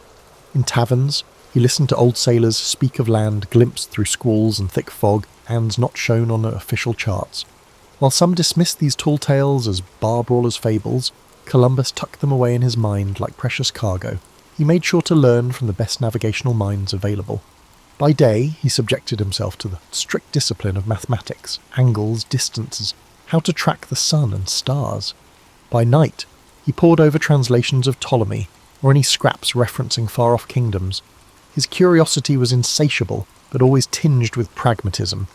Even as he immersed himself in daydreams of unknown continents, he meticulously built his fundamental knowledge. The pursuit of novelty was anchored in the discipline of rigorous study.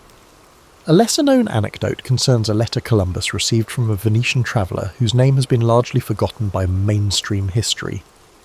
This Venetian teased glimpses of a rumoured passage, a route leading west across the Atlantic to Asia's riches. The letter wasn't coated with the florid hyperbole common in travel accounts at that time. Instead, it was almost stark, describing a place where the sun set over expanses of water few dared to traverse. Columbus cherished that letter, convinced it held the kernel of a secret known only to a handful of traders or explorers who lacked the means to follow up on it. The Venetian might never have expected his words to incite one of the most daring voyages of the age. Yet for Columbus, that letter represented a subtle push, a sign that the improbable might be real. In the decades leading up to his famed expeditions, Europe wrestled with power shifts. Italy's city-states squabbled with each other. The Ottoman Empire flexed control over trade routes, and Portugal angled for maritime dominance. People in Columbus's circles debated the viability of sailing west to reach the spice-laden east. The question was more than academic curiosity. It came down to wealth, alliances, and bending the map to serve power. Genoa, sitting at the crossroads of so many trading arteries, was itself a testament to how maritime acumen could drive prosperity. Columbus was neither the best educated nor the wealthiest visionary of his time, but he excelled in marrying lofty dreams with a canny political sense. It became apparent to him that some power, be it Portugal, Spain, or another kingdom, would eventually roll the dice on a transatlantic venture, and he, poised with a solid track record of smaller voyages, aimed to be the chosen instrument of that gamble. He saw himself as indispensable in bridging the gap between the idea and the deed. Others might excel in theorizing or financing, but Columbus believed he alone carried the peculiar mix of unwavering faith and nautical competence necessary for success. During these formative years, what truly set Columbus apart was not just his willingness to take leaps, but his ability to accumulate allies and supporters behind closed doors. He had a gift for speech, particularly when discussing navigation or potential wonders that might lie across the Atlantic. People described him as a steadfast man, perhaps even stubborn, whose vision shone through in conversation. Some dismissed him as overzealous, others were swept up in his unwavering confidence. Either way, they remembered him. In a society where reputations were currency, that was the first step toward finding patrons who could turn imagination into tangible backing. Stories about Columbus often skip from his boyhood in Genoa straight to his lobbying at the Spanish court. Yet these in-between years, during which he sharpened his craft, cultivated friendships, and scoured every port for whispered tales, were pivotal. They formed a crucible in which the idea of sailing west to reach what Europe called the Indies hardened into a driving obsession. By the time he embarked on the journeys that would etch his name into history, he was already a seasoned navigator with connections in multiple courts. Many might have possessed theoretical knowledge or raw courage, but Columbus combined them with a strategic sense of timing and persuasion. Ultimately, the sum of these experiences, the near-death storms, the midnight confessions of old sailors, the letters penned by obscure travellers, wove together. Columbus stood as a man on the cusp of forging something vast. He was ready to propose a radical plan to whichever monarchy had the audacity to endorse him. And that moment was inching closer every time he set foot on a dock, every time he gathered new bits of intelligence, and every time he closed his eyes at night, visions of uncharted coast dancing just beyond the darkness. Spain in the late 15th century was an agitated tapestry of ambition, religious devotion, and a desire to surpass other emerging European powers. After the Reconquista and the unification under the Catholic monarchs, King Ferdinand and Queen Isabella sought new ways to cement their place in the world. While Portugal was establishing itself along the African coast, using caravels to probe new waters, Spain faced the possibility of being left behind. Columbus perceived this anxiety like a cat sniffing out opportunity. He had tried pitching his westward plan to the Portuguese crown previously, but was met with hesitation, some say scorn. His proposition sounded suspiciously like gambling with the unknown. Portugal, after all, already had an established route circling Africa. But the Spanish court was more impressionable, perhaps because they were eager to leapfrog over rivals in the exploration race. Columbus bided his time in Andalusian port towns, forging friendships with local captains, cartographers, and the occasional monk with an interest in exotic geography. He cultivated a sense of mystique around himself, dropping hints about rumoured islands beyond the horizon.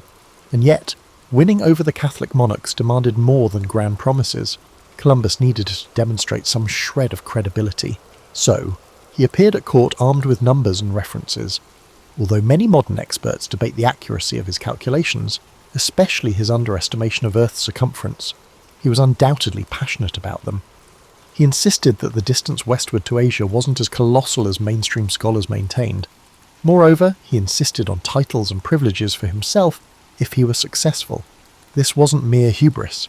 He believed that if he discovered new lands or profitable routes, he deserved recognition and wealth.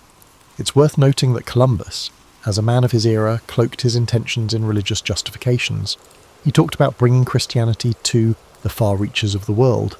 This approach resonated with an Iberian court fresh from the triumph over Granada and eager to spread Catholic influence abroad. But behind the religious language, there was also a shrewd negotiator who understood that spiritual rhetoric often smoothed the path toward funding. If you could couch your proposed voyage in terms of salvation or the glory of God, you'd find fewer obstacles in the corridors of power. What followed were months, some say years, of haggling. Advisors to the crown debated whether Columbus was an inspired savant or a fool. Traditional geographers scoffed, referencing ancient authorities who argued that the Atlantic was vast, filled with unknown dangers. A few murmured that even if Columbus did find land, it could be an inhospitable wilderness unworthy of the trouble. Columbus, however, radiated a calm sense of certainty. He occasionally flashed a map, though how detailed these charts were remains a mystery. Scholars have speculated for centuries about the source of his unwavering assurance. Some posit hidden documents or secret knowledge gleaned from seafarers who stumbled upon unknown islets. Others assume it was sheer stubbornness, an unshakable conviction that a western sea route must exist. Eventually, the Catholic monarchs took a calculated risk. They granted Columbus the funds for 3 ships, a modest investment from their perspective.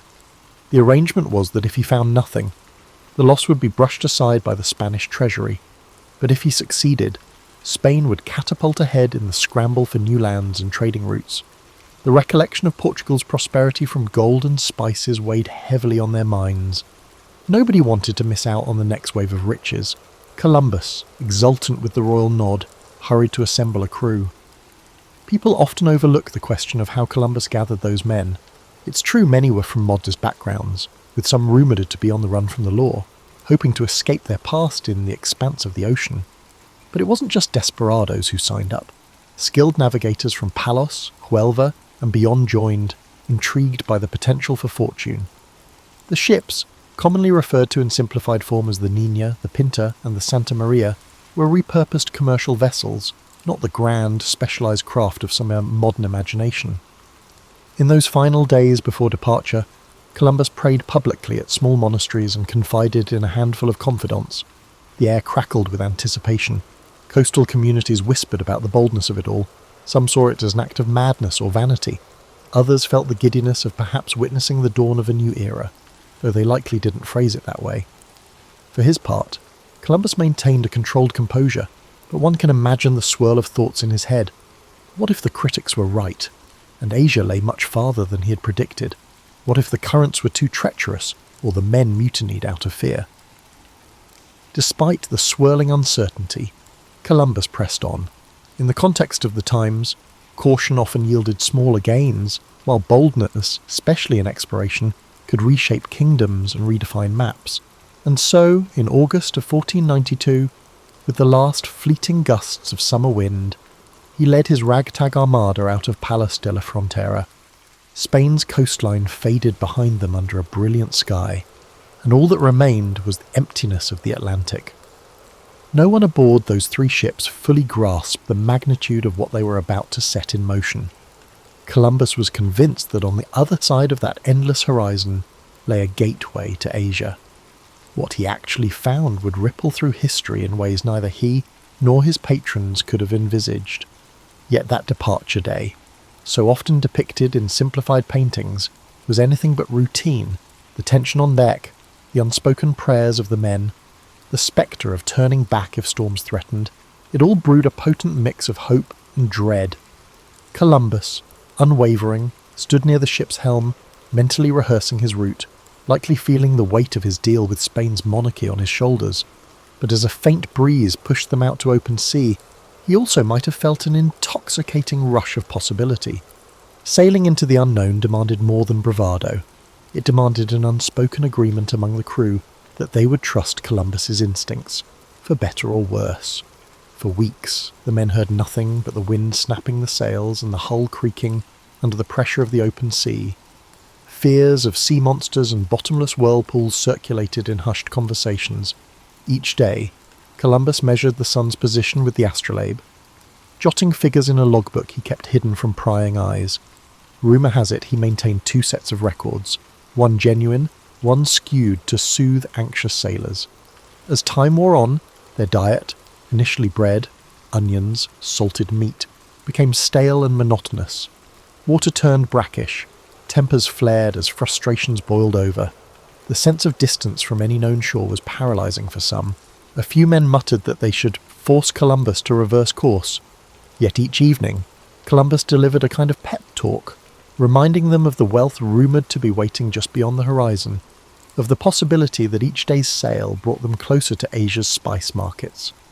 From a modern perspective, such promises might seem manipulative, but within their historical context, Columbus was playing the necessary role of morale builder.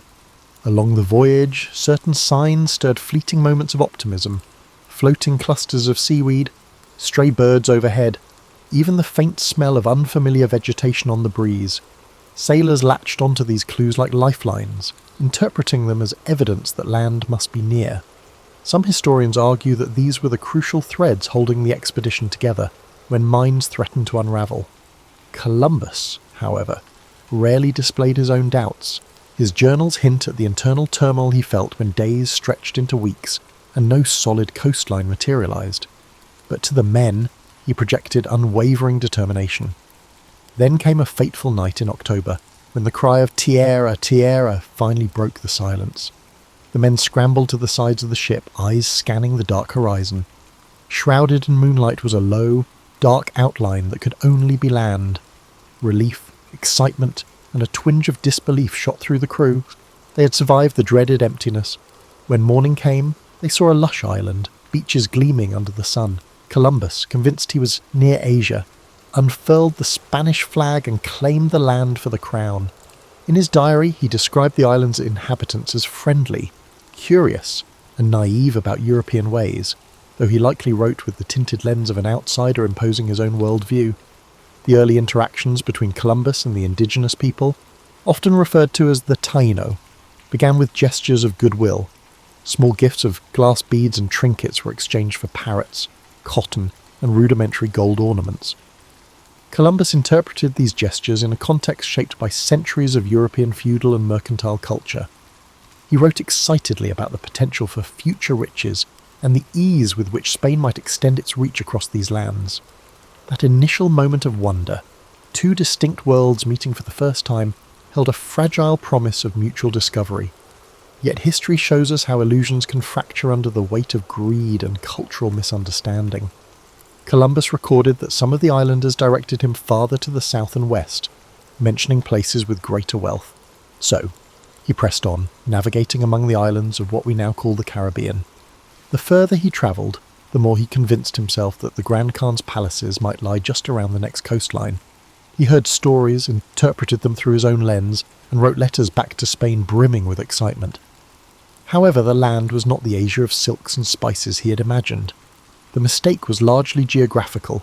The world was far bigger than he had presumed. Unwittingly, Columbus had stumbled upon a separate continent that was new only to Europeans, though not to the millions who already lived there. The seeds of future conflict were sown in these early encounters. The Spanish crown's policy was expansionist, steeped in an ideology of superiority, and Columbus's reports about malleable islanders only fueled the monarch's ambitions. He built a makeshift fort on Hispaniola, leaving some men behind while he returned to Spain with captured islanders as evidence of his discoveries. In modern eyes, that action signals a grim foreshadowing of how the New World's inhabitants would be treated, as curiosities, labour sources, or impediments to colonial aims. But in Columbus's time, such manoeuvres were considered strategic. He wanted to ensure further funding by demonstrating tangible results. Returning with natives, though entirely unethical by contemporary standards, served as proof that he wasn't just spinning tall tales. As he sailed back, Columbus already envisioned subsequent expeditions, likely anticipated wealth, honours, and a permanent place in the aristocracy. He had entered the islands as an emissary of a new empire in the making. Much like a businessman presenting a prototype to investors, he came back with enough evidence to secure additional patronage from Spain. Royal receptions greeted him upon his return, and he responded by describing the islands as paradises brimming with potential for Christian conversion and resource extraction. The tale of first contact is often romanticised, but the reality was more complex and ominous. Suspicion lurked beneath the surface, both from the Spanish who found less gold than rumoured, and from the indigenous peoples who now witnessed the arrival of more foreigners seeking land and labour.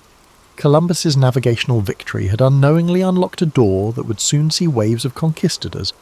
Missionaries and fortune-seekers flood these shores.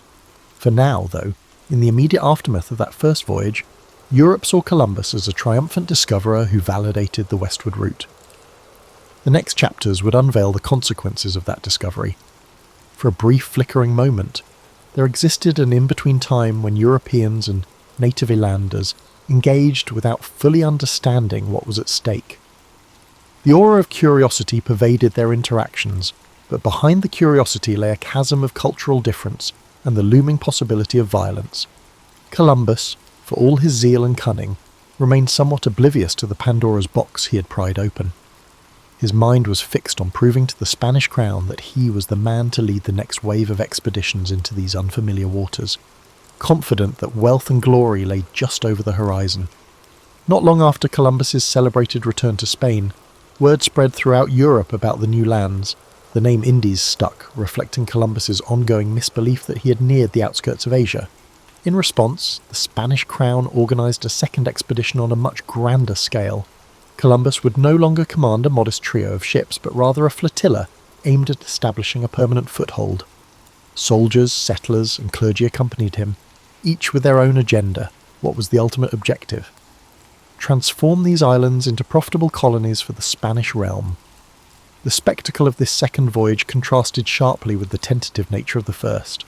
Resources flowed in: cannons, livestock, seeds for European crops. The monarchy envisioned these distant shores as an extension of Spanish civilization. In Columbus's eyes, the project was both an opportunity and a test. He welcomed the chance to govern as a viceroy of sorts, but the weight of responsibility also rested heavily on his shoulders. He had to turn uncharted islands into functioning colonies, maintain favour with the crown, and keep the natives from slipping out of Spanish control. Upon arrival back in Hispaniola, the atmosphere was palpably different. Where before there had been curiosity, now there was tension. The men Columbus had left behind in the makeshift fort had engaged in violent conflicts with locals, straining relations. The Taino were not a monolithic group. They had their own leadership, alliances, and internal politics, but collectively, they recognised that these foreigners sought to claim land and resources as their own, ignoring existing structures. Discontent and confusion spread on both sides, often fueled by the language gap. Columbus tried to govern, but the role required more than just navigation skills. Administering a settlement demanded diplomacy, patience, and foresight. Pressed by the Spanish crown for gold, he imposed demands on the Taino for tribute. This policy alienated them, transforming a guarded tolerance into outright hostility. Rebellions flared, and the Spanish met them with harsh reprisals, Columbus found himself caught between his promise to Spain, that these territories would yield wealth, and the reality that extracting riches from these communities required force or, at the very least, intimidation. Meanwhile, friction also arose among the Spanish settlers themselves. Not everyone respected Columbus. Aristocrats resented taking orders from a Genoese outsider. Soldiers chafed under what they viewed as incompetent leadership. A swirl of accusations circulated, mismanagement of supplies, favouritism, and even cruelty toward both settlers and mid-on natives. Columbus strove to maintain a grip on the situation, but as ships came and went, they carried back to Spain letters and rumours that cast him in a questionable light. People who once heralded him as a visionary began to wonder if he was a tyrant. And yet, Columbus managed to launch further exploration from these colonial footholds. He navigated around Cuba, ventured into Jamaica, and glimpsed more of the Caribbean's island chain. Each landfall brought new interactions with indigenous populations. Some initial encounters seemed peaceful enough, featuring small exchanges of goods or gestures of amity. But as Spanish ambitions grew, tensions invariably escalated into conflict. Even so, Columbus's spirit for exploration never truly dimmed. He continued sketching rough maps, confiding in his journals about how these islands might connect to the broader Asian continent. One underappreciated dimension of Columbus's second voyage was the attempt to introduce European agriculture and husbandry to the New World. Horses, pigs, and cattle unloaded from Spanish ships trotted across Caribbean shores for the first time. Wheat and sugarcane seeds were planted with the hope that they would thrive. These experiments would eventually reshape local ecosystems, though Columbus and his contemporaries didn't foresee how foreign plants and animals could disrupt native habitats. They also didn't foresee the profound demographic collapse that would befall the Taino due to disease, forced labour, and armed confrontation. Amid the daily swirl of colonial administration, Columbus also wrestled with personal disappointment. Precious metals seemed less abundant than he had hinted in his early letters. The dream of easy gold faded, forcing him to tighten the screws on both colonists and native populations to meet Spain's expectations. This pressure fueled further discontent. Some settlers plotted against him, drafting scathing reports to royal officials. Columbus responded with imprisonments and strict measures, hoping to maintain order and prove he could handle the responsibilities vested in him. He was not entirely oblivious to the unravelling situation. Letters he penned to the Spanish crown reveal a weary individual, pleading for more support, complaining that rebellious colonists undermined his policies, and defending his harsh treatment of natives as necessary under the circumstances. Historians continue to debate whether these pleas stemmed from genuine concern or a desperate attempt to preserve his authority. Possibly it was both. By this stage, Columbus was no longer just the triumphant mariner who had revealed unknown islands to Europe. He was an embattled governor, pinned between colonial demands, rebellious factions, and indigenous resistance. Eventually, the tensions reached a point where the Spanish crown could no longer ignore the colonial chaos. The Spanish crown dispatched officials across the Atlantic to conduct an investigation. Columbus's name, once applauded in royal halls, started to be whispered with skepticism. The monarchy needed order and profit, not unending complaints and allegations of brutality. Columbus, for his part, insisted he remained steadfast in his loyalty, that his measures were misrepresented, that others were sowing discord against him. But the drumbeat of criticism was relentless. These were pivotal years in which the promise of new lands collided with the practical realities of conquest. The idea of finding a paradise was replaced by the harsh realities of colonization. Columbus's navigational achievements could not shield him from the complexities of trying to rule a far-flung colony under the watchful, profit-hungry eyes of the skull of the Spanish crown, and so, amid fractious settlers and indigenous communities on the brink, the stage was set for a reckoning. The once celebrated admiral, whose unwavering conviction had brought him so far, found himself ensnared in the bureaucracy and violence of empire building, an empire that demanded more than a dreamer's spirit could easily deliver. When people talk about Christopher Columbus today, they often reduce him to a single act, that of discovering America. In that narrative, the nuance of his multiple voyages and the complexities of his tenure as a colonial administrator often vanish. Yet it's precisely in the aftermath of these voyages that the full dimensions of his influence and his failures come into stark relief. As Columbus initiated further journeys, some leading him toward the coasts of Central and South America, he found himself increasingly marginalised by Spanish bureaucracy. This shift manifested most dramatically in the arrival of Francisco de Bobadilla, a royal commissioner tasked with investigating complaints about Columbus's governorship. The new bureaucrat, carrying the weight of royal authority, wasted little time in gathering testimony. Both Spaniards and local islanders recounted episodes of cruelty, nepotism, and questionable decisions. Bobadilla was apparently so appalled that he arrested Columbus and his brothers, sending them back to Spain in chains. Legend has it that Columbus wore his shackles defiantly, even when given the chance to remove them on the ship. He saw them as a symbol of injustice, proof that his loyalty and service were being repaid with humiliation. It was a potent image for someone who once stood triumphant before the same crown that now authorised his imprisonment. The question of guilt remains tangled in historical debate. Some accounts suggest that Columbus, overwhelmed by the labyrinth of colonial politics and the pressure for gold, resorted to extreme measures. Others argue Bobadilla's actions were also politically motivated, using Columbus as a scapegoat to appease the crown's dissatisfaction with the colony's performance. Upon returning to Spain in disgrace, Columbus managed to secure an audience with Queen Isabella. Accounts from the time suggest that he pleaded his case with tears in his eyes, lamenting how he had been treated. The Queen, who once supported him so fervently, was moved enough to release him. However, his authority over the New World territories would never be fully restored.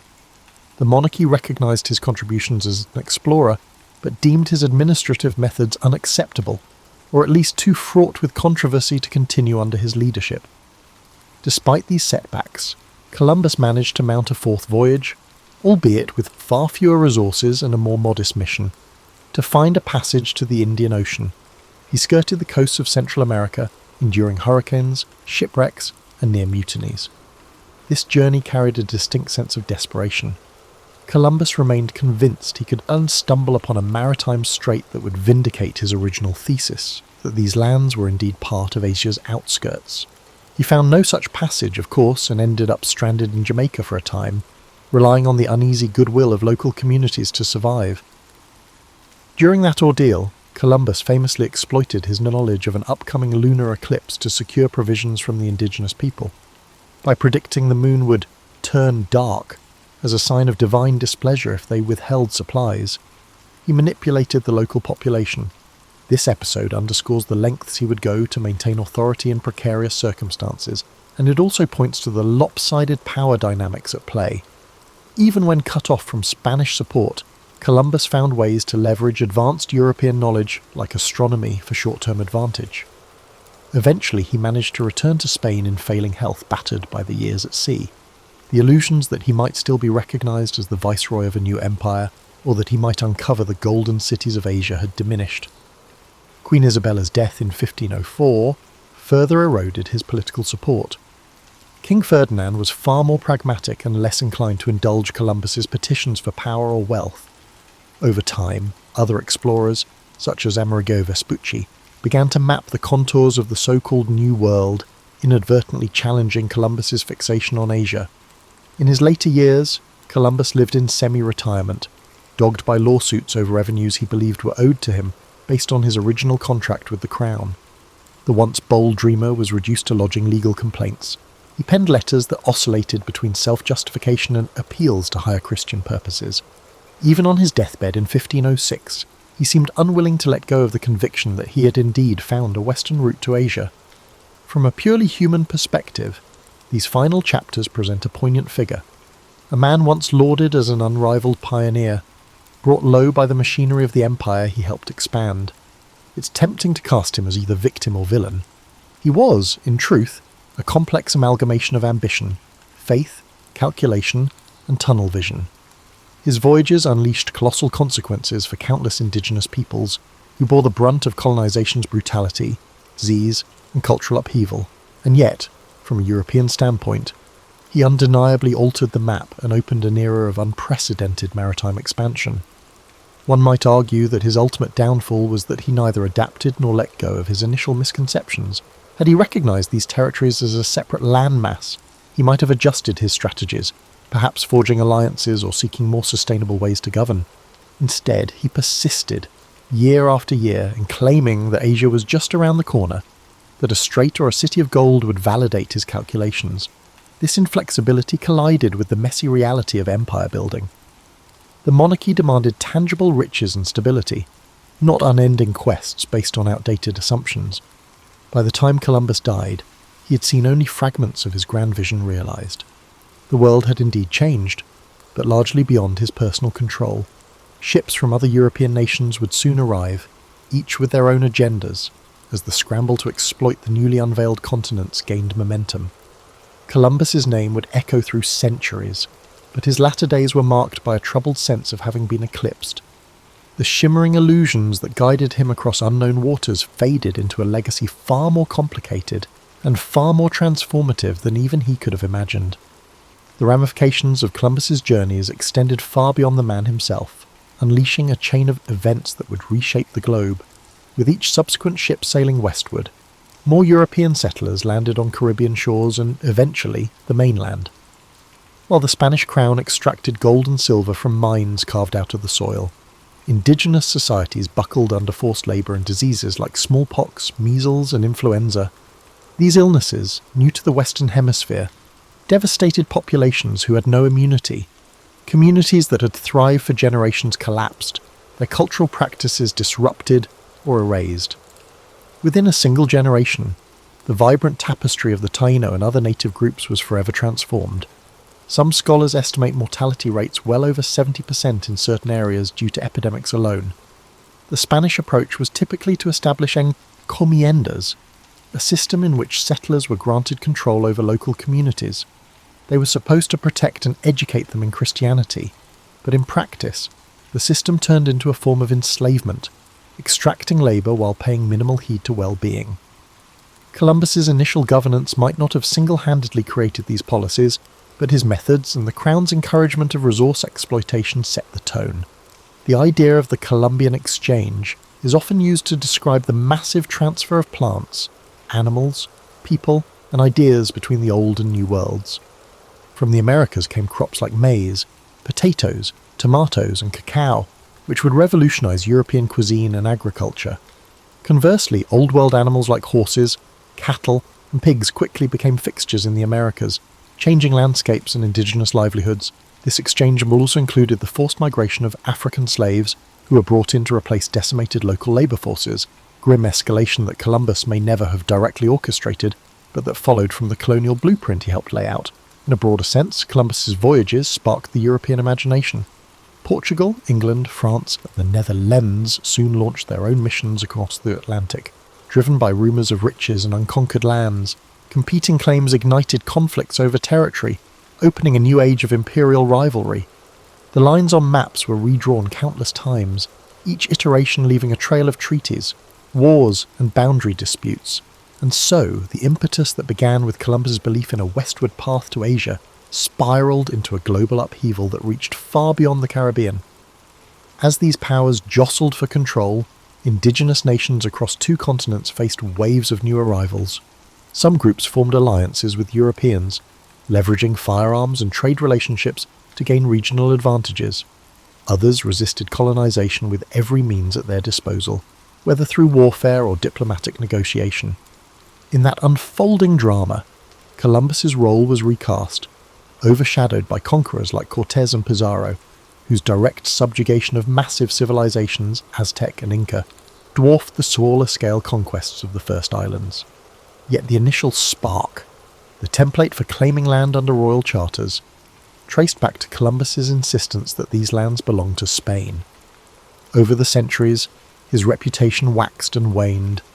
In Spain, he was intermittently lionized as a national hero, though he was Italian-born. In the emerging United States, Columbus was mythologized as an emblem of pioneering spirit, particularly during the 19th century, when a young nation sought founding myths disconnected from British colonial rule. Monuments sprouted in his name. Poets and chroniclers polished away the unseemly details, painting him as a visionary chosen by fate. But as the modern era approached, historians began to piece together the darker facets, the enslavement of native peoples, the ruthless tactics to extract tribute, and the catastrophic demographic collapse that accompanied European arrival. Within academic circles, Columbus's identity has been dissected with increasing rigour. Was he a brilliant, if flawed, mariner caught in the unstoppable tide of empire? A cunning opportunist who used royal favour to pursue his quest for personal glory? Or a tragic figure who stumbled into a continent he never understood, living long enough to see his illusion crumble? The man's diaries, the letters he exchanged with monarchs, and the records of those who travelled with him reveal contradictions and complexities that defy easy categorization. Social movements in the late 20th and early 21st centuries further heightened scrutiny. Protesters targeted Columbus Day celebrations, calling attention to the brutal legacy of colonization for indigenous peoples. Statues were defaced, public debates raged, and local governments declared alternative holidays like Indigenous Peoples' Day. The conversation shifted from glorifying Columbus's navigational triumphs to examining the price others paid for his endeavours. Some people clung to the older narrative, seeing him as an icon of exploration and progress, while others demanded a more candid acknowledgement of the suffering woven into his story. In many ways, Columbus embodies the paradox of exploration, a thirst for new knowledge and wealth, coupled with the violent imposition of power over those encountered. Modern sentiments often try to reduce historical figures to moral absolutes, hero or villain, but people, and particularly those who lived centuries ago, exist in moral shades shaped by the context of their times. Columbus was no exception. He followed the traditions of his society, exploitation, religious zeal, hierarchical rule, while also forging new paths that irrevocably altered the world's trajectory. Reflecting on this, one sees that the significance of Columbus's voyages cannot be understated. Regardless of how one judges his personal character, entire continents were thrust into a new era of connectivity and strife. Commodities, pathogens, and cultural practices mingled in a transoceanic dance, with consequences that continue to unfold. That global transformation can be traced to this determined navigator who, despite incorrect assumptions and an inflexible mindset, was the catalyst for an epical shift. History, for all its tumult and tragedy, hinged on that moment he and his crew sighted land in 1492.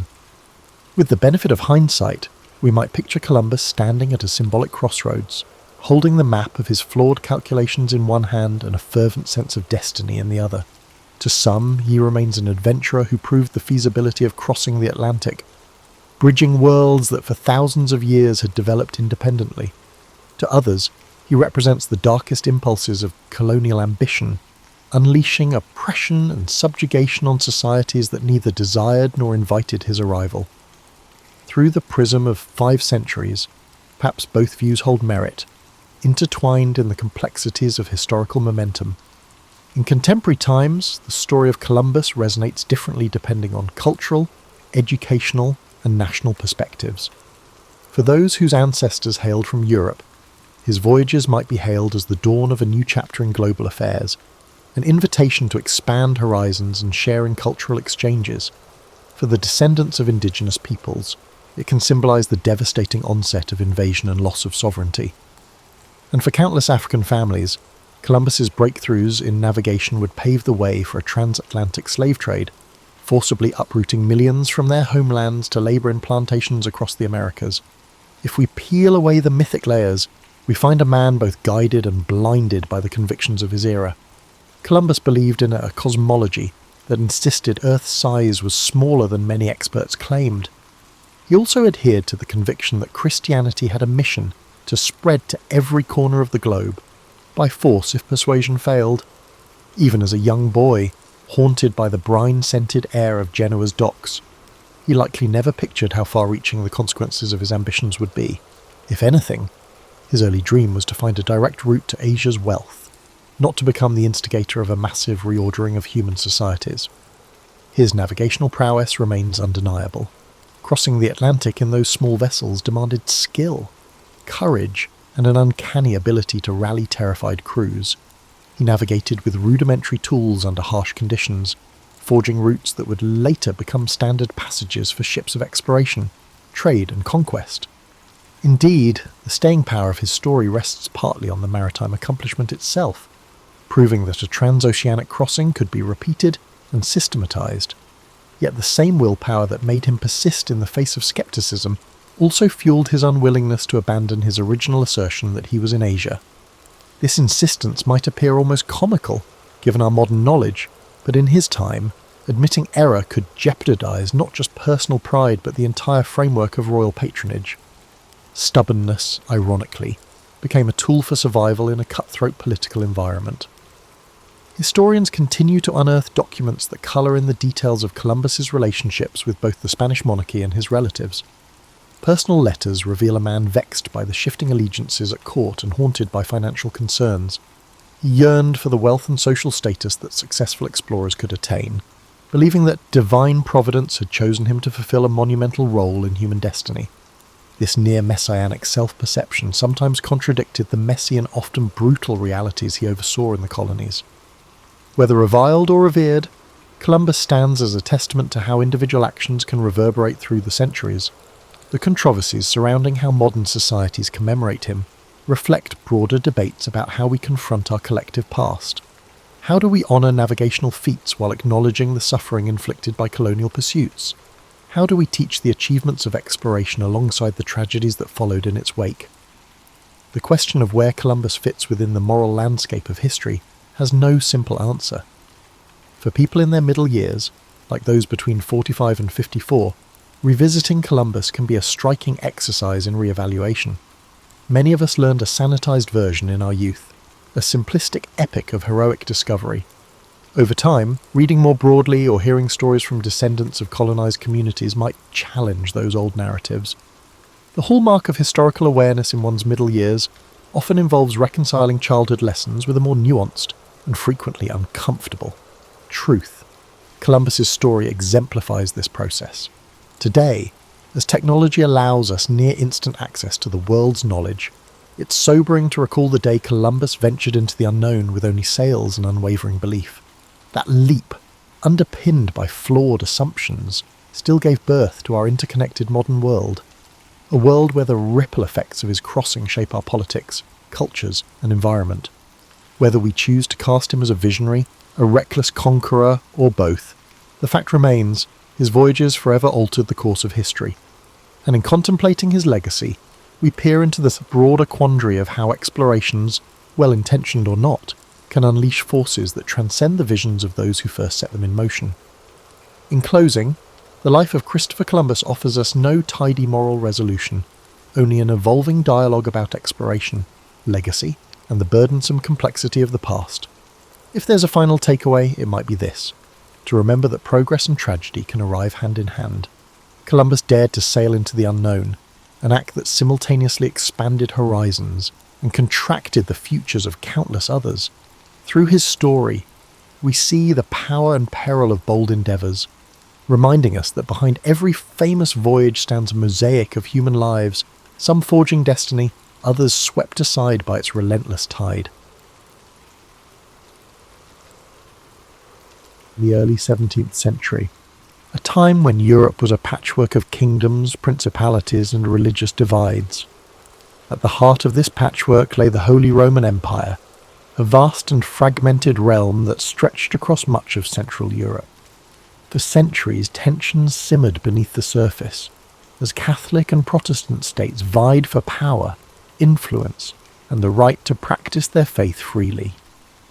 The spark that ignited this long and devastating conflict came in the form of a defiant act in the city of Prague. In 1618, Protestant nobles in Bohemia, angered by perceived restrictions on their religious freedoms under Emperor Ferdinand II, staged a dramatic rebellion. They stormed Prague Castle, seized 2 imperial officials, and hurled them out of a window in an event known as the Defenestration of Prague. Miraculously, the officials survived the fall, but the act was a clear declaration of defiance. This single moment set off a chain reaction, like ripples spreading across a still pond. Ferdinand II, a staunch Catholic, saw the rebellion as a direct challenge to his authority in the Catholic Church. Determined to restore order and Catholic dominance, he mobilized his forces, while Protestant leaders across the empire began rallying their allies in preparation for a larger struggle. What began as a localized conflict in Bohemia quickly escalated into a broader war, drawing in neighboring regions and foreign powers. Protestant princes sought support from allies in Denmark, Sweden and beyond, while Catholic states turned to Spain and the powerful Habsburg dynasty for aid. The war was no longer just about Bohemia, it had become a contest of religion, politics and territorial ambition. As the conflict unfolded, it became clear that this was not a war of quick resolutions. The early battles were fierce yet inconclusive, leaving both sides entrenched in their positions and more determined than ever to secure victory. The countryside began to bear the scars of the war. Villages burned, crops were destroyed, and innocent lives were caught in the crossfire. The 30 Years' War was born out of these divisions, and its origins reveal much about the fragile balance of power and belief in Europe at the time. It was a conflict rooted in faith, but also fueled by ambition and fear, a perfect storm that would rage for decades. Take a moment to absorb this beginning, the first ripples of what would become a vast and relentless storm. As we move forward, the intricate web of alliances, battles and betrayals will unfold. But for now, let the gravity of this moment settle, a reminder of how one act of defiance can echo across history. As the conflict in Bohemia ignited, the deeper fault lines of Europe's religious divide began to widen, casting a shadow over the entire continent. At its core, the 30 Years' War was fueled by the tensions between Catholics and Protestants, a struggle that had simmered since the Reformation in the 16th century. The Peace of Augsburg in 1555 had attempted to create harmony by allowing rulers within the Holy Roman Empire to determine their state's religion, whether Catholic or Lutheran. Yet this fragile peace left many unresolved issues, particularly with the rise of Calvinism, a branch of Protestantism that had not been recognised in the agreement. As Calvinist states gained influence, the Catholic Habsburg rulers viewed them as a threat. Their growing presence felt like a challenge to the established order. When Ferdinand II ascended to the throne of the Holy Roman Empire, he was determined to restore Catholic dominance. His unwavering faith and aggressive policies further inflamed tensions, especially among Protestant states that viewed him as a tyrant bent on crushing their freedoms. Ferdinand's allies in Spain and the papacy provided him with support, reinforcing the Catholic position with resources and manpower. On the other side, the Protestant Union, a coalition of Protestant princes, mobilised to resist Ferdinand's ambitions. They sought aid from Protestant powers beyond the empire, including Denmark, Sweden and England. These nations saw the conflict not only as a religious struggle, but also as an opportunity to weaken the Habsburgs and expand their own influence. The war spread beyond Bohemia, spilling into regions such as the Palatinate, Saxony and Bavaria. Each new front brought devastation to towns and villages, as armies marched across the countryside, leaving destruction in their wake. The brutality of the conflict became evident in battles such as the Battle of White Mountain in 1620, a crushing defeat for the Protestants that marked the beginning of Ferdinand's efforts to reassert Catholic control. But despite Catholic victories in the early years, the war refused to subside. Protestant leaders rallied, drawing on the resources and military expertise of their allies. Sweden, under King Gustavus Adolphus, emerged as a formidable force. His disciplined armies breathed new life into the Protestant cause. The balance of power began to shift and the war escalated further. This was no longer a simple struggle between Catholics and Protestants. It became a war of ambition and survival. Smaller states and mercenary armies joined the fray, drawn by promises of plunder and pay. The war became a theatre of chaos, where alliances shifted and even traditional enemies found themselves fighting side by side in pursuit of their goals. As the conflict deepened, it transformed the very nature of warfare. The 30 Years' War was one of the first conflicts where civilian populations suffered as much as, if not more than, the soldiers. Famine, disease, and displacement became common, as entire communities were uprooted or destroyed. The war's religious roots became intertwined with the politics of power, and its escalation revealed the fragility of peace in a divided world. As we move to the next chapter, Consider the human cost of these divisions, the lives touched by a conflict that seemed endless, yet always teetered on the edge of resolution. By the late 1620s, the Protestant cause seemed to falter, their forces weakened by defeats and dwindling alliances. But the entry of Sweden into the war, under the leadership of King Gustavus Adolphus, marked a turning point that would reshape the conflict. Gustavus Adolphus was not just a ruler, he was a visionary military leader whose innovations in strategy and tactics would leave a lasting legacy on warfare. Gustavus Adolphus believed deeply in the Protestant cause, but his intervention was also driven by Sweden's strategic interests. The Habsburgs' growing influence threatened Swedish dominance in the Baltic region, making the 30 Years' War a matter of survival and sovereignty for his nation. With the backing of France, which sought to undermine Habsburg power despite being Catholic, Sweden entered the fray in 1630, bringing with it a disciplined and modernized army. The Swedish forces brought a new energy to the Protestant struggle. Gustavus Adolphus introduced revolutionary military tactics, emphasizing mobility, coordination, and the use of combined arms, integrating infantry, cavalry, and artillery into a cohesive fighting force. These methods gave his troops a significant edge over the larger but less organized armies of the Catholic League. The Battle of Breitenfeld in 1631 was a defining moment, a stunning victory for the Swedes and their Protestant allies. Gustavus Adolphus's army decimated the Catholic forces, demonstrating the effectiveness of his strategies. This victory not only bolstered Protestant morale, but also drew new allies to their cause, shifting the balance of power in the war. Under Gustavus Adolphus's leadership, the Protestant forces began to reclaim territory lost in earlier phases of the war. They advanced deep into the heart of the Holy Roman Empire, challenging Ferdinand II's dominance and threatening the stability of the Habsburg realms.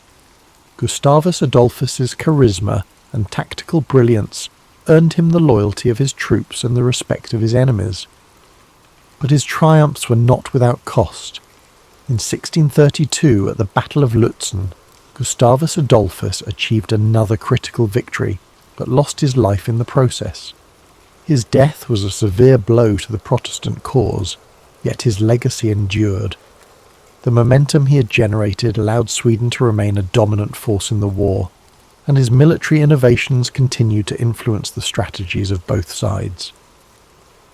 As Sweden's intervention reshaped the war, the conflict grew even more complex.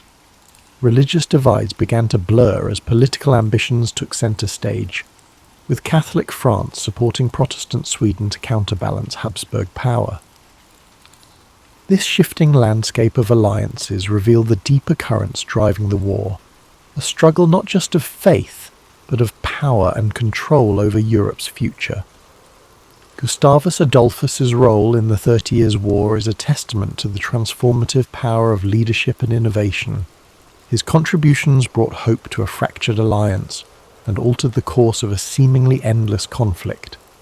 Yet, his death also reminded the world of the fleeting nature of triumph in the face of war's relentless toll. As we prepare to move to the next chapter, take a moment to reflect on the determination and vision it takes to bring change amid chaos. In the darkest times, even a single leader can leave an indelible mark, and yet the storm of history moves forward, carrying all in its wake. As the 30 Years' War stretched into its second decade, the conflict expanded beyond its original boundaries, engulfing nearly all of Europe in its relentless grasp. Nations that had once remained on the sidelines found themselves drawn into the fray, whether by alliances, ambitions, or the sheer inevitability of the war's momentum. The entry of France in 1635 marked a dramatic shift. Though a Catholic nation, France allied with Protestant powers like Sweden to counterbalance the Habsburgs' influence. This decision underscored how the war had evolved from a religious conflict into a broader struggle for political dominance in Europe. The stage was set for what would become one of the most destructive periods of the war. As alliances grew ever more complex and battles became increasingly brutal. Across the continent, the toll of the war was staggering, Cities were besieged and burned. Fields were left barren and lifeless, and villages were emptied as civilians fled the advancing armies. Mercenary forces, often poorly paid and motivated by survival, resorted to pillaging and looting, leaving devastation in their wake. Famine and disease swept through war-torn regions, taking more lives than the battles themselves. As you listen to this story, let the gravity of these events drift gently through your thoughts, but not linger. Imagine the chaos of the time slowly fading into the background, replaced by a sense of quiet reflection. Feel the weight of the war's hardship giving way to an understanding of resilience, a reminder of humanity's enduring strength even in its darkest hours. The conflict's scope seemed endless, with battles erupting in regions as far-reaching as the Rhineland, the Netherlands, and northern Italy. Yet amid the turmoil, moments of diplomacy and negotiation emerged, offering brief glimpses of hope. Peace talks began to take shape, though they were slow and fraught with challenges, reflecting the deep divisions and mistrust among the warring parties. Let these moments of negotiation remind you that even in the midst of chaos, there are always efforts toward resolution. Allow yourself to relax further, your breath steady and calm, as if tracing the contours of history's slow march toward peace. As we move deeper into the story, the resilience of the people and the shifting tides of war remind us of the impermanence of struggle. Take this moment to let your mind ease. Let the complexity of the 30 Years' War unravel gently, leaving you with a sense of quiet perspective and peace. After nearly 3 decades of relentless conflict, Europe began to seek an end to the devastation. The 30 Years' War had taken a toll unlike any before it. Economies were ruined, lands were ravaged, and millions of lives had been lost. By the early 1640s, the warring nations realized that no decisive victory was in sight. The war had devolved into a stalemate of exhaustion. Thus began the long and complex journey toward peace, through the negotiations that would culminate in the Peace of Westphalia. The Westphalian negotiations were unprecedented in their scope and ambition. For the first time in European history, nearly all major powers gathered to discuss terms of peace. Delegates from Catholic and Protestant states, as well as representatives from France, Sweden, Spain, and the Holy Roman Empire, met in the towns of Münster and Osnabrück.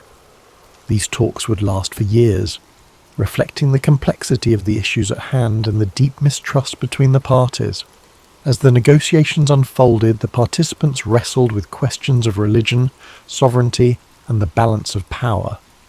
The Peace of Westphalia sought to establish a new order in Europe, one that would recognize the religious and political realities that had emerged from the war. Protestant and Catholic states agreed to a form of mutual tolerance, reaffirming the principle that rulers could determine their state's religion, while also granting greater freedoms to minority faiths. The treaty also redefined the concept of sovereignty. It marked the beginning of the modern state system, where nations recognized each other's territorial boundaries and agreed not to interfere in one another's internal affairs. This idea of state sovereignty would become a cornerstone of international relations for centuries to come. While the Peace of Westphalia brought an end to the 30 Years' War, its provisions were not without compromise. No side emerged as a clear victor, and many of the underlying tensions remained unresolved. Yet, the treaty succeeded in ending the immediate bloodshed and creating a framework for coexistence in a fractured Europe. As you listen to the conclusion of this chapter, let the idea of resolution fill your thoughts. Picture the weary negotiators, coming together after years of strife, finding common ground in the hope of a better future. Let this image remind you that even in the most challenging times, peace is always within reach. The road to peace was long and arduous, yet it proved that dialogue and compromise can overcome even the deepest divisions. Allow this lesson to settle within you as you relax further, your mind at ease, as the echoes of war fade into the calm promise of resolution. As the Peace of Westphalia brought an end to the 30 Years' War, Europe began to rebuild from the ashes of its most devastating conflict. The war left an indelible mark on the continent, shaping the course of history in profound ways. Nations that had been battered and broken emerged with new identities, while the concept of sovereignty laid the foundation for the modern nation-state system. The war's legacy extended beyond politics and borders. It changed the way conflicts were waged, highlighting the immense cost of prolonged war and the devastating impact on civilian populations. The lessons of the 30 Years' War echoed across generations, reminding humanity of the importance of diplomacy, tolerance, and restraint. This story of destruction and eventual reconciliation carries a timeless message. Even in the darkest of times, there is always a path forward, a path forged through perseverance, negotiation, and the willingness to find common ground. The 30 Years' War may have scarred Europe, but it also served as a turning point, proving that peace, though hard-won, is always worth striving for. As we close this chapter of history, take a moment to reflect on the resilience of the human spirit. Let the story of the 30 Years' War remind you of the strength found in unity and the power of resolution. Think of the nations and individuals who rebuilt after so much loss, their journey, though difficult, leading to a more stable and interconnected future. Now let the soothing sounds of rain guide you to a place of peace and relaxation. Imagine gentle raindrops falling softly on leaves, washing away the echoes of history's struggles. Feel the rhythm of the rain bringing calm to your mind and a sense of quiet to your soul.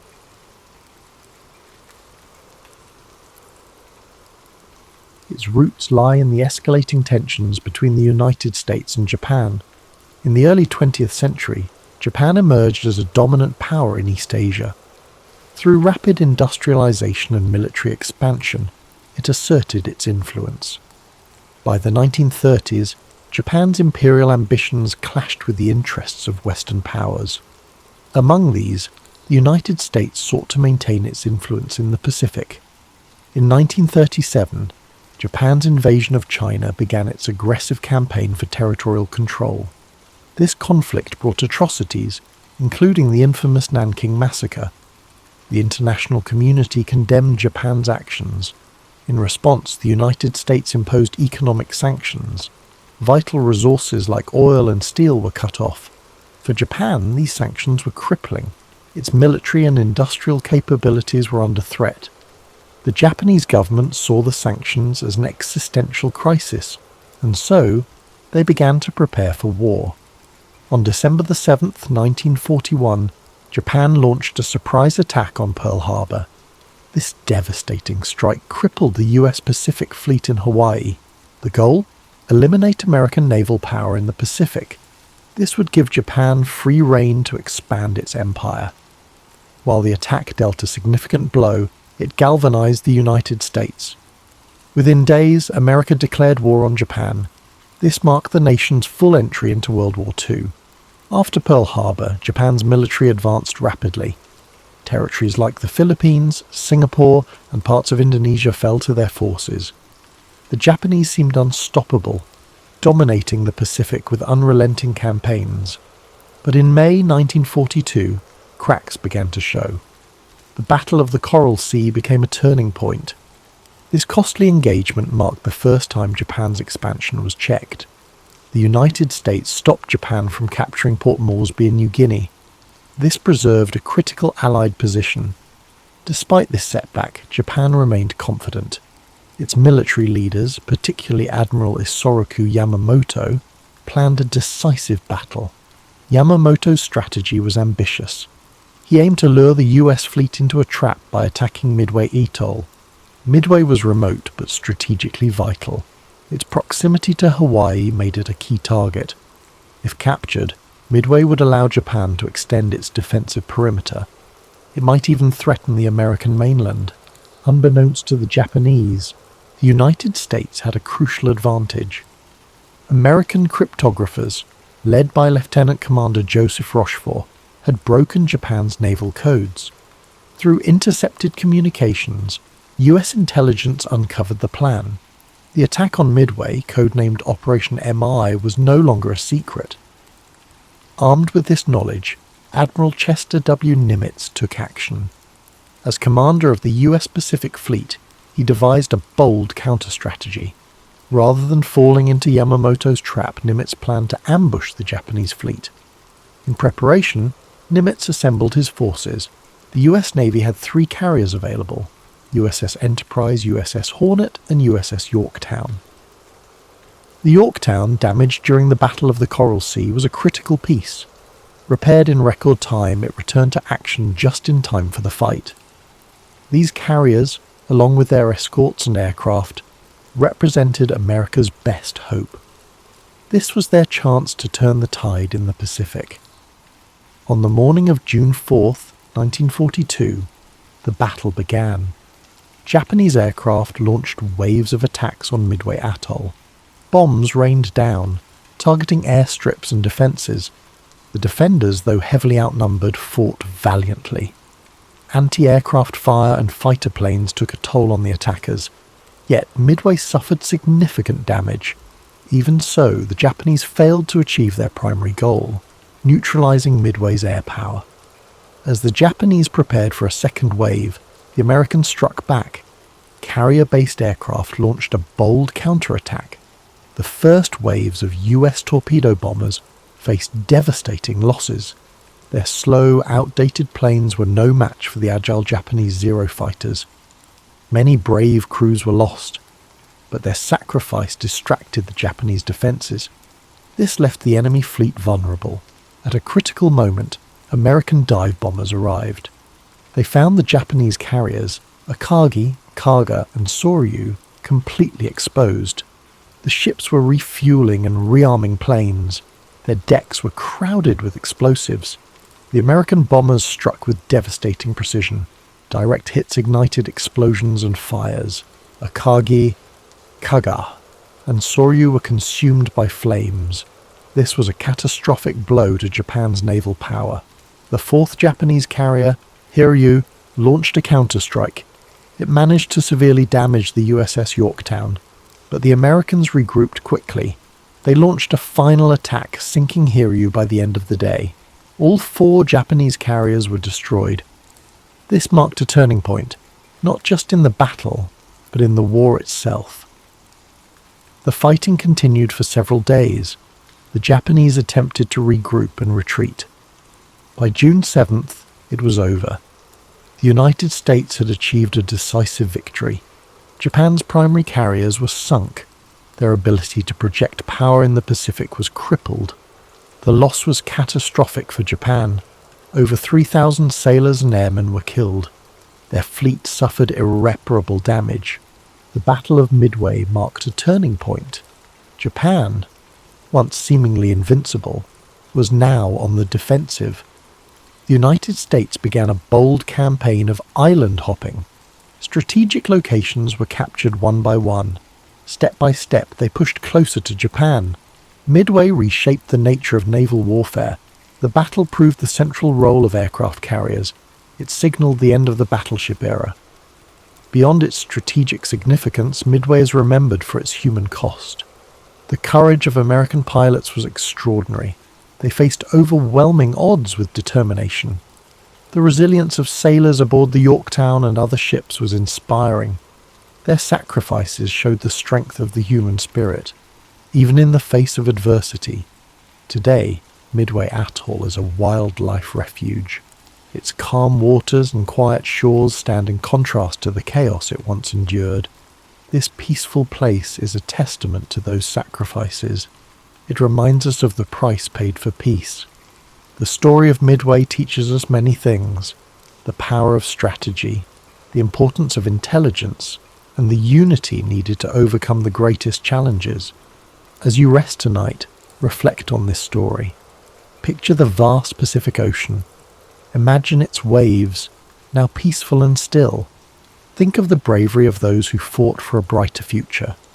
Let their sacrifices bring you calm and hope. The impact of Midway did not end with the sinking of Japan's carriers. Its effects echoed across the Pacific and beyond. For Japan, the loss was a strategic disaster. 4 carriers were destroyed: Akagi, Kaga, Soryu, and Hiryu.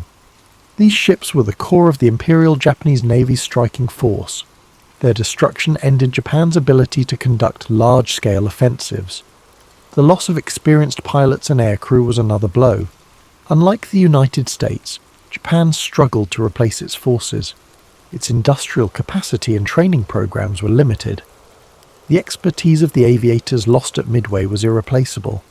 This left the Japanese fleet at a growing disadvantage in later battles. For the United States, Midway was a game-changer.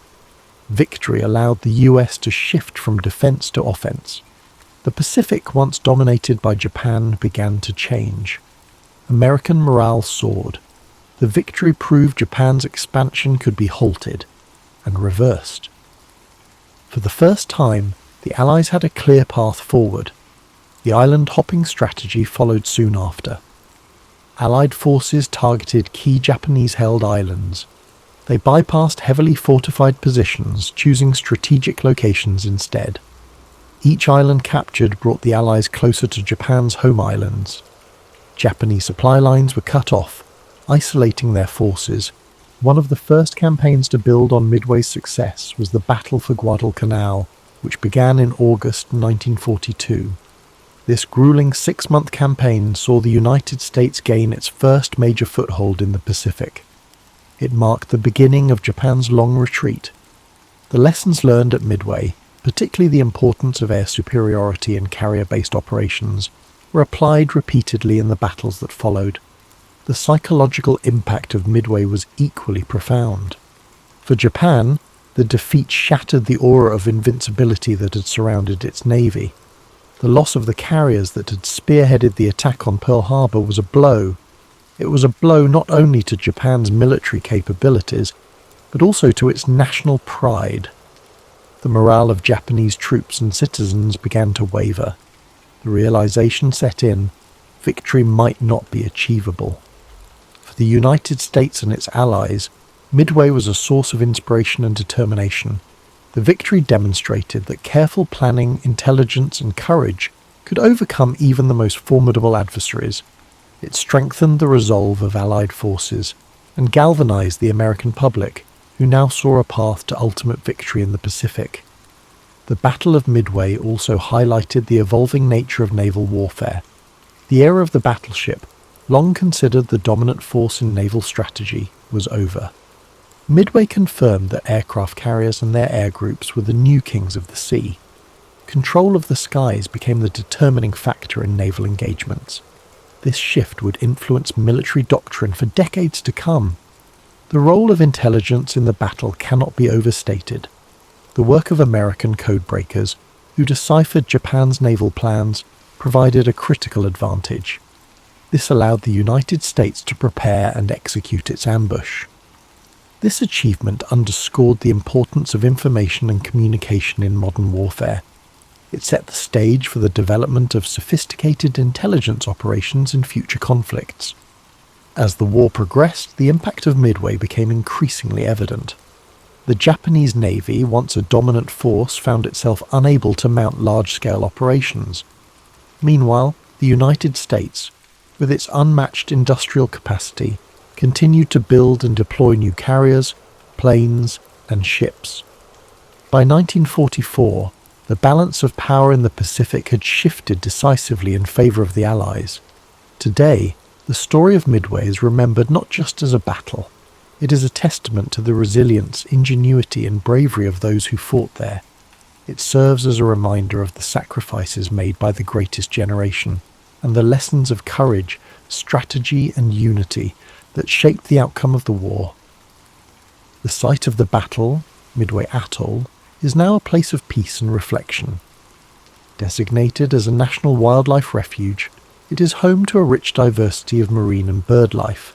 A far cry from the chaos of war that once engulfed its waters, the atoll stands as a symbol of renewal and a tribute to the resilience of nature and humanity alike. As you reflect on the events of the Battle of Midway, imagine the vast, quiet expanse of the Pacific, its waters calm and still under a starry sky. Let the courage and determination of those who fought fill you with a sense of gratitude and inspiration. Their sacrifices remind us of the strength and resilience within each of us and the enduring hope for peace. After the decisive American victory at Midway, the Imperial Japanese Navy found itself in a precarious position. With the loss of 4 carriers, over 300 aircraft and their experienced crews, Japan's ability to project power across the Pacific was irreparably weakened. The battle also exposed critical flaws in Japan's strategic planning and overconfidence. Despite early successes in the war, the Japanese High Command underestimated the United States' industrial capacity, intelligence capabilities, and the sheer determination of its forces. Midway was a psychological blow to Japan. The once dominant Japanese Navy now faced a growing and increasingly confident American fleet. This loss of momentum had a cascading effect on Japanese strategy. Without the naval supremacy they had relied upon, Japan was forced into a defensive posture, scrambling to protect its remaining territories and resources. Meanwhile, the United States capitalized on its victory to push forward with its island-hopping campaign. This strategy involved bypassing heavily fortified Japanese strongholds in favor of capturing strategically significant islands. Each island seized became a stepping stone toward Japan itself, providing bases for air operations, supply lines, and staging areas for future assaults. One of the first major campaigns following Midway was the Battle for Guadalcanal, which began in August 1942. Guadalcanal was a grueling and protracted campaign, lasting 6 months and testing the endurance of both American and Japanese forces. The lessons learned at Midway played a crucial role in this battle, particularly the importance of air superiority and naval coordination. Guadalcanal marked the first significant offensive by Allied forces in the Pacific and further demonstrated Japan's inability to sustain its initial advances. The importance of logistics and industrial capacity, highlighted by Midway, became even more apparent as the war progressed. The United States, with its vast industrial resources, was able to replace ships, aircraft, and personnel at a pace that Japan could not match. For every carrier Japan lost at Midway, the US was building multiple new carriers, along with the planes and crews needed to operate them. This overwhelming production capacity allowed the Allies to maintain pressure on Japan across multiple fronts. The Battle of Midway also influenced the development of naval warfare tactics and technology. The battle demonstrated the importance of aircraft carriers as the centerpiece of naval strategy, relegating battleships to a secondary role. The lessons learned at Midway shaped the way future naval engagements were fought, with an emphasis on air power, intelligence, and mobility. Intelligence gathering, which had played such a pivotal role at Midway, continued to be a critical factor in the Allied war effort.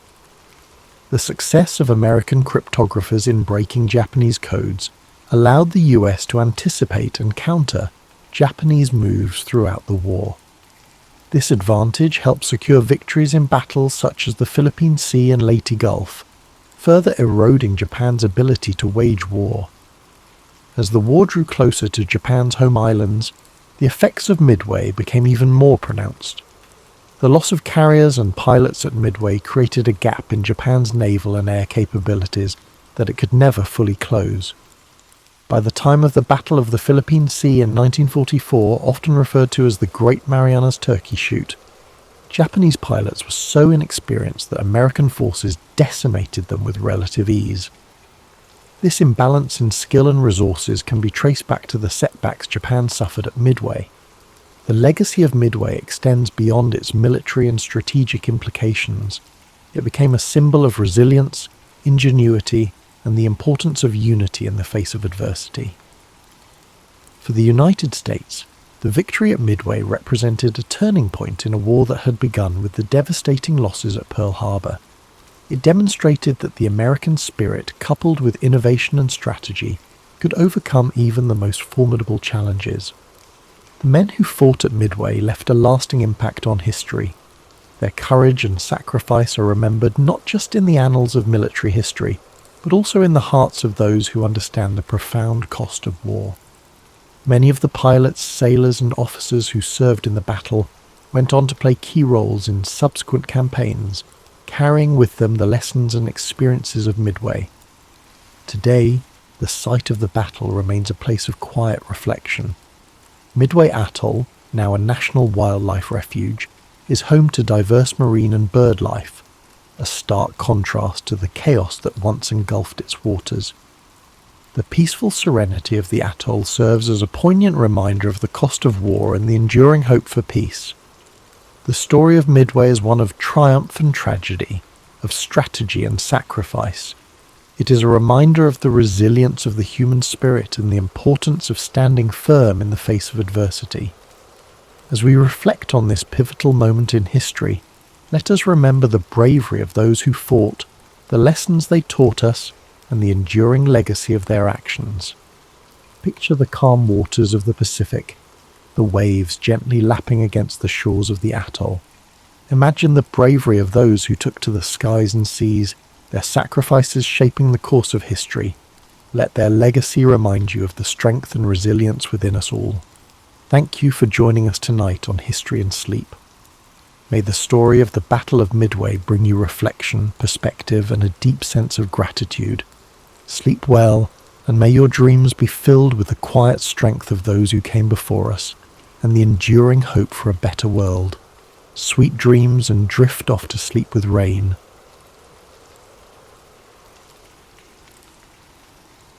Picture an early morning in the ancient kingdom of Macedon, a hazy dawn light creeping over the rolling hills and illuminating the stone walls of Pella.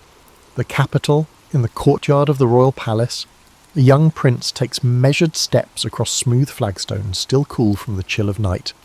He is Alexander, son of King Philip II, already restless with ambition. He stands no taller than any normal youth, yet there's a quiet intensity in his gaze. Local gossip suggests he asks questions no child his age should, ones about life, death, and the boundaries of human capability. It's whispered that from the day he first saw the world, he's been driven by the desire to surpass it. Philip himself is not a particularly sentimental father. He loves Alexander in his own way, yet the kingdom demands more attention than his son. Under King Philip, Macedon has become stronger, more organised and more dangerous to neighbouring lands. Philip sees in Alexander the potential to carry on and expand his work. He pushes the boy to study with the best tutors in all of Greece, ensuring a potent blend of martial and intellectual preparation. Aristotle is one among many teachers, but uniquely revered. He nurtures Alexander's fascination with science, philosophy, and the fringes of knowledge. Lessons aren't rote memorization, but dialogues, full of debates that test logic and stoke curiosity. This mental discipline shapes Alexander's sense of strategy and cunning. The climate in the palace is complex. Every corner can hold a potential spy, and each dusty corridor might echo with rumours of betrayals and alliances. People talk in low tones about the tension between Philip and his wives. Alexander's mother, Olympias, is as formidable in her own right as any soldier. Devout worshipper of the god Dionysus, she's rumoured to participate in midnight rituals involving serpents, drums, and an ecstatic communion with the divine. Some say she is cunning, even a dangerous influence on Alexander.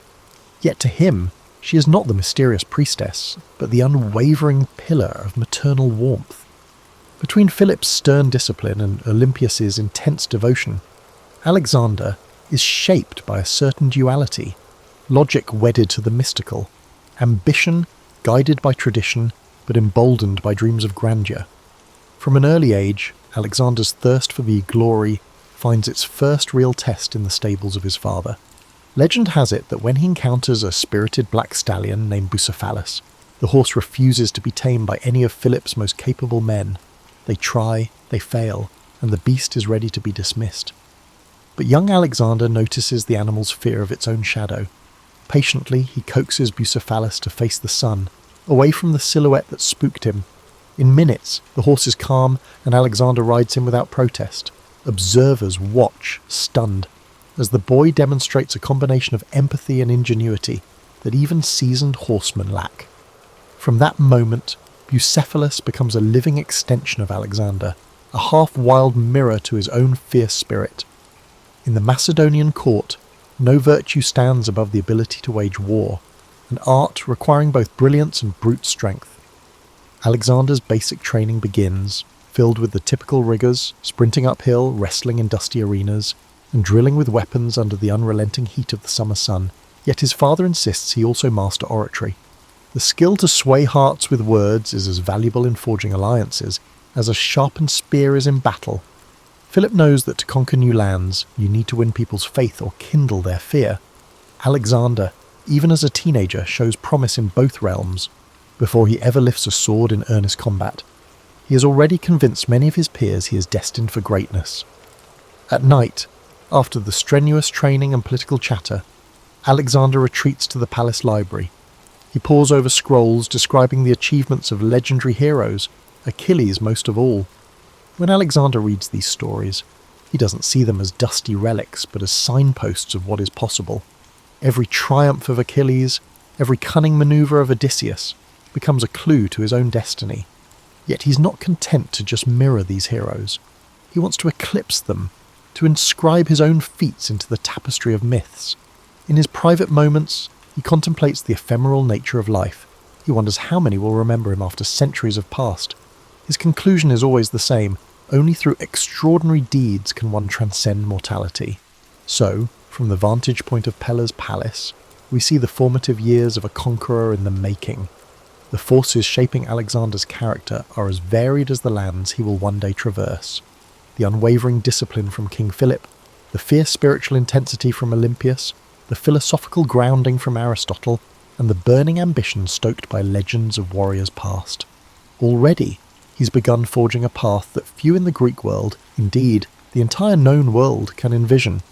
He's not simply an heir to a throne. He sees himself as the living manifestation of a myth destined to break the boundaries of what Macedon, or any kingdom, believes is possible. Life in Macedon, even for a prince, is precarious. The hallways of the palace buzz with potential treachery, assassins lurking in the shadows, and cunning allies who are only as loyal as their opportunities demand. Every so often, tensions flare between Philip and the aristocracy. Some resent the king's bold military reforms, believing he is gradually dismantling old tribal structures that once defined Macedonian life. Others fear that while building alliances with Greek city-states, Philip risks losing the distinct identity of Macedon itself. Young Alexander, absorbing these concerns, learns early that power can be fickle. Even the mightiest monarchy can topple under the weight of ambition, both from within and beyond the palace walls. Beyond politics, Alexander wrestles with internal doubt. Yes, he is fearless on a charging horse, but the responsibilities overshadowing him loom far greater. There's a hidden conflict, often unspoken, between father and son. Philip expects gratitude for all he provides: training, a stable empire, connections. But Alexander yearns to chart his own course, unsatisfied by mere inheritance. He wants to carve out something unprecedented, an empire bridging cultures and continents. Sometimes it feels like the older generation just wants to secure Macedon's local dominion, while Alexander's private vision stretches across the horizon. He doesn't articulate it yet, but deep within, the seeds of conquest already take root. To outsiders, Macedon can feel rugged compared to the refined city-states of southern Greece. Athenians and Spartans might sneer at Macedonian barbarism, but Philip has proven that Macedon's might lies in an organised army led by fierce leadership. Alexander sees the transformations, the phalanx formation perfected, discipline enforced, and new siege technologies tested. He trains alongside hardened veterans who share stories of battles fought against formidable foes. Growing up amid soldiers' banter, Alexander learns not only the physical demands of combat, but also how morale, fear, and loyalty can determine outcomes before the first arrow even flies. Around this time, Alexander is invited to visit Athens with his father. Despite any mocking glances from local intellectuals, he admires the marble columns, the bustling agora, and the philosophical debates that spill out onto street corners. The famed city is a living monument to human achievement in art and reason, yet it also teems with political tensions, a sense of friction between progress and tradition. Walking those storied streets, Alexander muses that controlling a city is far more than just occupying its walls. You must win over its spirit, its sense of cultural pride. He keeps that insight close, suspecting he'll one day need it. Yet tragedy and strife soon converge, as they so often do in the ancient world. Word spreads of plots against Philip. Some revolve around former allies who feel slighted by the king's conquests or suspect he's grown too bold. Alexander stands on the periphery, uncertain whether he should intervene, afraid that any misstep might implicate him as a conspirator. The tension boils over during a grand ceremony, one that should have been a pinnacle of Philip's prestige. In a sudden and shocking moment, an assassin plunges a blade into the king. The crowd gasps. The king of Macedon, unstoppable in battle, falls victim to a single thrust in the confusion of the celebration. Chaos erupts, with bystanders scattering and guards rushing forward. Within minutes, the assassin lies dead, but the damage is done. Philip's lifeblood seeps into the dirt, and Macedon stands at a precipice. Alexander is thrust into an unexpected, yet almost inevitable, position. At age 20, with the kingdom newly crowned upon his head, he must stabilise his realm. Some friends rejoice, convinced this is his destiny.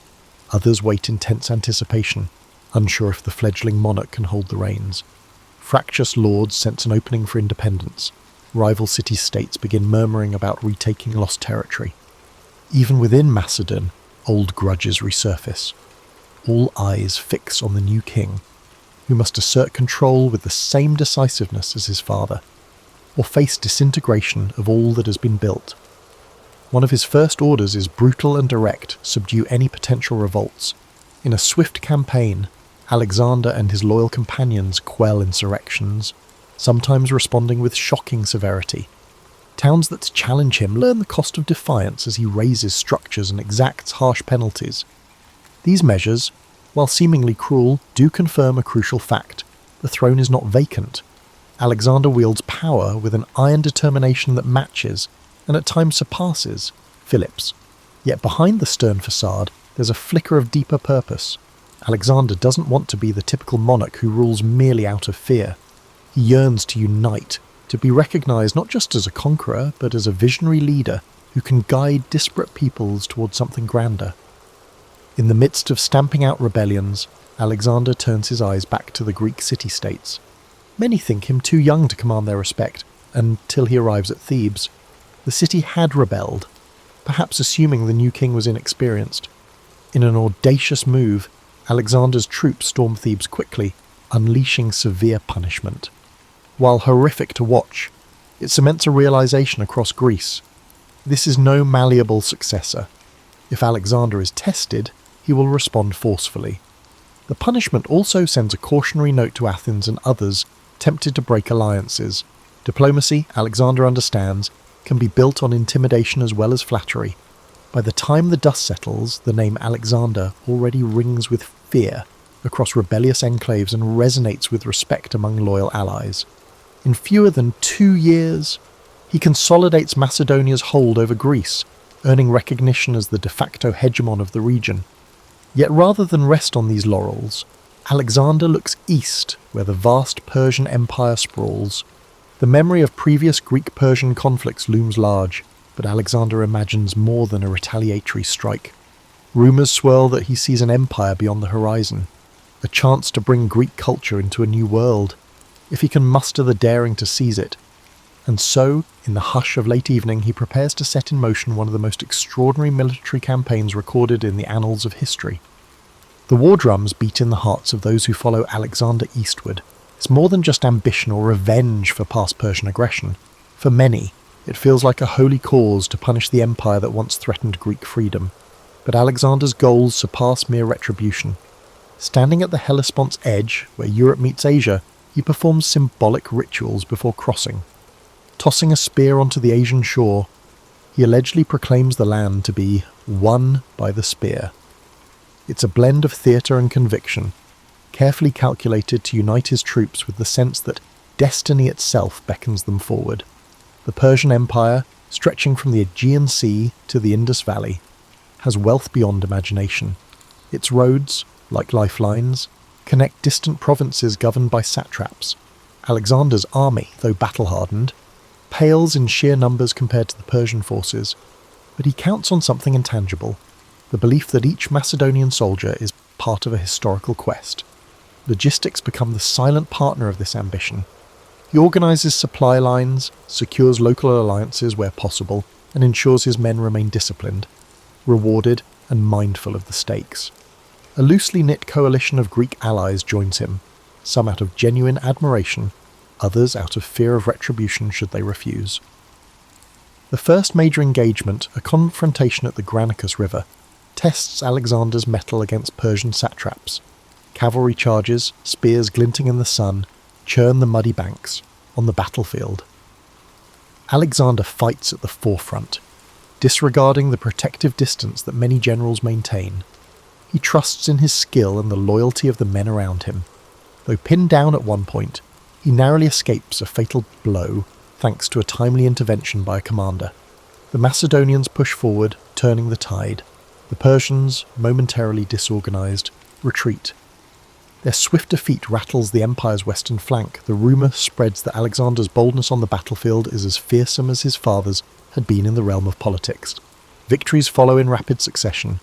Alexander's strategy is not merely about smashing through defences, but also about presenting himself as a liberator to Greek cities under Persian rule. He spares those willing to cooperate, displaying a surprising level of mercy towards some towns. This balanced approach undercuts Persian authority and encourages local populations to accept his leadership with fewer rebellions. It also cultivates a sense of moral justification among his troops. They aren't mere invaders, others. They are freeing these territories. At least that's the story told in Macedonian campfires and official proclamations. Still, there are instances of calculated cruelty. When a city defies him, he doesn't hesitate to unleash the terror of siege warfare, employing advanced siege engines learned from Philip's campaigns. Walls crumble, families flee.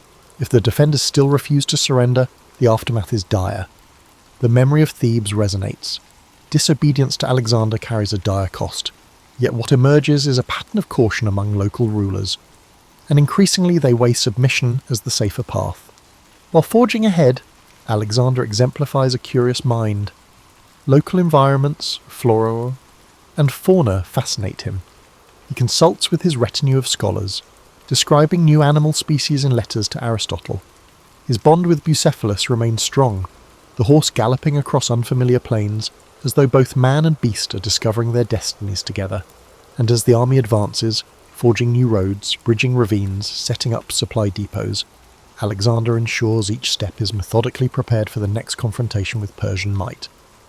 The turning point looms in an expansive plain near the city of Issus. Here, Darius III, the Persian king of kings, personally leads a massive force. The disparity in numbers is staggering.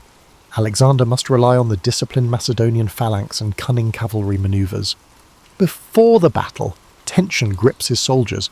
They face an emperor whose domain and army dwarf their own.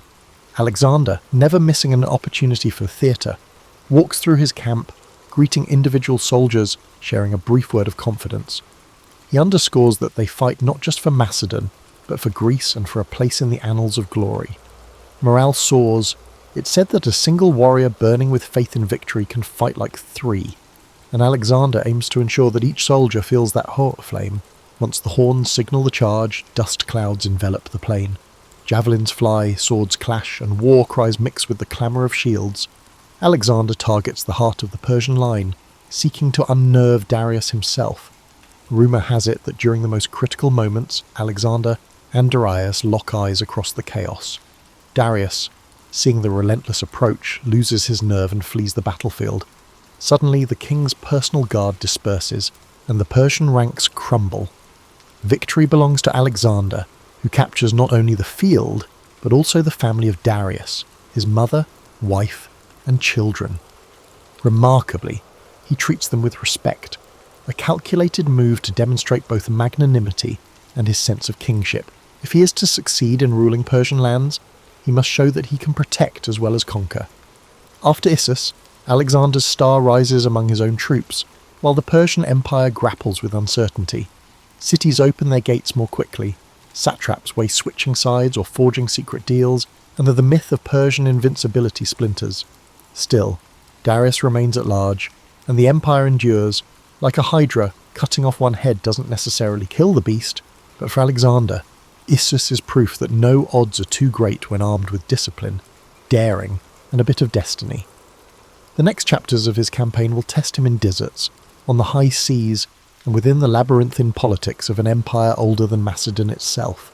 Yet one fact emerges unmistakably. The young king from the rugged north is rewriting the map of the known world, and he has just begun.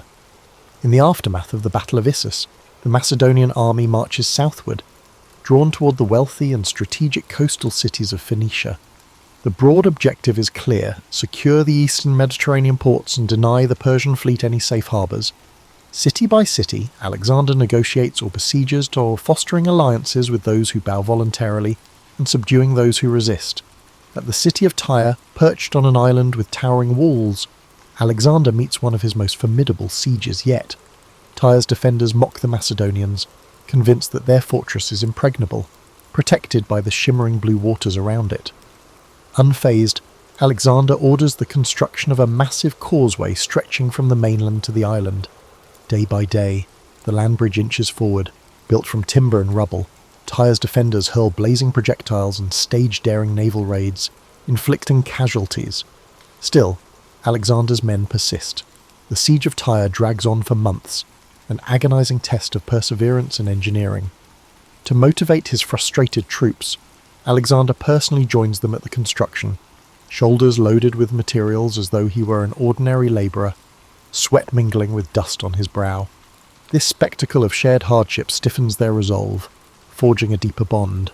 Eventually, Macedonian siege engines batter Tyre's walls. The city falls, unleashing a bloody aftermath that once again underscores Alexander's ruthless approach when denied a swift victory. The causeway, left behind in the sea, stands as a testament to his unbending will to succeed. From Tyre, Alexander's gaze shifts to Egypt. The Egyptians, long subjugated by Persia, see an opening in the young conqueror's approach. Upon arrival, Alexander is greeted less as an invader and more as a liberator, welcomed with processions and offerings. The famed city of Memphis opens its gates, and Alexander visits its temples. He's fascinated by the age-old rituals, the colossal statues of the gods, and the labyrinthine lore. For some, his admiration might seem an act, another shrewd political ploy to win hearts. But Alexander truly finds wonder in the cultural richness he encounters. Sensing the importance of Egyptian beliefs, he visits the oracle of Amun at Siwa, traversing desert expanses. Legend suggests that in the hush of the sanctuary, the oracle addresses him as the son of a god. The exact words remain hidden in the desert silence, but from that day on, Alexander's conviction in his divine destiny intensifies. Seizing this momentum, he founds the city of Alexandria on Egypt's Mediterranean coast, his future capital in the region. Alexander envisions it as a bustling hub for trade, culture, and philosophy. He consults architects on layout and design, ensuring broad avenues to catch the sea breeze and grand public spaces that might rival Athens. Even in the midst of conquest, his mind is drawn to city planning, forging new centres of learning and commerce. For him, building an empire isn't merely about claiming land, it's about shaping the fabric of civilization. He leaves behind administrators and soldiers to cement Macedonian authority, ensuring that the nascent city will flourish once he has moved on. Returning to the broader campaign, Alexander heads back north and east to chase Darius into the heart of Persia. The next great confrontation comes at Gaugamela, a dusty plain where the Persian king assembles a massive army bolstered by scythes, chariots and war elephants. The sight intimidates, an ocean of Persian soldiers swirling with countless banners.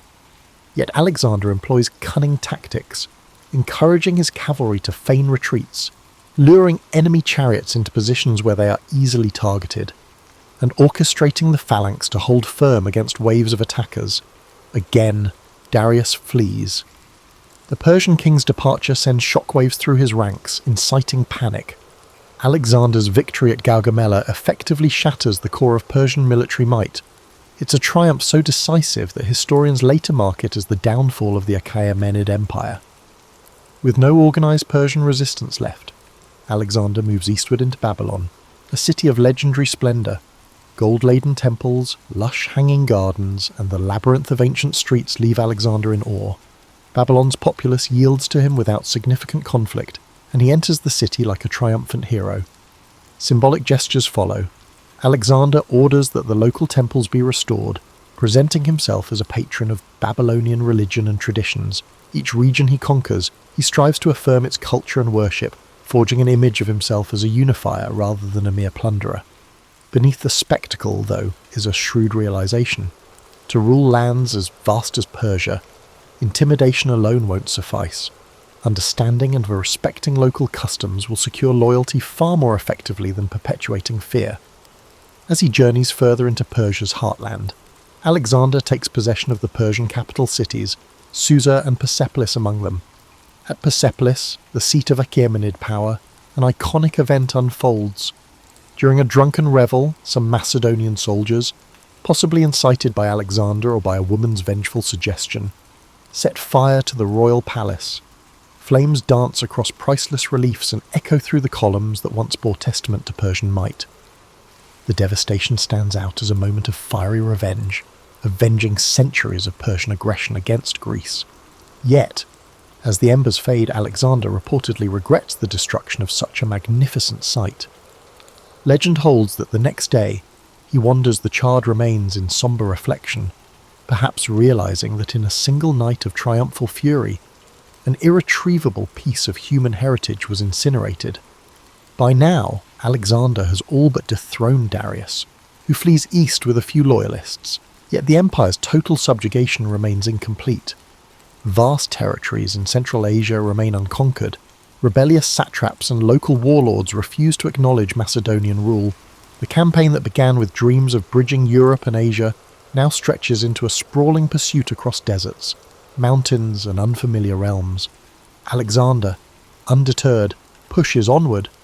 The once modest Macedonian force has evolved into a complex, multicultural army, incorporating Persians, Egyptians, and other peoples. Still, the spirit of Macedonia endures in the discipline of its core phalanx and the leadership of Alexander himself. No rumour of a hostile warlord or a rebellious city can quell his determination. The promised land lies yet further east, beckoning him to push the boundaries of the known world. As Alexander forges deeper into Central Asia, the terrain itself becomes an adversary. The rocky highlands, unpredictable winters, and scarce water supplies challenge his army in ways the open plains never did. Gone are the easy, show-stopping battles of earlier campaigns. Instead, Alexander and his men face guerrilla warfare. Local warlords retreat into fortresses high in the mountains, from which they launch ambushes on the Macedonian columns. Supplies strain under the demands of a longer-than-anticipated pursuit, and the troops grow weary. In these hostile environments, Alexander's formidable will must serve as a kind of compass for his men. He refuses to turn back. If he can't sway local leaders with diplomacy, he methodically besieges their strongholds, using a combination of siege towers, specialized climbers, and cavalry blockades. The Macedonians gradually wear down resistance. It's slow and grueling, a war of attrition in which Alexander's famed speed and decisiveness are tested to the limit. Occasionally, entire communities vow loyalty, some out of awe, others out of exhaustion at resisting. Alexander seizes such opportunities to integrate them into his growing empire, placing local leaders in positions of governance if they pledge allegiance. He's discovered that a balanced approach of magnanimity and unrelenting force can be potent. Central Asia also introduces him to new customs and cultures. The region's vibrant tapestries, horse-breeding traditions, and local myths intrigue him. Even the architecture, mud brick fortresses perched on precipitous cliffs, provides lessons in resourceful building methods. Though the campaign is physically draining, Alexander seems mentally alive, soaking up every experience as if it might offer a clue to how worlds might merge under his rule. As the army trudges forward, Alexander's increasingly elaborate attire, sometimes blending Persian finery with Macedonian practicality, sparks disquiet among his veteran officers. They mutter that he's adopting foreign ways too eagerly. Alexander is aware of the whispers, but believes that to govern effectively, he must visibly embrace the cultures under his dominion. For the older Macedonians, though, these gestures threaten the very identity they fought to protect. tension simmers. One controversy that ignites this tension is Alexander's adoption of the Persian court practice known as proskynesis, bowing or prostrating oneself before the king. Among Persians, it symbolizes respect for a ruler believed to be quasi-divine. However, for Macedonians and Greeks, bowing to another mortal man seems like servile flattery, even blasphemy. When Alexander begins expecting his courtiers to perform the gesture, he faces a quiet but potent backlash. It's not outright mutiny, but murmurs drift through the camp that their once-beloved leader is succumbing to arrogance, forgetting that the bond between commander and soldier in the Macedonian tradition was forged through a shared sense of mortal equality. Alexander, for his part, sees proskynesis as a means to unify the traditions of East and West under a single court protocol, but the friction underscores the growing distance between him and the rank and file who once found him so relatable. Adding to this strife is the case of Philotas, a high-ranking officer and son of Alexander's cherished general, Parmenion. Accusations arise that Philotas is embroiled in a conspiracy to assassinate Alexander. Whether real or fabricated, Alexander reacts swiftly. Philotas is tortured into confession and executed. Fearing Parmenion might seek vengeance, Alexander orders the older general's murder preemptively. The effect ripples through the army, striking fear and sowing doubt. Even close companions realize Alexander's paranoia has grown. No one is untouchable in the face of suspected betrayal. Rumours swirl that his mother, Olympias, had once warned him about trusting anyone too deeply. The triple blow of adoptive Persian customs, harsh punishment of perceived traitors, and the creeping sense that Alexander is evolving into a distant figure combine to erode some of the camaraderie that once fueled his men's devotion. Yet if the internal climate is fractious, the external campaign continues to expand Alexander's legend. In the region known as Bactria and Sogdiana, roughly modern Afghanistan and parts of Central Asia, Alexander marries Roxana, the daughter of a local noble. Historians debate his reasons. Is it genuine affection? Stories describe her as strikingly intelligent and beautiful, or a strategic move to legitimize his claim over the newly subjugated territories? Possibly both.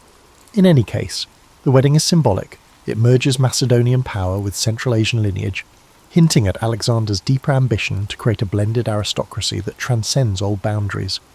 Eventually, the pursuit of Darius ends not with a climactic battle, but with the Persian king's murder at the hands of one of his own satraps, Bessus. Alexander finds Darius abandoned and fatally wounded along a dusty roadside, granting him a final respectful cloak. The demise of his long-standing rival brings Alexander no real triumph. Instead, it leaves him with a new antagonist, Bessus, who declares himself the rightful Persian king. To avenge Darius and maintain the semblance of continuity, a clever tactic to rally Persian loyalists under his banner, Alexander pursues Bessus until the usurper is captured and executed. It's a twist of fate that Alexander, originally the nemesis of Persia, now punishes those who harm the Persian royal family, positioning himself as the legitimate heir to the empire. With that, Alexander effectively becomes King of Asia, though the label falls short of capturing the enormity of what he's achieved. He's already governed territories from Greece to the eastern edges of the Iranian plateau, but the horizon beckons him yet again, this time toward the far-flung lands of the Indus Valley. Having extended his empire across deserts and mountains, he thirsts for new challenges. No ancient map fully satisfies him. If oceans define the world's boundary, he wants to see that boundary for himself and possibly cross it. Marching into the Indian subcontinent, the vast Indus region, Alexander confronts not a monolithic empire but a tapestry of kingdoms, each with its own traditions, warriors, and alliances. The land is lush, with tropical forests and rivers that swell during monsoon rains. As he advances, he sends envoys to local rulers, hoping to forge alliances or demand submission. Some comply, offering gifts and tribute. Others test his mettle on the battlefield. Famed among these rulers is King Porus, who reigns over a territory in the Punjab region. Taller than most men, Porus is said to command fearsome war elephants that tower over the Macedonian cavalry. When Alexander's scouts bring back tales of the beasts' trumpeting roars and the sight of their sweeping trunks used like living battering rams, it sparks both fascination and anxiety among the troops. Alexander senses this confrontation will be unlike any before. Elephants can shatter a phalanx, throwing even seasoned veterans into disarray. Nevertheless, he refuses to be deterred. In fact, the challenge invigorates him. His route to Porus leads him and his men across the Hydaspes River, where fast currents and monsoon rains make the crossing treacherous. Under the cover of darkness and using diversionary tactics, Alexander manages to transport a significant portion of his forces to the opposite bank, positioning himself to attack. When dawn breaks, the armies face each other on a sodden plain. Porus, astride an elephant, appears regal and unflinching. Alexander, on his trusty Bucephalus, readies his cavalry to harry the flanks.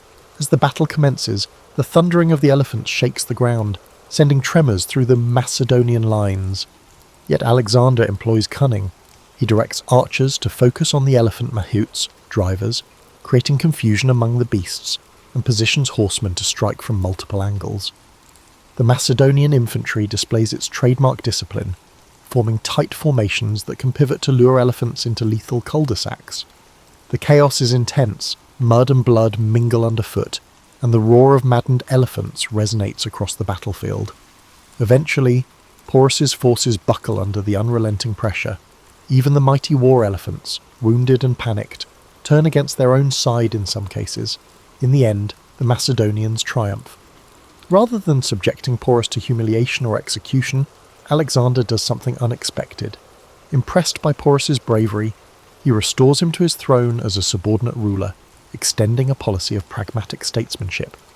This act leaves an enduring legacy in the region, capturing the idea that Alexander valued noble opponents and recognized the utility of local rulers who would maintain order in his name.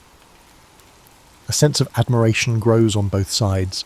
Some of Alexander's men remark they've never seen him so openly respectful to a defeated foe. And in return, Porus becomes a loyal ally, at least for a time. Despite the victory, the Macedonians are battered by the tropical climate, monsoon rains, unfamiliar diseases, and the strain of campaigning so far from home. Some murmurs become open pleas to turn back. Many have marched for years, seldom seeing their families.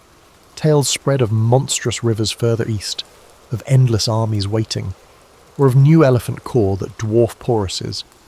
The men, once intoxicated by a continuous string of conquests, begin to waver. The bond between Alexander and his army is tested. He rallies them with talk of forging an empire that circles the entire known world. Yet even as he speaks, the weariness in their eyes is palpable. At the Hephaestus River, they finally balk, refusing to go any further. Alexander is outraged. This is the first time his men openly defy him en masse. He tries all his powers of persuasion, calling upon their shared glory, reminding them of the unswerving loyalty they once showed under the scorching sun of Persian deserts. But the tired, homesick soldiers refuse to yield. The standoff is deeply emotional. At last, Alexander relents, perhaps realizing that an empire without an army to maintain it would collapse anyway. He constructs large altars at the boundary, symbolically marking the furthest point of his march and dedicating them to the gods. It's a gesture that provides him a sense of closure, even as frustration roils in his heart. The retreat begins. Though it's hardly a straightforward journey home, Alexander splits his forces, sending part by river while he leads the remainder through the harsh Gedrosian desert, modern-day southern Pakistan and Iran. This route is fraught with scorching heat, water scarcity, and sandstorms that obscure the sun. Many men succumb to thirst, exhaustion, and disease, leaving their bleached bones on the barren dunes. The retreat, in a way, becomes more of a trial than any of the battles waged. Alexander shares in the hardships. He famously pours out a helmet of offered water onto the sand rather than drinking it himself when his men have none. Such acts rekindle a measure of respect, though no one can forget the scale of the suffering they endure. At length, the battered army reunites near the Persian heartland. In place of triumphal parades, there is subdued relief. They have conquered more territory than any Greek or Macedonian ever dreamed possible. Yet the human toll is devastating. Alexander now stands at the apex of his power, in theory the ruler of everything from the Ionian Sea to the fringes of India. He has tested the boundaries of the world as known to him, but he can't escape an inevitable question. What does one do after conquering so much? There's an unease in the air, a sense that the unstoppable force of Alexander's ambition might have reached its outer limit. In the final years, Alexander's empire is vast yet fragile. He understands that simply conquering land doesn't guarantee permanence. Cracks appear among his generals, each harbouring personal ambitions. Ethnic tensions flare between Macedonians, who consider themselves the rightful rulers, and Persians, who resent foreign occupation, but also resent each other. Alexander attempts a radical solution. He pushes for a fusion of the races, encouraging mass marriages between Macedonian officers and Persian women, even presiding over a grand ceremony in Susa. Thousands of couples wed under lavish canopies, the event choreographed to signal unity. While it's a breathtaking spectacle, it doesn't fully ease the undercurrents of distrust. Many marriages end as soon as the official feasts conclude. The shift in Alexander's personal demeanour also causes unease. He drinks more heavily, at times losing the composure that once set him apart. Gone is the simplicity that marked his early campaigns. Now he's surrounded by an entourage of courtiers, many eager to flatter or manipulate. Some suspect that guilt over the killing of old friends haunts him, that the war-weary ghosts of campaigns past weigh on his conscience. Anger flares unpredictably. In one infamous episode, during a heated argument, he fatally stabs Clytus the Black, the same officer who once saved Alexander's life at the Battle of the Granicus. Immediately remorseful, Alexander is inconsolable for days, shutting himself away in anguish. But the damage is done. The old Macedonian veterans now see their king as a dangerous blend of paranoia and absolute power. Despite these tensions, Alexander doesn't abandon governance. He plans administrative reforms, carving the empire into provinces run by both Macedonian and local officials. He invests in roads, trade routes, and the expansion of cities. Alexandria in Egypt blossoms into a vibrant metropolis, a beacon of Hellenistic culture. Similar foundations or refoundations across Asia create a network of Alexandrias, each intended as a focal point of Greek influence entwined with local customs. Scholars travel these routes, exchanging knowledge from Athens, Babylon, and beyond. Alexander envisions a cosmopolitan tapestry, though whether such a vision can survive him remains uncertain. He even contemplates new campaigns. Rumours swirl that he wants to press into the Arabian Peninsula, that he might return to India with a fresh army, or sail around Africa to find a western sea route. The man who once stood restless in the courtyard of Pella still cannot resist the siren call of uncharted horizons. Yet fate intervenes. While residing in Babylon, his chosen administrative centre, Alexander falls ill after a prolonged banquet. High fever grips him. Some whisper it's the result of poisoning. Others claim it's malaria, typhoid, or complications from old battle wounds. The unstoppable conqueror, only in his early 30s, finds himself bedridden. As his condition deteriorates, Alexander's high commanders gather anxiously. Each wonders who will inherit an empire so colossal that it defies any single heir. Roxana is pregnant, but an unborn child can't rule a realm in chaos. On his deathbed, voice rasping, Alexander is said to murmur cryptic statements about leaving his empire to the strongest. Or maybe he names no successor at all. The records vary, reflecting the swirling confusion of that moment. He offers his signet ring to a trusted general, but the gesture's meaning is ambiguous. Was it a personal bequest or a declaration of succession? In the humid Babylonian nights, the mighty conqueror succumbs. Soldiers gather outside the palace gates, refusing to believe the rumours.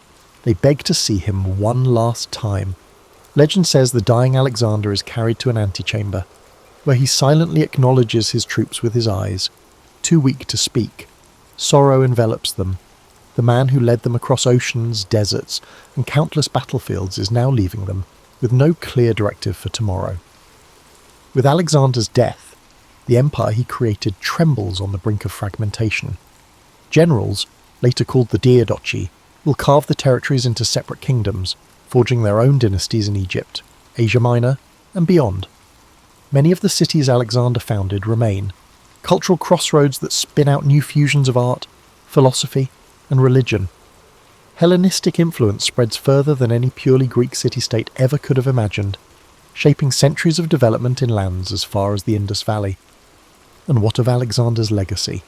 For some, he is a brilliant strategist who rewrote the art of warfare, a king who integrated peoples and stoked the fires of cross-cultural exchange. To others, he is a figure of tragic hubris, dragging thousands into a long, bloody march fueled by personal ambition. Stories from the Indus to the Nile, from the Oxus River to the Aegean Sea, carry fragments of his legend. Over centuries, the raw details morph into myths. Poets transform him into a demigod, historians debate his virtues and vices, and explorers invoke his name when embarking on perilous quests. But above all, Alexander remains the restless soul of antiquity, a leader who, from his first steps on Macedonian soil, dreamed not of limiting horizons but of breaking them. His life stands as a testament to the sheer, and sometimes terrifying, force of will, forever leaving questions about how one man's drive can alter the course of nations for good or ill. Thus concludes our tapestry of Alexander the Great, a story woven from dusty paths, rivers of conflict, lavish banquets, and fleeting triumphs. He was shaped by powerful parents, guided by philosophers, tested on countless battlefields, and enthralled by the promise of immortality through conquest. Whether or not he had achieved that immortality remains for us to judge. As long as human curiosity thrives, his name echoes. Alexander, the man who sought to see, to rule, and to understand the edge of the known world, only to find that the world is always larger than we dare imagine. Born on January 4th, 1643, in Woolsthorpe, Lincolnshire, England, Isaac Newton arrived into the world during a time of great upheaval. The English Civil War was in full swing, and the country was caught between monarchies, republics, and revolution. But Newton's arrival wasn't anything extraordinary. He was born prematurely and was so small and fragile that his mother reportedly said he could have fit inside a small mug. In fact, it's said that Newton was not expected to survive his early days, yet he defied those odds, growing up to become one of the most influential figures in science and mathematics. As a child, Newton's family life was complicated. His father, also named Isaac Newton, passed away 3 months before he was born, leaving his mother, Hannah Ayscough, to raise him alone. Hannah remarried when Newton was 3 years old, and he was sent to live with his maternal grandmother, while his mother moved away with her new husband. This early separation from his mother would have a lasting impact on Newton's emotional development, leading to periods of intense loneliness throughout his life. Despite his emotional struggles, Newton's intellectual gifts began to shine early on. As a young boy, he attended the King's School in Grantham, where he was known for being solitary and deeply engrossed in his studies. In fact, he was not much of a socializer, preferring to read and experiment on his own. It was during these early school years that Newton began to show an aptitude for invention. One of his most famous childhood experiments was creating a small water clock using a round-bottomed flask, which was one of the earliest signs of his curiosity about the physical world. At the age of 12, Newton's mother brought him back to live with her and her new husband in Woolsthorpe. It was at this time that he began his education at Cambridge University, enrolling at Trinity College in 1661. Cambridge was a world away from the rural life Newton had known, but it would serve as the place where he began his extraordinary journey in the world of science. In the first few years at Cambridge, Newton was fascinated by the works of the great scholars of the time, particularly René Descartes, Galileo Galilei, and Johannes Kepler. These men had made groundbreaking contributions to mathematics, physics, and astronomy, and Newton was eager to learn from their ideas. He was particularly drawn to the study of mathematics and soon became obsessed with solving problems in geometry, algebra, and calculus. However, Newton's journey wasn't without its challenges. The world was entering a tumultuous period during Newton's years at Cambridge. The Great Plague of 1665 struck London, causing the university to close temporarily. Newton, like many others, returned home to Woolsthorpe. It was during this time away from Cambridge, in the isolation of the countryside, that Newton's mind truly began to flourish. This period, known as his Annus Mirabilis, or Year of Wonders, was when Newton made some of his most groundbreaking discoveries. He began to develop his theories on calculus, an entirely new field of mathematics that would allow him to understand the behaviour of motion and change. The concepts that would later shape his laws of motion and universal gravitation were born during these isolated months. He also worked on optics, conducting experiments with light and prisms, leading to his discovery that white light could be split into the colours of the rainbow. But perhaps the most famous story from this period is the one about the falling apple. According to legend, Newton was sitting in his garden in Woolsthorpe when he saw an apple fall from a tree. This simple observation sparked a profound question in his mind.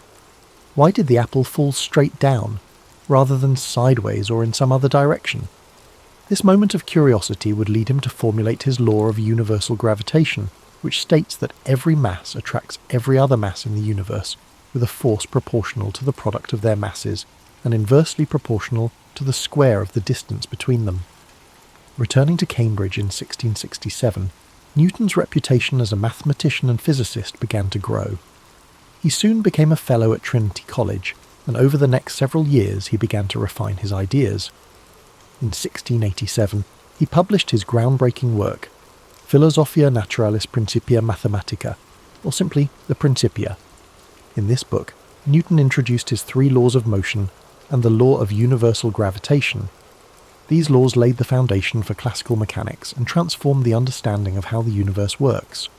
Newton's first law, often referred to as the law of inertia, states that an object at rest will stay at rest, and an object in motion will stay in motion unless acted upon by an external force. His second law relates the force applied to an object to its mass and acceleration, essentially stating that force equals mass times acceleration, F equals ma.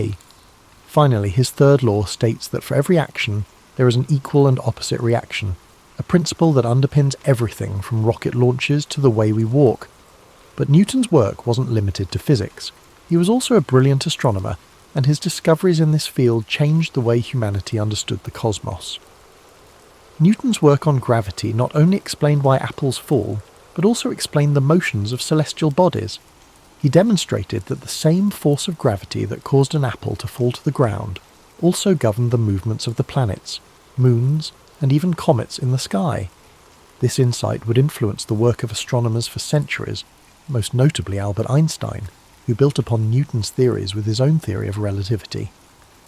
Despite his successes, Newton's personality and life were marked by intense rivalry, particularly with fellow scientist Robert Hooke. The two men clashed over several issues, including the nature of light and the development of calculus. In fact, Newton and Leibniz, a German mathematician, are both credited with independently developing calculus, and the dispute over who invented it first would dominate much of Newton's later life. Newton also faced personal struggles that overshadowed his professional achievements. He was known for his solitary and obsessive nature, often working for days on end without rest, sometimes even forgetting to eat or sleep. He had few close relationships, and his social interactions were limited. He also struggled with periods of paranoia, especially concerning his rivals. Despite all his success, it's said that Newton didn't feel truly content in his later years.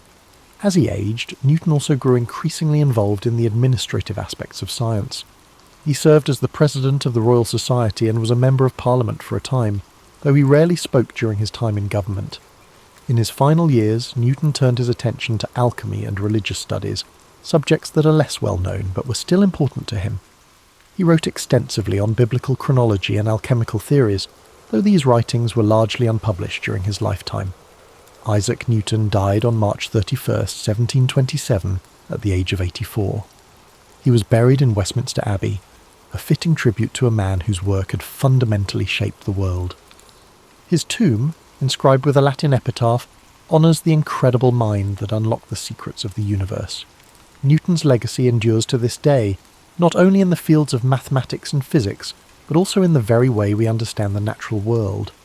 The laws he formulated are still used to this day in everything from engineering to space exploration. His work laid the foundation for much of modern science, and his name has become synonymous with genius. As we reflect on Newton's life, it's clear that his work didn't just influence his own time, but it has rippled through history, shaping the way we understand the universe. But Newton's legacy wasn't built in a vacuum. His ideas were, in part, shaped by the scientific revolution that was unfolding during his lifetime. His works on calculus, light, and gravity weren't just products of his brilliance, but also of a changing world eager for new ways of thinking. In fact, Newton's time at Cambridge was also a time of profound intellectual transformation. The scientific revolution, which had been set in motion by figures like Copernicus, Galileo, and Kepler, was gathering speed. These thinkers had dared to challenge long-held beliefs about the universe, shifting the focus from a geocentric model, where the Earth was the centre of everything, to a heliocentric one, where the sun was at the centre of the universe. It was within this context that Newton's work on gravity and the laws of motion became revolutionary. He unified the heavens and the earth under one set of physical laws. Newton's ability to integrate ideas from multiple disciplines, mathematics, physics, and astronomy, was a key element of his genius. But beyond his academic work, Newton's intense focus on his studies meant that he led a life of relative isolation. He never married and had very few close personal relationships. Some say he was a man of great emotional depth, but that his intellectual pursuits often overshadowed his ability to connect with others on a more personal level. It's also worth noting that Newton's work wasn't always received with open arms. His ideas, especially his theories about light and colour, were met with scepticism by some of his contemporaries. Notably, Robert Hooke, an English scientist, became one of Newton's fiercest critics. Hooke's contributions to the understanding of light and elasticity were significant, but Newton's more developed ideas on optics put him in direct conflict with Hooke, creating a rivalry that would last for many years. Newton's battle for intellectual supremacy didn't end there. His dispute with Gottfried Wilhelm Leibniz over the invention of calculus was one of the most bitter and drawn-out academic feuds in history. Both men independently developed the theory of calculus, and the ensuing conflict over who deserved credit for it led to years of acrimony. The battle was not just personal, it had a significant impact on the development of mathematics in Europe. Despite these controversies, Newton's work would ultimately be validated by history. By the time of his death in 1727, he had already established himself as one of the foremost intellectual figures of the Western world.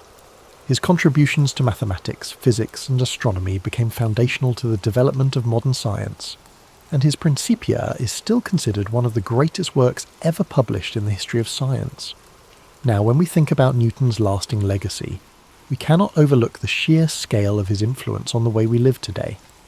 His laws of motion and the law of universal gravitation are still applied in everything from engineering to space exploration. The space missions that carry astronauts and satellites into orbit rely heavily on Newton's work.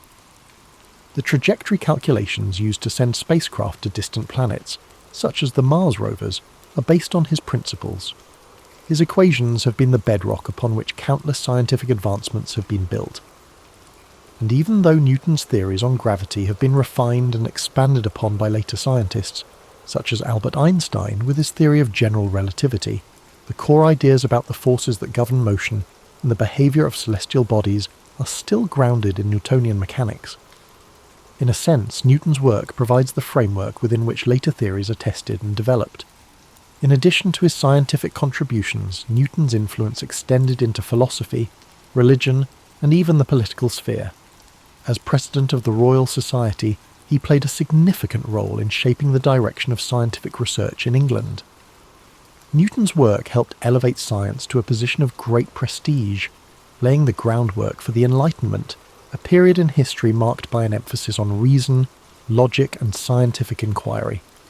But despite his global fame, Newton remained a man of contradictions. He was intensely private and could be quite bitter towards those who challenged his ideas. He was known to be secretive, often withholding his work until he felt it was perfect, and sometimes even to the point of being paranoid about rivals. There are stories of him working for days on end without sleep, consumed by his theories, losing touch with reality. This obsessive nature also manifested in his work on alchemy and biblical chronology, fields which seem unrelated to his scientific work but were important to him nonetheless. His pursuit of alchemy, for instance, is one of the lesser-known aspects of his life. Alchemy, an ancient practice that combined elements of chemistry, metallurgy, and mystical thought, was a passion of Newton's. He wrote hundreds of thousands of words on the subject, but his alchemical works remained largely unpublished during his lifetime. It's said that he viewed the pursuit of alchemy as a way to unlock deeper truths about the universe, but this side of his personality was overshadowed by his more well-known scientific work. In the realm of religion, Newton spent considerable time studying the Bible, attempting to decode its messages and understand the natural world through a spiritual lens. While many of his contemporaries were devoutly religious, Newton's religious views were a mix of traditional Christianity and personal, unorthodox beliefs. He believed that the natural world was a reflection of God's design, and that studying the laws of nature was a way to understand the divine order of the universe. Newton's later years were marked by a mixture of public service and intense personal reflection.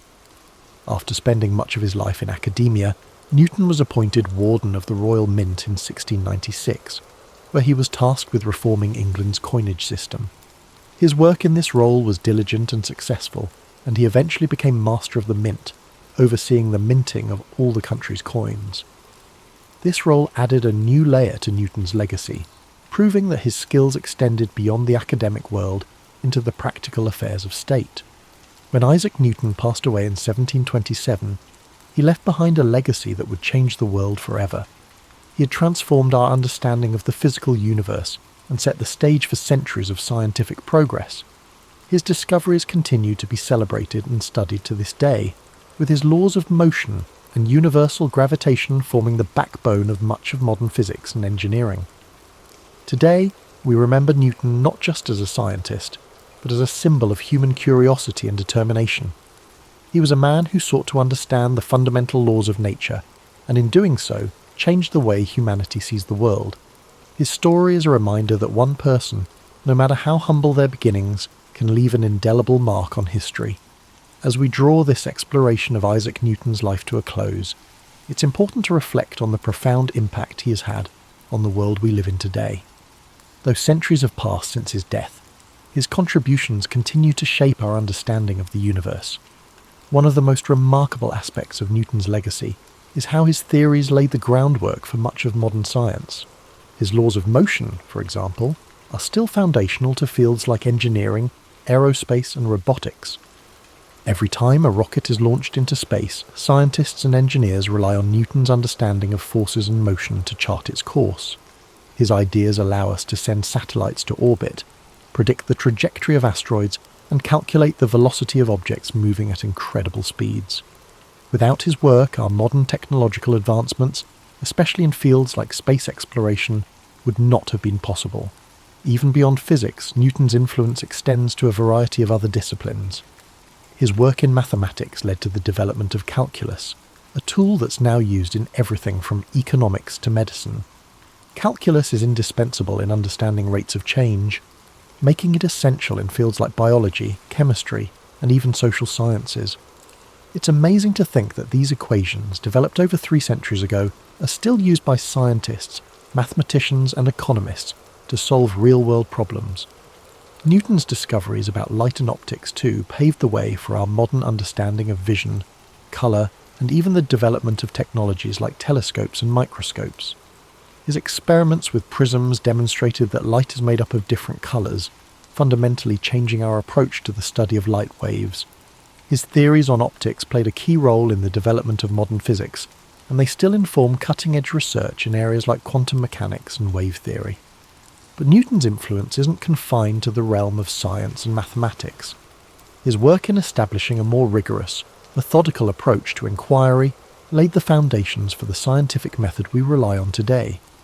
The idea that the universe operates according to predictable, natural laws that can be understood through observation, experimentation, and reasoning is something we take for granted now, but it was revolutionary in Newton's time. We can also see Newton's impact in the way we approach intellectual problems. His relentless drive to solve complex questions, his commitment to challenging the status quo, and his deep curiosity about the world around him have inspired countless individuals throughout history. Newton's life serves as a reminder that sometimes the pursuit of knowledge requires patience, perseverance, and an unshakable belief that there are answers to be found. Yet, for all of his groundbreaking discoveries, Newton's life was far from perfect. He lived in an era that was often hostile to new ideas, and his own struggles with isolation and personal conflict are a testament to the challenges that even the greatest minds face. Newton was deeply introspective, sometimes to the point of obsession. He had a tendency to push people away, focusing all his energy on his work, which left him with few close relationships. Even in his personal life, Newton found that achieving greatness often came at the cost of emotional fulfillment. In many ways, though, Newton's journey can offer us comfort. His story reminds us that greatness is not always defined by ease or popularity. Sometimes, It's the quiet, solitary pursuit of understanding that leads to the most profound discoveries. Newton's legacy teaches us that the road to success is often winding and full of obstacles, but those who stay dedicated to their vision can leave a mark on history. As you reflect on Newton's life tonight, consider how his story connects to your own. We all have our own struggles, and sometimes the world may not understand us right away. But like Newton, we can find solace in our curiosity and passion. We may not discover the laws of motion or unlock the secrets of the cosmos, but we all have something to contribute to the world in our own unique way. And just like Newton, we must embrace the process of discovery, whether it's scientific, personal, or emotional. Every question we ask, every challenge we face, is part of a larger journey, one that connects us to the great minds who have shaped history and the ones who will come after us. In the year 742 CE, the prosperous city-state of Khorasan glittered under the noonday sun. A nexus for caravan routes feeding distant empires, Khorasan thrived on the exchange of saffron, silk, star charts, and rumours whispered behind curtained alcoves. At its centre loomed a grand marketplace whose vaulted roof trapped the daily bustle in a ceaseless echo. Traders from Byzantium, Tang China, the Abbasid Caliphate, and beyond mingled among stalls stacked high with lapis lazuli, dried fruit, and perfumed sandalwood. Some hailed it as a marvel of cosmopolitan life, where fortunes might pivot in a single conversation. Among the people navigating the throng was Karia bint Yazd, a travelling scholar whose lineage traced back to the once-renowned Zoroastrian priests of Persia. Her face betrayed concentration as she studied hieroglyphic notations in a weathered scroll. Unmarried and unconcerned with the expectations placed upon a woman of her station, she had roamed from one end of the Silk Road to the other, piecing together knowledge that seldom found its way into the official annals. The swirl of Khorasan's commerce did not distract her. She focused on a lead suggesting that rare manuscripts had surfaced in a private collection near the city's eastern quarter. This rumour, if proven true, could illuminate corners of history barely glimpsed by modern scholars. Korea pressed deeper into a labyrinth of narrow lanes behind the main bazaar, guided by a coded map etched into her memory. Eager boys offered to carry her satchels for a coin, and watchful guards in brass-trimmed uniforms eyed each passer-by. She brushed off all offers of help. Too many watchers, too many ears. At last, she arrived at a courtyard hidden behind a plain wooden door. Its walls were plastered in cream white, while vines spiralled up lattices under a hazy afternoon sky. Within that secluded enclave stood an elderly bibliophile named Kazem al-Talibi, his hands trembling under the burden of a slender volume bound in jade-green leather. Their meeting was brief. Korea offered him carefully wrapped objects, fragments of ancient mathematics tablets uncovered near Samarkand, and, in exchange, Kazem relinquished the jade-bound text. He warned her that certain circles would stop at nothing to keep these pages hidden, for they revealed knowledge rumoured to disrupt any empire reliant on controlling scholarship. She nodded gravely, accustomed to the shadows that dogged rare manuscripts. Across the years, she had learned that truth took many forms, each requiring a subtle approach to keep it from vanishing under official censure. Emerging once again into the main bazaar, Korea carefully hid the new acquisition beneath her travelling cloak. She knew better than to linger. Khorasan's seeming tolerance of foreign ideas could transform abruptly if power shifted. Memories of burned scrolls and harassed scribes in other dominions haunted her, fueling her determination to preserve the text at any cost. She arranged with a local caravan heading eastward, its leader a woman named Afsoon, who had a reputation for outmanoeuvring desert bandits. Without illusions, Carrier recognised that partnering with such a skilled merchant would cost her, yet safety for the jade-bound book was paramount. Before the caravan departed, Korea paid her respects at a small shrine dedicated to wise men of antiquity. A single candle flickered by the altar, illuminating offerings left by travellers praying for clear roads and fair weather. She exhaled a silent oath that she would not let ignorance devour the precious knowledge in her care. Beyond the city's gates lay an expanse of desert and studded with dunes and hammered by fierce winds, but her route led even farther, along mountain trails rumoured to house hidden monasteries and ephemeral oasis towns. The unstoppable pulse of curiosity drove her to press forward, regardless of perils that might lurk in the next bend of the road. Dawn arrived, painting the sky with ochre and salmon hues. Carrier joined Afsoon and the other travellers at the designated meeting point, where camels brayed and donkey drivers prepared loads of barley and dried fruit. The caravan's synergy was immediately evident. Each person had a distinct task, ensuring that by the time the sun fully breached the horizon, they were on the move. Carrier walked near Afsoon, who shared glimpses of the terrain ahead and introduced Carrier to the caravan's unspoken rules: trust the signals, ration water meticulously, and never question the necessity of midnight halts. In these borderless regions, vigilance was currency. With the sun mounting, the caravan snaked through a parched plain dotted by twisted shrubs. A hush fell over them, broken only by the soft shuffling of hooves and the gentle clink of metal fastenings. Carrier's thoughts drifted to the codex inside her bag. She had only glimpsed a few pages thus far. Intricate diagrams of planetary movement, cryptic references to an ancient empire that preceded the Achaemenids, and footnotes scrawled in an unfamiliar script. If accurate, these writings expanded the known timeline of advanced astronomy by centuries. She resolved to study every page once the caravan reached a safe haven. Afsoon signalled a halt near a cluster of sun-scorched boulders, granting the group respite from the crushing midday heat. While some dozed in makeshift shade, Carrier took cautious sips from her water skin, feeling the dryness cling to her throat. A restlessness stirred within her, equal parts excitement and anxiety. She replayed Kazem al-Talibi's warning. Powerful figures had an interest in ensuring no one deciphered the text. For them, knowledge was a finite resource, best kept under strict watch. As a swirl of wind kicked sand across her path, Carrier gripped her satchel, silently vowing she would not be silenced. By twilight, the caravan approached a modest oasis, lined with date palms that cast long shadows across still water. Afsoon guided her camels into a semicircle, forming a protective barrier against stray wanderers. Several travellers set about erecting tents, while others gathered wood for small fires that would ward off the chill of desert night. Carrier found herself drawn to the water's edge, where subdued conversation rose among weary merchants. Some speculated about the political tensions brewing in distant courts, others lamented the rising cost of salt. As darkness settled, the oasis took on an otherworldly hush. A crescent moon glimmered overhead, illuminating faint outlines of crumbling stone pillars, suggesting an abandoned settlement from a forgotten era.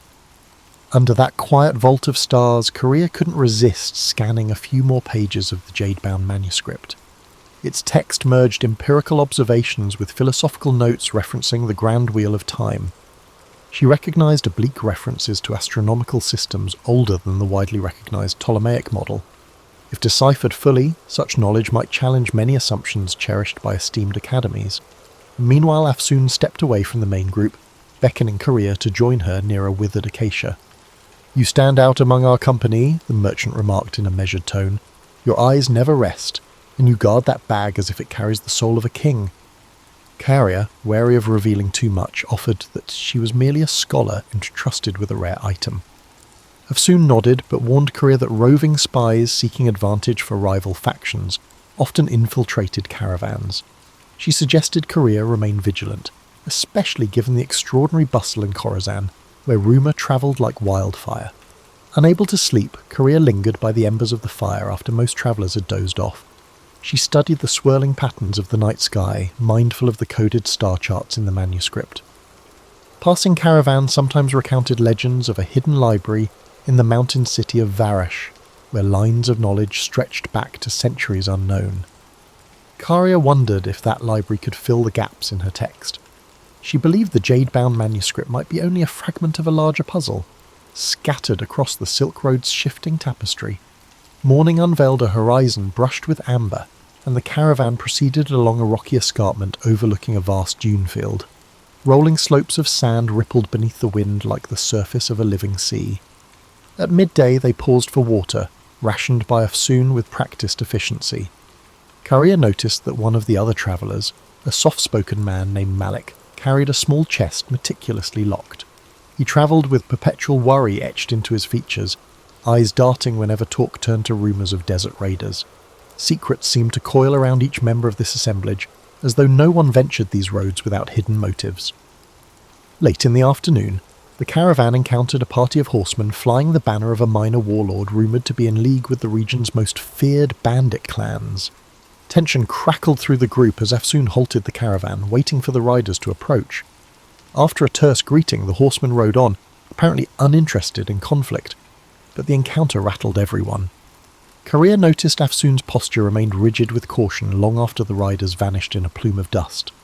The merchant murmured about changing their route, seeking narrower trails less patrolled by predatory chieftains.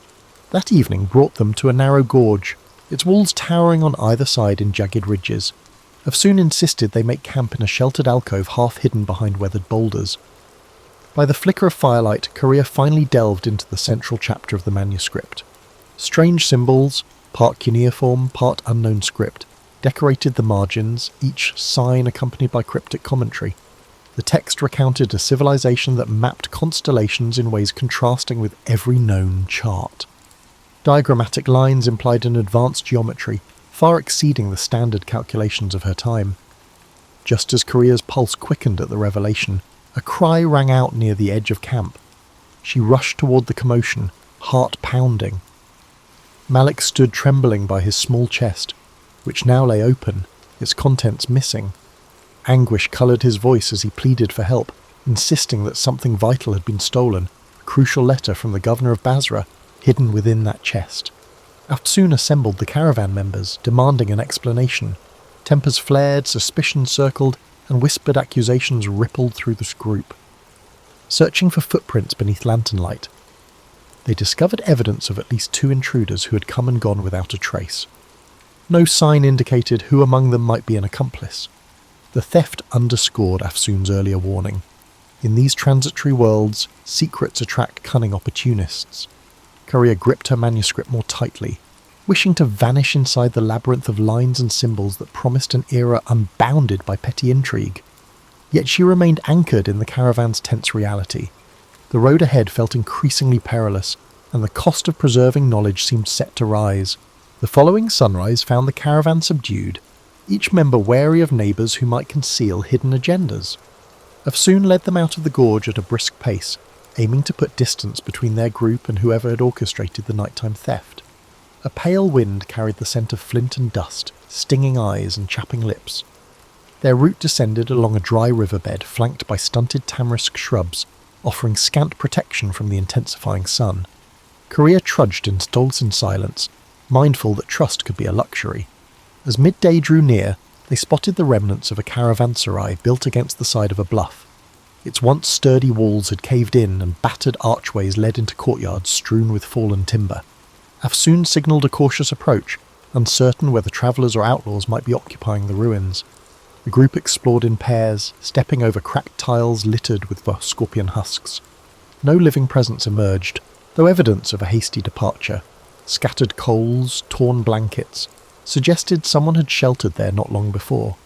Since water was available from a half-collapsed cistern, Afsoon decided they would rest under what remained of the caravanserai's roof. Malik hovered by his broken chest, sifting through remnants of cloth as though searching for any clue. Korea drifted away from the group, drawn to an overgrown courtyard where a dried fountain stood. Vines draped its cracked basin, trailing over carved motifs of intertwined serpents. Time and neglect had worn away the finer details, yet a mysterious energy lingered, as though the place once echoed with conversation about cosmic truths beyond mortal comprehension. She pulled out the jade-bound book to scrutinize a passage describing the 4 points beyond the boundary of earthly measure. The text postulated that certain alignment patterns, stars in specific conjunctions, allowed glimpses into knowledge unattainable through ordinary means. This notion was not entirely foreign, given that many mystical traditions in Persia and India spoke of cosmic gates. Still, the clarity of these instructions startled her. The manuscript seemed less a mere curiosity, and more a carefully constructed key. She wondered if others who sought it might comprehend its significance. Meanwhile, Afsoon prepared spiced lentils and shared them among the group, her gestures calm yet determined to maintain unity. Tension still hovered like a low cloud, with suspicions that the thieves might be part of a larger plot. Over a sparse meal, Korea gleaned fragments of each traveller's story.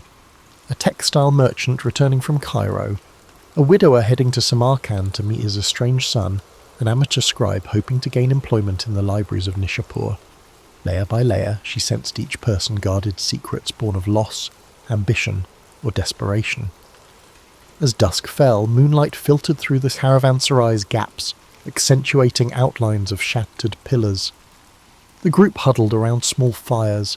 Soft conversation revolved around the abrupt shift in weather, the possibility of encountering warlord patrols, and whether rumours of a plague in the western provinces were exaggerated. Though the chatter seemed ordinary, Korea felt a current of urgency running beneath it. Everyone understood the precariousness of travelling these routes. At any moment, violent storms or human treachery could obliterate the careful calculations of even the most disciplined merchant. Restless, Korea ventured into the courtyard once more. She ran her fingertips over the carved serpents, musing that knowledge itself often took the shape of something fearsome and winding, capable of enlightenment but also of destruction, depending on who wielded it. Before she could lose herself in speculation, a subtle motion in the archway drew her attention. She turned to see Malik shadowed in moonlight. His face still wore traces of anguish. He approached and, in hushed tones, apologized if his panic had disrupted the caravan's stability. Then he posed a startling question. "Is your book truly worth risking your life?"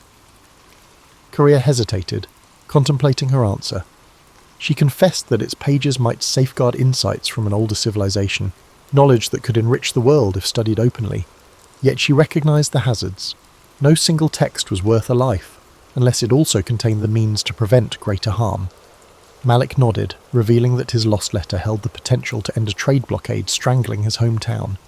Without it, he feared entire families would starve. They shared a poignant silence, realizing each bore a heavy burden for reasons that extended beyond self-interest. Their exchange was interrupted by a faint shout from Afsoon, who was patrolling the perimeter. A silhouette darted across the ruins, then vanished behind a crumbling wall. Alarmed, Carrier and Malik hurried back to the main courtyard, only to find the rest of the travellers on their feet. The intrusion lasted mere seconds, but it confirmed the presence of watchers trailing them. The memory of the stolen letter flared in every mind. Gathering her satchel close, Carrier recognised that pursuit was inevitable. She could only hope that what she carried would outlast the desert's shifting alliances and the relentless greed of unknown adversaries. Early the next day, Afsoon insisted they abandon the ruin before sunrise. Lanterns swinging from camel saddles cast flickering halos in the pre-dawn gloom. Korea walked at the caravan's rear, scanning the horizon for silhouettes. She felt more exposed than ever, especially with the manuscript drawing unseen eyes. A swirl of wind rustled the sparse vegetation, carrying the forlorn call of a distant jackal. Although no further intruder appeared, the caravan's collective nerves remained raw. Their route now wound through a series of rocky badlands. Eroded hills, tinted red and ochre, rose around them in jagged formations reminiscent of a broken amphitheatre. At times the path was scarcely wide enough for 2 camels to pass. Dust coated every surface, clinging to clothes and creeping into waterskins. The travellers advanced in single file, each footstep measured. Malik, no longer shy, kept pace with Korea, forging an unspoken alliance based on empathy rather than shared purpose. By noon they reached an outcropping that afforded a sweeping view of the surrounding valleys. Afsoon pointed to a distant caravan crossing a ridge, its figures small as insects against the harsh light. "Better to let them move on without our paths intersecting," she murmured, concerned they might be bandits or rival merchants. She had planned a side route that skirted known bandit strongholds, though it meant trudging through more challenging terrain. No one objected. Safety trumped speed in these uncertain wilds. As the day wore on, the punishing sun pressed down. Some travellers began to show signs of heat exhaustion. Afsoon allotted extra water rations, mindful that supplies were finite. Korea's thoughts swirled with calculations. How many days until they reached an established town? Would the manuscript's possible revelations be worth the perils? She reminded herself that knowledge had never come cheap, especially not the kind that might undermine established systems of power. Still, she felt an undercurrent of apprehension. Unseen forces seemed determined to intercept their path. Twilight offered a brief respite. They pitched camp at a plateau peppered with hearty desert shrubs. Wind wove through the stony hollows, producing a low moan that set everyone on edge. This time, Afsoon posted watches in rotating pairs.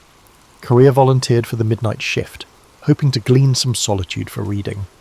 When her turn arrived, she positioned herself near a small fire, scanning the starlit horizon, while carefully turning pages of the jade-bound codex. A diagram, carefully inked, depicted a swirling cosmos dotted with unfamiliar constellations. The accompanying text mentioned a geometry bridging mind and universe, though the specifics remained cloaked in archaic jargon.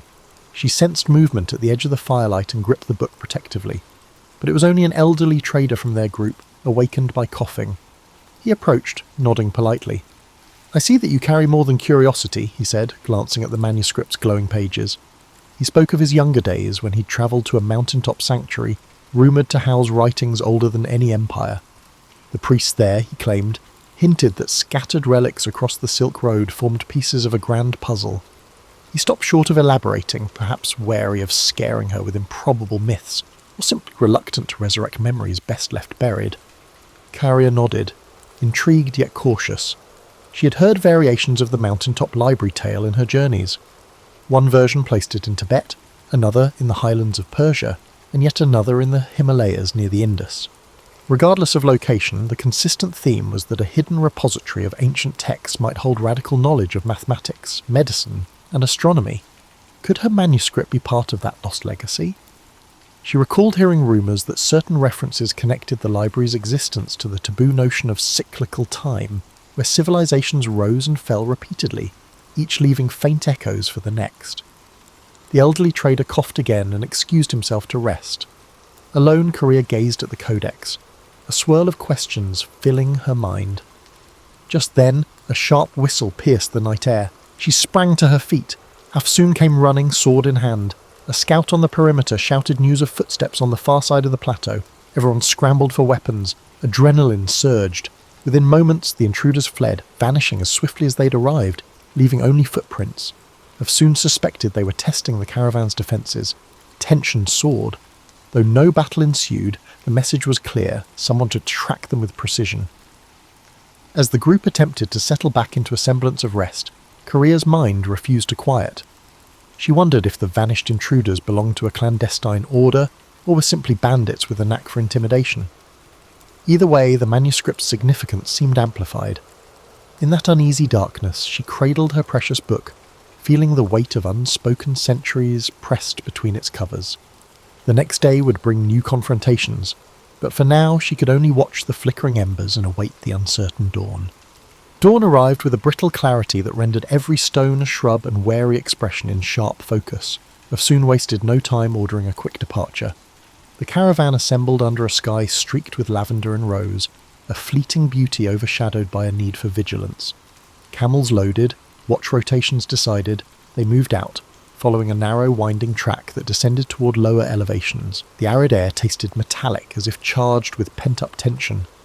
By mid-morning, the landscape began transitioning to hill country. Small streams, fed by recent rains, cut through the tough terrain, offering a chance to refill water skins. The travellers approached a shallow creek where reeds rustled in the wind. Carrier noticed footprints in the soggy earth. A separate group had passed here recently, heading in the same direction. Afsoon scowled, muttering about the possibility that in Mao they might be trailing those who had invaded their camps. Concern rippled through the caravan. Eager to stay ahead, Afsoon pushed the group onward at a grueling pace. Korea's calves ached as the trail zigzagged between rocky slopes and patches of thorny vegetation.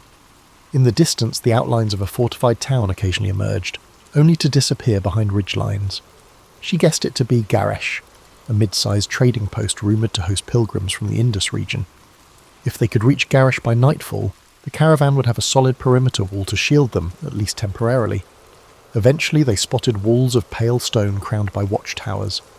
Afsoon signalled for calm, reminding everyone that unknown dangers could lurk within a walled town as readily as outside. Approaching the gates, they encountered a row of guards wearing mismatched armour. After examining Afsoon's travel permits, the guards allowed them entry in exchange for a modest toll. Inside, the streets were cramped with stalls selling earthenware, dyed cloth and hammered bronze jewellery. The aromas of grilled meat and fresh bread teased weary travellers, but an undercurrent of wariness ran through the crowd. Afsoon found a secure compound where the caravan could rest. Stone walls enclosed a courtyard that provided storage for the camels and a small stable for donkeys. Carrier, anxious to glean any insight into who might be pursuing them, ventured into the town's winding lanes. She discovered a public square where men played strategy games on carved wooden boards. Nearby, a cluster of pilgrims chanted verses in a language unfamiliar to her. Amid these scenes, rumours floated. A band of masked riders had passed through a day earlier, asking about a certain travelling scholar. The mention chilled her. She hurried back to the compound, only to find Malik pacing by the gate, fidgeting with a leather pouch. He had overheard similar chatter, strangers seeking news of a woman carrying forbidden documents. Korea realised the net was tightening. They still had a window to slip away, but not much of one. She conferred with Afsoon, who suggested leaving Koresh under cover of darkness, continuing east along seldom-used back roads. Although it entailed more risk, waiting might let their pursuers converge. After sunset, the caravan packed up stealthily. Torches were kept minimal, camels silenced with calm handling. A hush enveloped them as they slipped through Goresh's secondary gate, bribing a night watchman who scarcely looked at their faces. Outside the walls, moonlight glimmered on the grassland. Korea clutched the manuscript, absorbing the night's chill. She couldn't escape the conviction that her mission had become a race, one in which the cost of failure was irreparable loss, not just for her, but for an entire lineage of knowledge that might vanish again. Guided by Afsoon's careful planning, they pressed into a region of rolling hills shaped by centuries of flood and drought. Occasional clusters of cypress trees broke the monotony. Crickets chirped in the darkness. The group maintained strict silence, halting often to listen for sounds of pursuit. Each time the night breeze whispered through the brush, Korea braced for a distant hoofbeat or a flash of torchlight. Yet hours passed with no sign of the ambush. As the moon descended, they reached a shallow ravine dotted with smooth, ancient boulders. Afsoon called for a halt to rest the animals. Korea found a flat rock and sank onto it, physically spent but mentally alert. She glanced at Malik, whose eyes reflected the same exhaustion mixed with defiance. The sky above them showed the faint glow of approaching dawn. Tomorrow, or perhaps the next day, they would come upon the mountain routes leading to Varash, the rumoured city of hidden monasteries. If the caravan made it that far, the Jade manuscript might finally find a place where its arcane revelations could be deciphered without fear. But that hope remained fragile, like a candle flame in a gusty corridor. The first rays of morning lit the ravine, revealing dusty grass and scrub that offered little camouflage. Wearily the caravan assembled and continued, mindful that speed was their best defence. Over the next hours they traversed rolling slopes that ascended gradually into stony highlands. The trail grew hazardous, lined with the loose gravel and sharp descents. Several times a misstep nearly sent a donkey tumbling into a gorge. The group's morale, though frayed, held steady under Afsoon's firm direction. Korea noticed the air thinning as they climbed, accompanied by a crisp coolness that sharpened her senses. Tiny alpine flowers clung to crevices. Their vivid petals a welcome contrast to weeks of unrelenting dust. From a vantage point overlooking a sprawling valley, she glimpsed distant peaks wrapped in mysterious haze. Locals called these the 1,000-Year Mountains, rumoured to shelter monastic retreats older than recorded dynasties. The prospect of reaching them bolstered her spirit, even as her body complained of fatigue.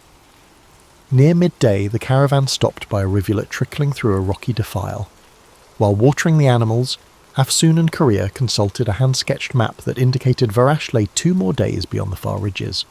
The path ahead would be even more treacherous, cutting across unpredictable passes sometimes blocked by landslides.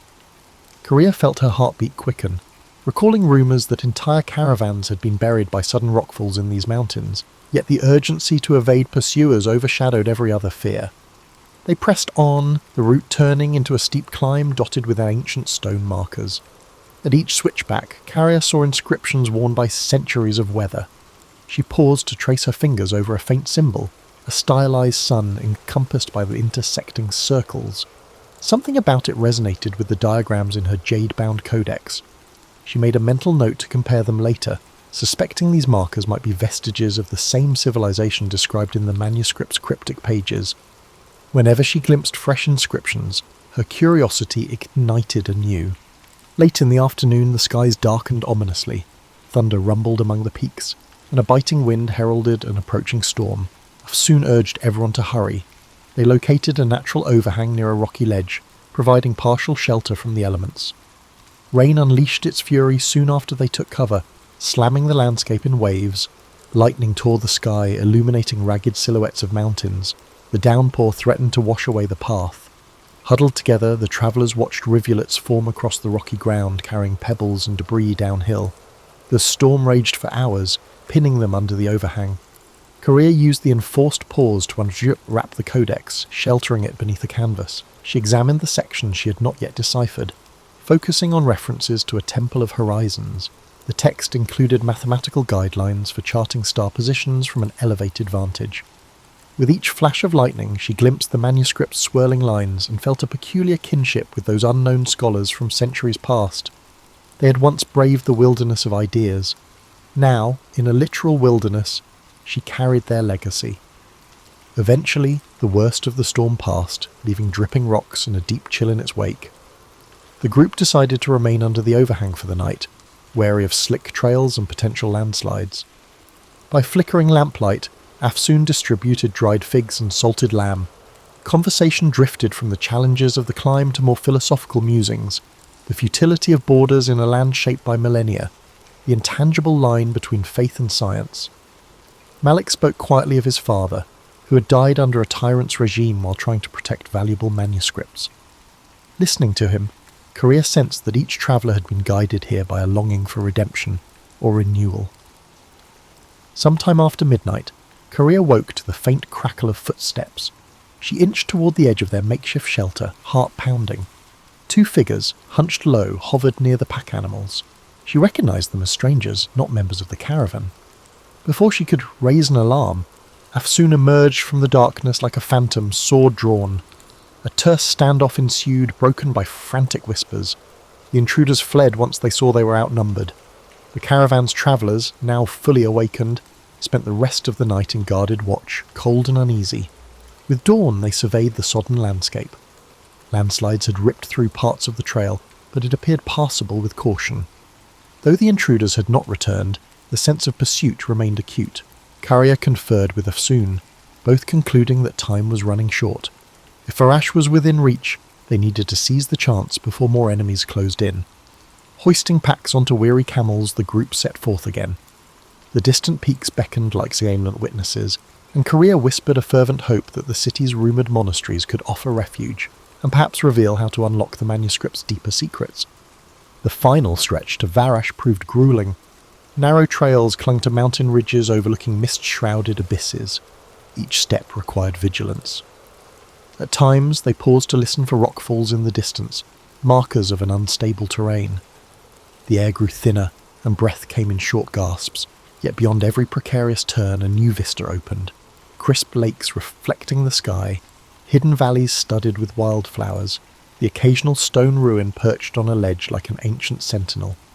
The extremes of this landscape both awed and unsettled the travellers. By late afternoon, the slopes relaxed into a wide plateau. Rising from the plateau's edge stood Varash, enclosed by a high stone rampart. At first glance, the city appeared carved from the mountain itself, its walls blending with the surrounding cliffs. Mist swirled around parapets, creating a dreamlike vision. According to legend, Varash was older than any recorded dynasty, built upon a site revered for its celestial alignments. A hush fell over the caravan as they approached the massive gates. Inside, the city's winding streets ascended in tiers. Houses with slate roofs leaned against sturdy ramparts, while cobblestone lanes converged on a central square. Steam rose from communal baths that tapped into natural hot springs. Monks in dark robes shuffled along the corridors, carrying scrolls tucked beneath their arms. Carrier's senses ignited at the first glimpse of this environment. She could feel an undercurrent of scholarship humming through the city like a subterranean river, a potent contrast to the chaotic markets of Khorasan. Afsoon guided the caravan to a spacious courtyard inn used by trade emissaries. Soon after settling, Correa excused herself and ventured into the city's upper levels, following directions gleaned from a scribe at the inn. She was searching for a specific monastery library, rumoured to house ancient manuscripts paralleling her jade-bound text. Crossing a series of stone bridges that arched over narrow gulches, she noticed the architecture displayed recurring motifs, spiral carvings, geometric borders reminiscent of the codex's marginal designs. At last, she arrived at a massive carved door flanked by statues of robed figures. A discreet sign identified it as the Library of High Windows. Inside, the atmosphere was reverential. Golden light filtered through stained glass windows, illuminating shelves stacked from floor to ceiling with scrolls, codices, and tablets. Monks, novices, and a few learned travellers from distant lands moved quietly between reading alcoves. Carrier approached a tall, bearded monk who introduced himself as Brother Callan. With measured politeness, he asked her purpose. Carrier revealed her codex, explaining in hushed tones that she believed it referenced an advanced astronomy predating recognised schools of thought. Intrigued, Brother Callan led her to a private study chamber lit by oil lamps. There he produced a set of meticulously preserved star charts inscribed on leather. To Carrier's amazement, certain passages aligned closely with the diagrams in her manuscript. Upon closer inspection, they found near-identical glyphs representing cardinal points beyond normal mapping. Brother Callan's eyes glimmered with excitement. These references appear in only our oldest records, believed to have been copied from texts salvaged millennia ago. As the evening deepened, they pieced together parallel lines of text, cross-referencing them with genealogies, sterolters, and cryptic commentaries. The synergy suggested that the jade-bound book might indeed be part of a nearly lost tradition. However, a vital section remained missing. It was rumoured that a sister manuscript lay in a monastery farther east, high in a remote range where few ventured. Carrier's heart sank, knowing the road ahead might hold even greater dangers. Yet she also felt invigorated. The puzzle had grown more intricate, weaving her fate with ancient legacies that demanded guardianship. Upon returning to the inn, she found Afsun and Malik in heated discussion with the rest of the caravan. News had arrived that unidentified riders were poking around Varash's gates, questioning travellers about a woman scholar and her prized artefact. Their arrival here was no secret. For the moment, the city's laws prevented open aggression, but no one believed that protection would last indefinitely. Afsun proposed they break the caravan into smaller groups for anonymity. Malik pledged to stand by Carrier, recognising that her success might ripple far beyond personal gain. Under the inn's lantern glow, Carrier shared what she and Brother Callan had uncovered. The group listened in solemn silence, understanding the gravity of her discovery.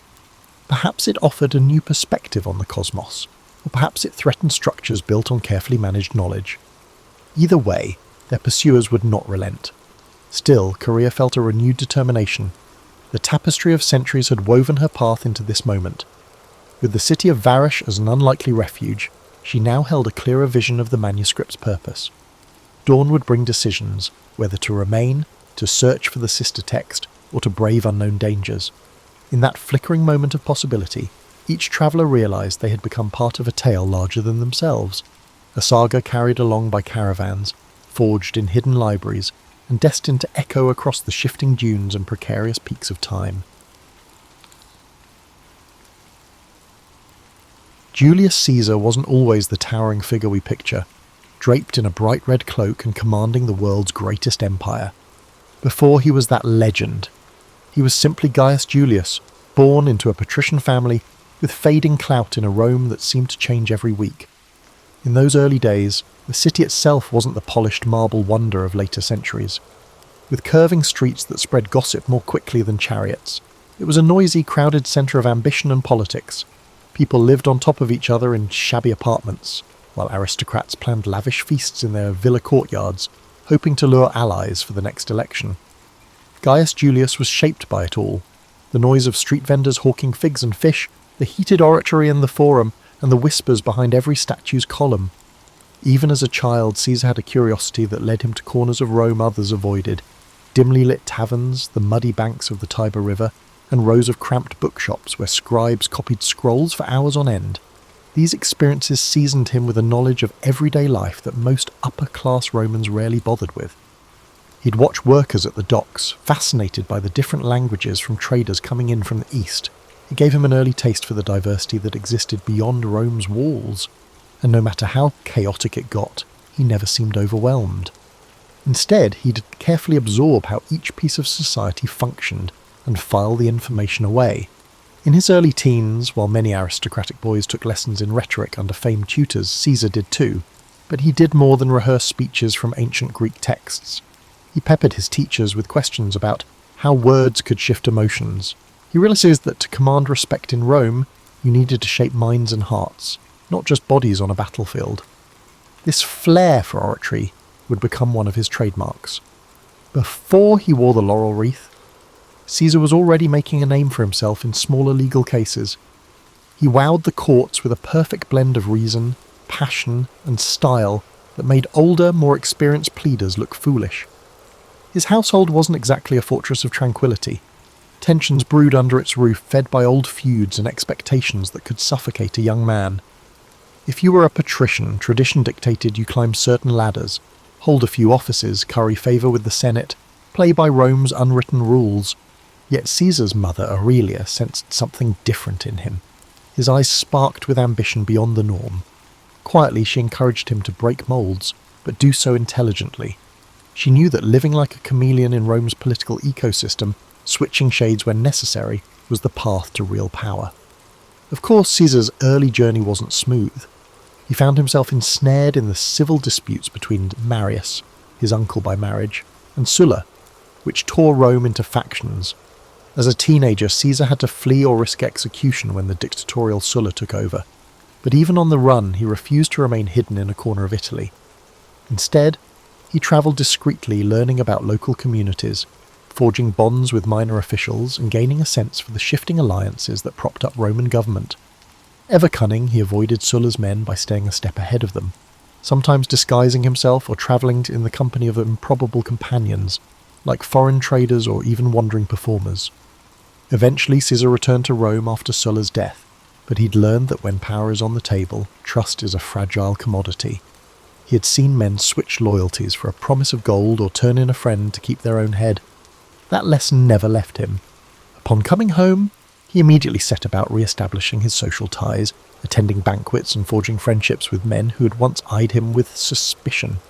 Yet Caesar was adept at reading faces. If he caught even a flicker of duplicity, he dodged that bond elegantly, perhaps with an extravagant greeting followed by a subtle distancing.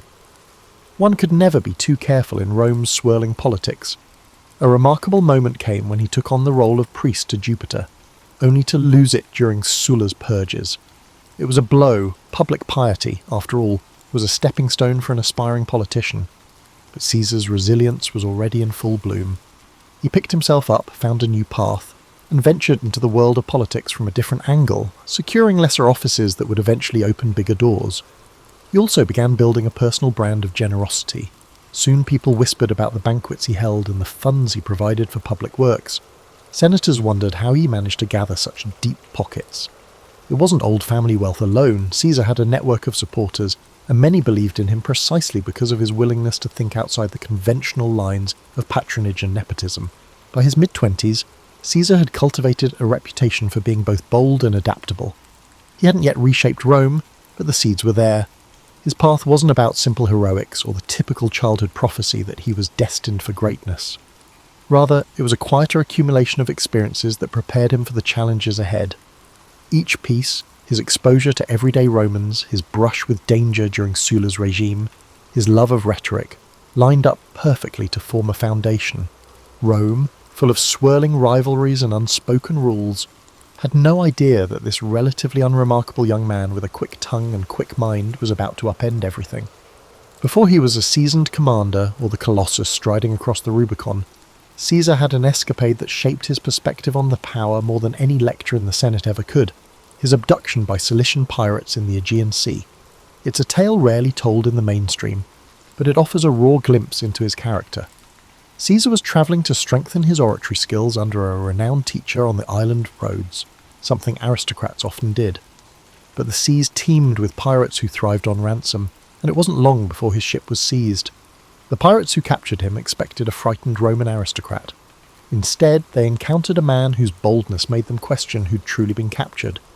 When they demanded a ransom of 20 talents of silver, Caesar reportedly scoffed that they were underselling him. He insisted they ask for 50. The pirates, bemused yet intrigued, took his suggestion. For several weeks, Caesar lived among them, waiting for friends to gather the sum. During that time, he treated them as if he were the one in charge, ordering them to keep quiet when he slept, even reciting poems and speeches and telling them to appreciate the artistry, or else. To the pirates' credit, they indulged him, perhaps wondering if they had accidentally kidnapped a lunatic. He wasn't simply being arrogant, he was displaying confidence and unpredictability.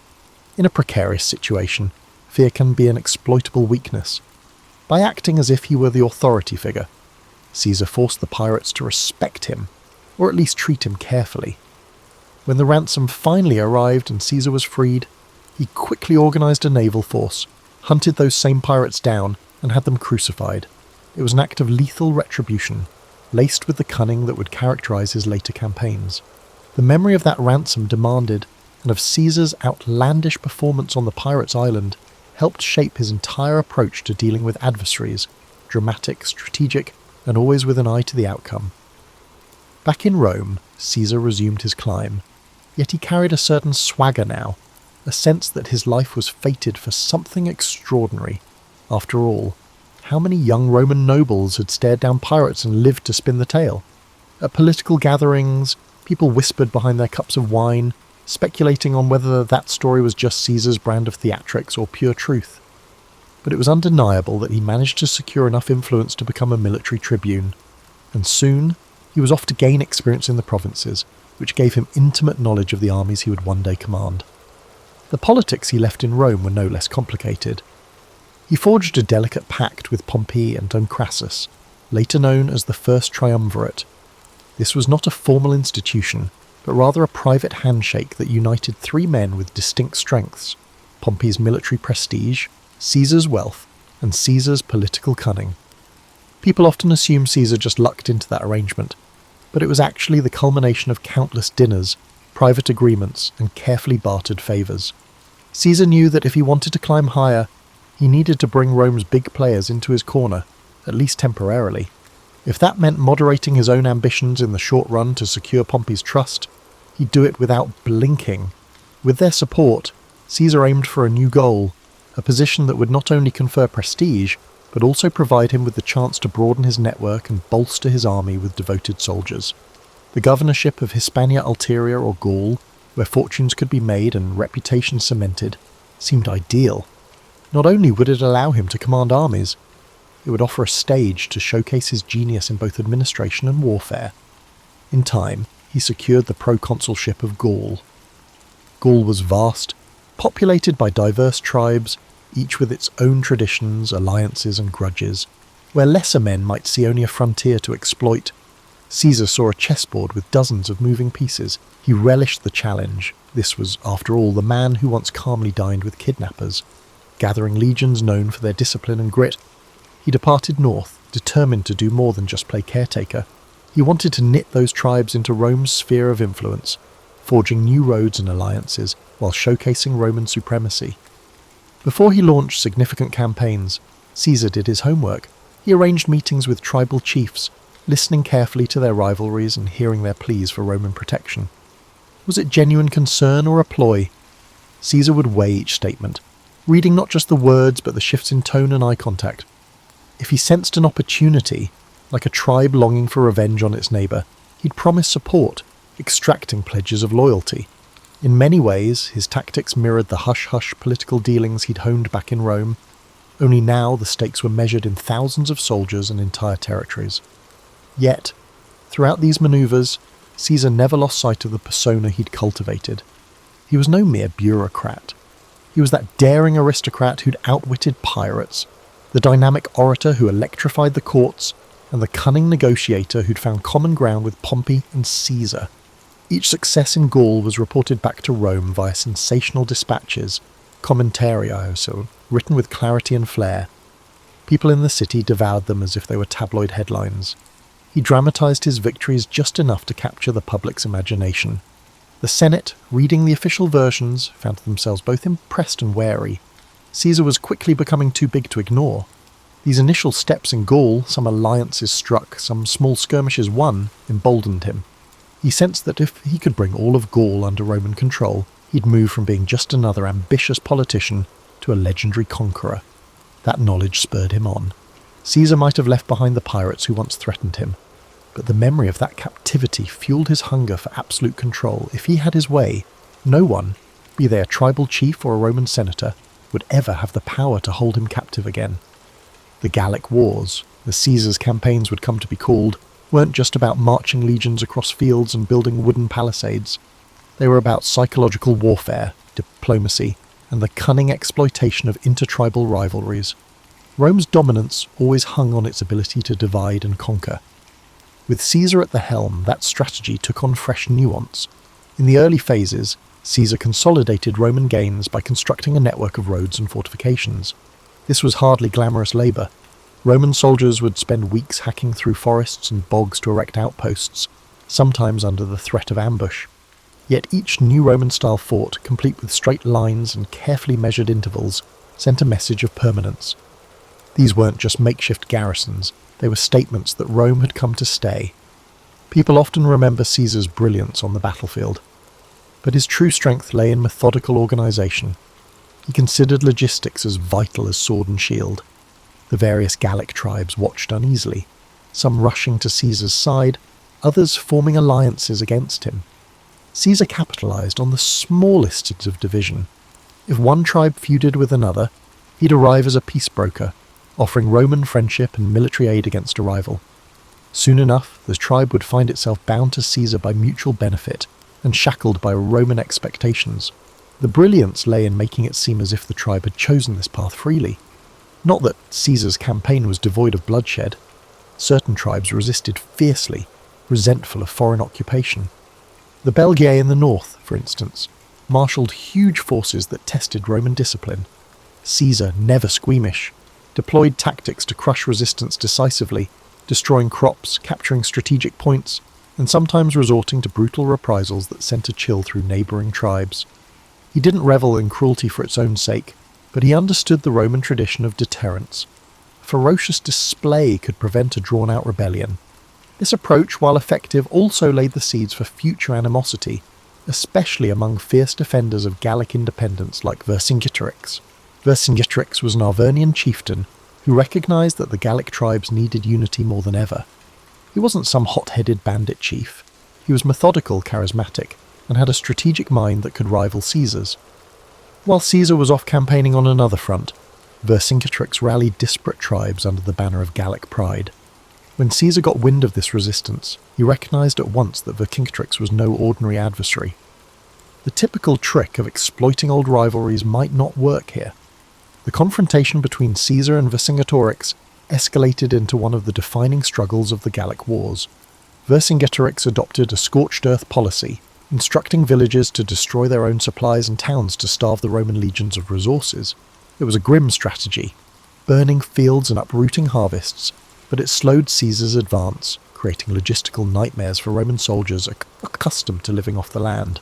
For a man who prided himself on controlling every variable, Caesar found himself confronting the unpredictable factor of a charismatic local leader who matched him in cunning. Still, Caesar was a master of adaptation. Recognizing the challenge, he consolidated his troops and chose to besiege key Gallic strongholds. Most famously, he surrounded the fortress town of Alesia, where Vercingetorix had taken refuge with tens of thousands of warriors. The Siege of Alesia would become a testament to Caesar's ability to think in layers. He constructed a ring of fortifications around the city to starve out Vercingetorix's forces, and, anticipating a Gallic relief army, he built another ring facing outwards to protect his legions from an attack from outside.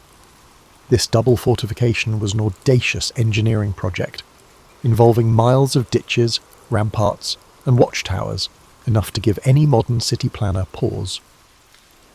The days wore on under a relentless sun. The besieged Gauls inside Alesia ran short of food. Women and children were turned out of the fortress, hoping for mercy, only to be left stranded between the city walls and the Roman lines. Meanwhile, a massive relief force of various Gallic tribes arrived, attempting to break Caesar's outer defences. During one critical night, it seemed Rome might collapse under the weight of the onslaught. Caesar himself rallied his men, darting from post to post. He knew if Alesia was relieved, Gaul could unite behind Vercingetorix, and Caesar's entire campaign might unravel. Against formidable odds, the Roman lines held. Exhausted from repeated attacks and lacking a coherent strategy, the relief force finally broke. Inside Alesia, with supplies gone, inns and morale shattered, Vercingetorix surrendered. The sight of this defiant Gallic chieftain handing over his weapons underscored the turning point. Rome had asserted its dominance, and Caesar stood at the pinnacle of victory. Yet for all the glory, the end of the siege left many Gauls embittered.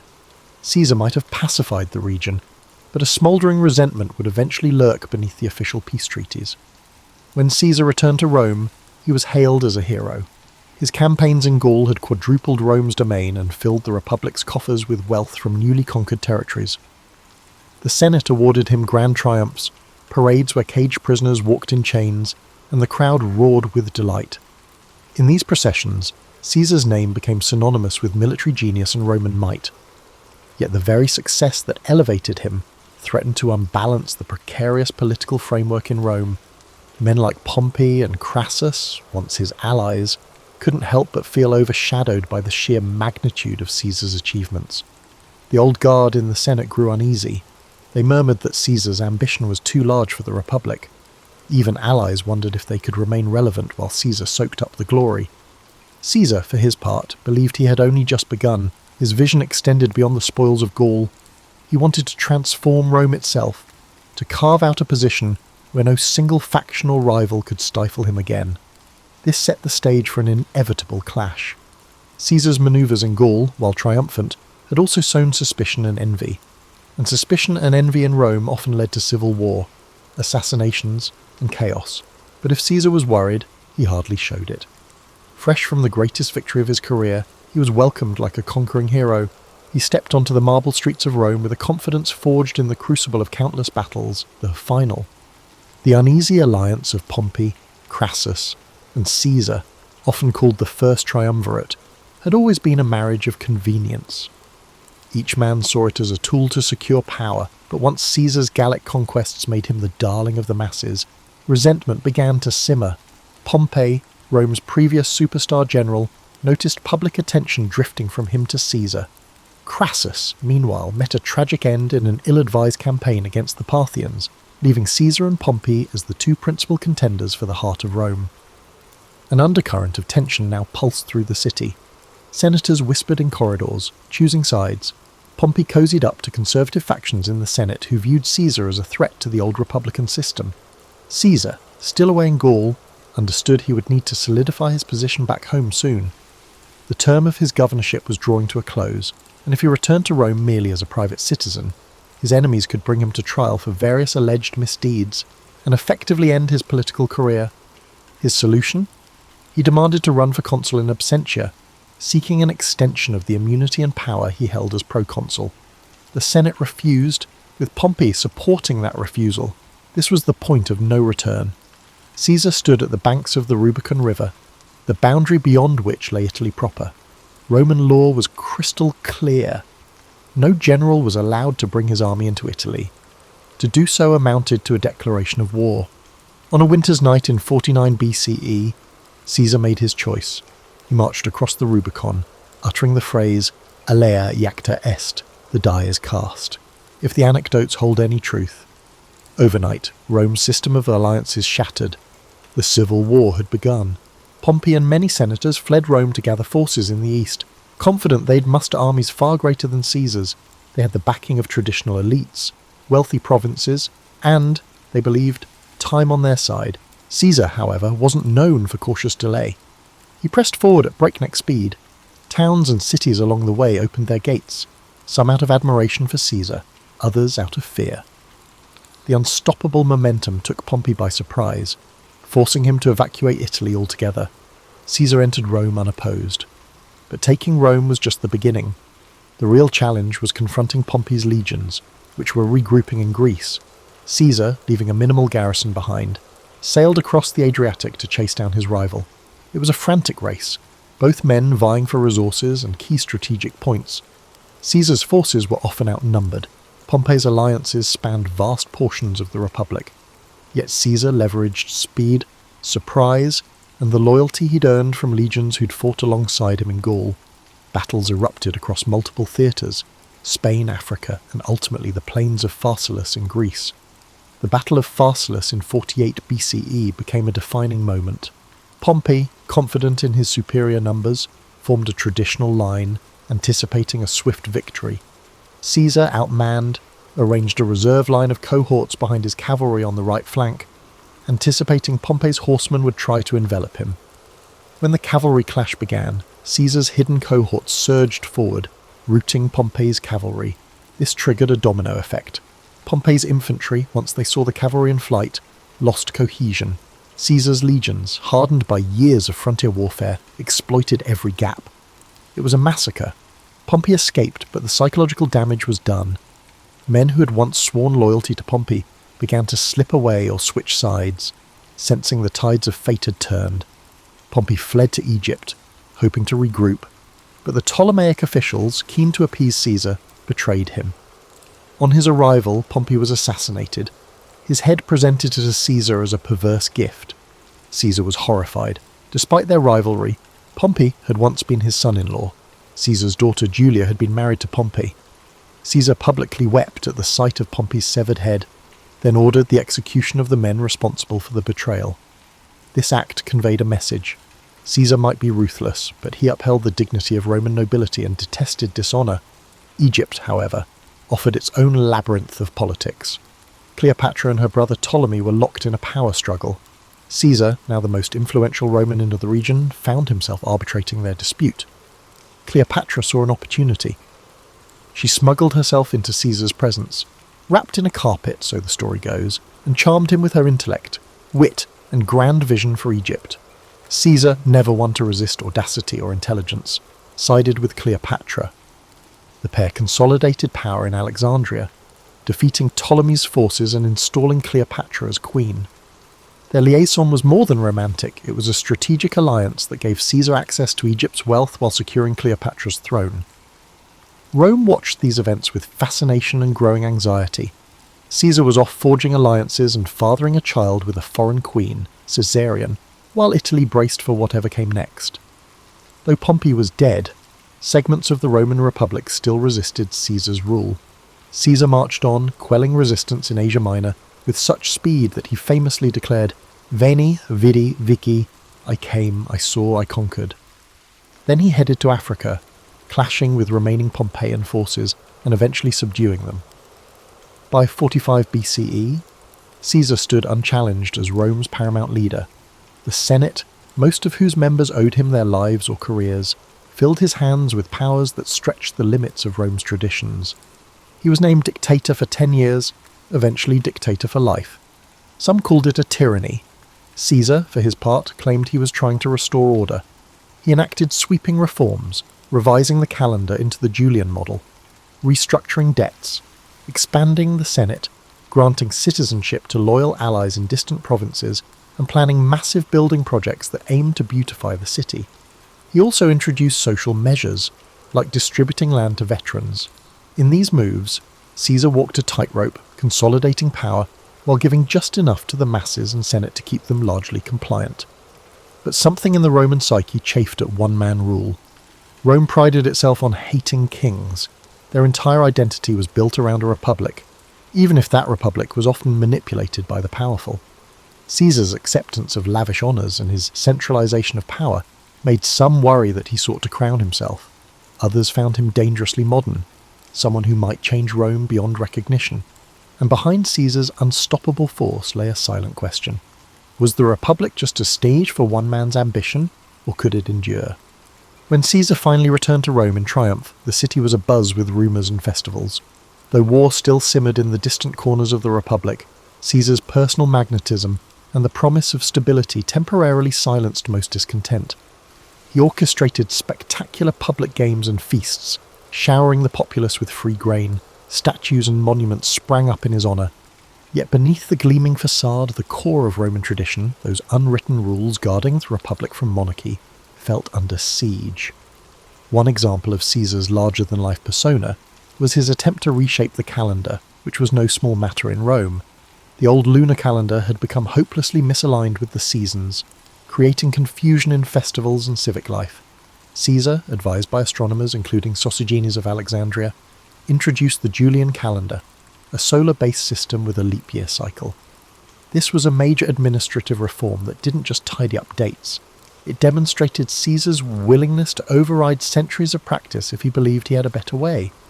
People marvelled at the clarity the new calendar offered, but they also sensed that if Caesar could reorder time itself, what else might he feel entitled to reorder? He poured money into construction. Under Caesar's direction, New buildings, temples, and public spaces sprouted, symbolising a Rome reborn. The Forum grew more magnificent. He commissioned grand projects that not only beautified the city but gave work to thousands of labourers, elevating Caesar's popularity among the common folk. At the same time, he expanded the Senate from roughly 600 to as many as 900 members, adding allies from the provinces and diluting the power of the old aristocratic families. Some saw this as an inclusive move, broadening representation within the Roman state. Others viewed it as an egregious power play, a way for Caesar to stack the Senate with loyalists who owed their positions to him alone. All these changes stirred the question: was Caesar still just a leading citizen, or was he inching toward kingship? Rome had a cultural aversion to the very word rex, king. Generations were taught that their ancestors had exiled the last Roman king and vowed never to kneel before another. So when statues of Caesar began appearing in public places, crowned with diadems, some citizens felt a chill. Caesar claimed these were tokens of respect from admirers, not declarations of monarchy, but doubts lingered. At a public festival, Marcus Antonius, a favoured lieutenant, attempted to place a diadem on Caesar's head. Caesar dramatically refused, stating, "Only Jupiter is king of the Romans." But the crowd's reaction was mixed. Some cheered his refusal, others suspected a theatrical performance designed to test public opinion on a monarchy. The dissonance grew sharper as Caesar took on the title dictator for life. In theory, a dictator in Roman history was an emergency measure, appointed for 6 months in times of dire threat, and then required to relinquish power. By extending this temporary position indefinitely, Caesar strained the very definitions of Roman governance. His supporters insisted Rome needed strong leadership given all the unrest, but his critics argued that Caesar was snuffing out the Republican flame. The seeds of conspiracy began to sprout. Senators who longed for a return to the old order, such as Gaius Cassius Longinus and Marcus Junius Brutus, started meeting discreetly. Brutus stood out. He descended from Lucius Junius Brutus, the fabled founder of the Republic who drove out the ancient kings. Caesar had shown Brutus remarkable favour, even rumoured to have paternal affection for him. Yet this complicated bond didn't stifle Brutus's conviction that Caesar's power threatened the Republic's core values. Cassius, a cunning figure with a far darker edge, fanned the flames, reminding Brutus of his ancestors' legacy and the sacred duty to protect Rome from a tyrant. Meanwhile, Caesar seemed to sense an undercurrent of danger. He went about with guards, but he also believed that living in constant fear would diminish his stature. On the surface, he continued orchestrating elaborate plans. He was preparing a massive campaign against Parthia in the east and tending to surpass even Pompey's conquests. Returning to Rome from that victory, Caesar likely envisioned a final consolidation of power, an unassailable legacy. His mind overflowed with new ideas for governance, law codes and expansions of citizen rights. He confided in close allies that his rule would transform Rome into a cohesive empire rather than a loose confederation of territories. Yet those grand visions collided with the simmering resentment of the senatorial class. Many of them had gone along with Caesar out of pragmatism, biding their time, waiting for a chance to assert the old ways. They resented how Caesar's reforms undermined their prestige, how his populist measures made the people less reliant on senatorial patrons. Some conspirators hoped to reinstate a pure republic with limited terms of office and carefully balanced powers.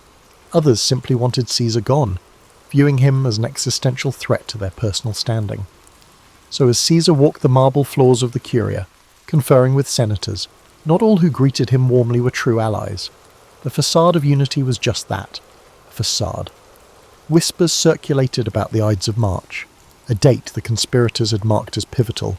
Caesar, distracted by preparations for upcoming campaigns, either dismissed or downplayed the signs of looming treachery.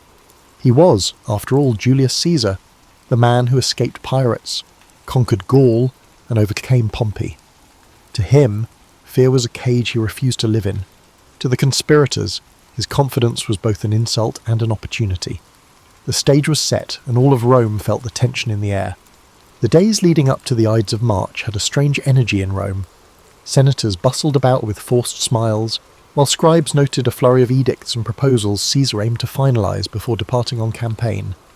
Craftsmen laboured on newly commissioned statues and inscriptions praising Caesar's achievements. Meanwhile, anxious whispers seeped through the city, swirling in the smoky corners of taverns and the hush of aristocratic dinner parties. Caesar himself oscillated between excitement for his Parthian expedition and vague apprehension.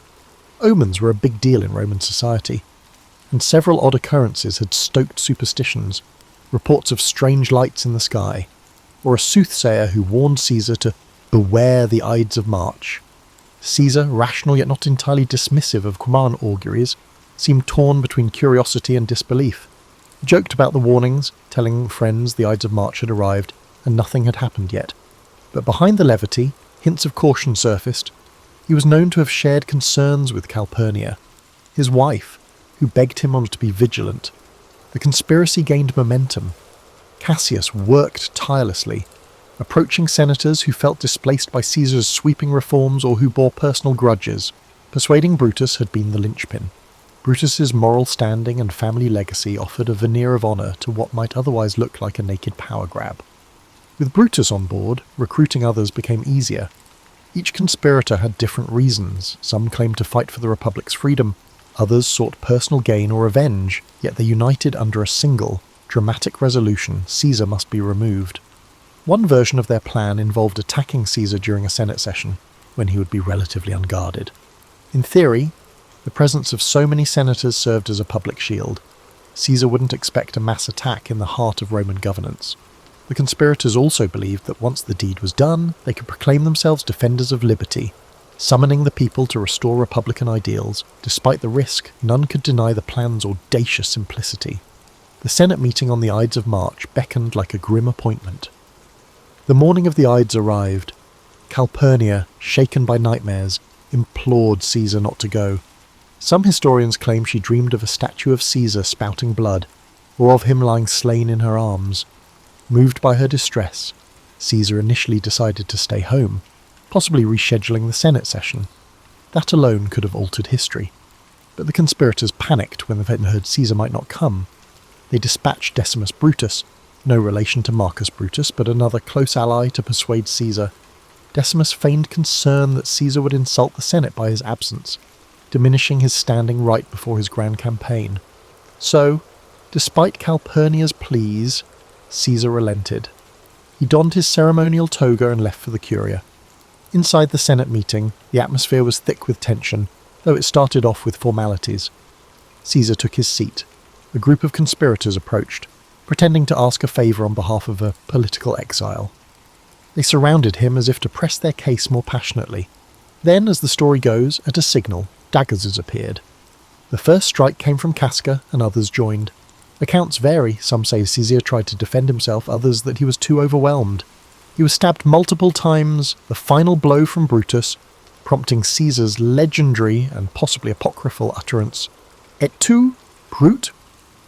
In moments, it was over. Caesar lay dead at the foot of Pompey's statue, a cruel twist of fate for the man who had once wept for Pompey's demise. The senators, spattered with blood, proclaimed they had liberated Rome from tyranny. They expected the city to greet them as heroes, yet the immediate reaction was shock, not jubilation. Citizens fled the Curia, unsure whether more violence would follow. The conspirators had planned for Caesar's death, but they hadn't planned for the emotional vacuum it would create among the Roman populace. The question remained, had they truly saved the Republic, or just unleashed chaos? Brutus and Cassius tried to calm the city with speeches, invoking the memory of their ancestor Lucius Junius Brutus, who banished Rome's last king centuries before. They insisted they had restored the Republic, but the people had witnessed Caesar's generosity, his banquets, land distributions, public games. Many commoners revered him. Anger and sorrow brewed in the streets. Word spread of the savage butchery in the Senate. Far from celebrating the conspirators, many citizens demanded vengeance. Mark Antony, who had not participated in the conspiracy, seized this public sentiment. He delivered a funeral oration for Caesar that became legendary. Antony spoke with passion, displaying Caesar's blood-stained toga, stirring the crowd into a frenzy against the conspirators. Some historians say Caesar's body was burned in the forum itself, with the flames fed by citizens who tossed in furniture and items as offerings. The conspirators, realizing the tide had turned, fled the city. Outrage soared, and the once proud Senate found itself overshadowed by the populist fury that Caesar had so skillfully harnessed in life. Thus, the killing that was intended to save the Republic actually accelerated its decline. Power soon consolidated not around a restored Senate, but around new strongmen: Mark Antony, Octavian, Caesar's young heir and adopted son, and others who would jockey for command in the following years. In death, Caesar had transcended mortality to become an icon, some would say a martyr, while the vision of a renewed republic, ironically, slipped further away. The aftermath of Caesar's assassination was as turbulent as any period Rome had ever seen. The city, already tense from years of civil conflict, discovered that removing one towering figure didn't automatically restore the old republic.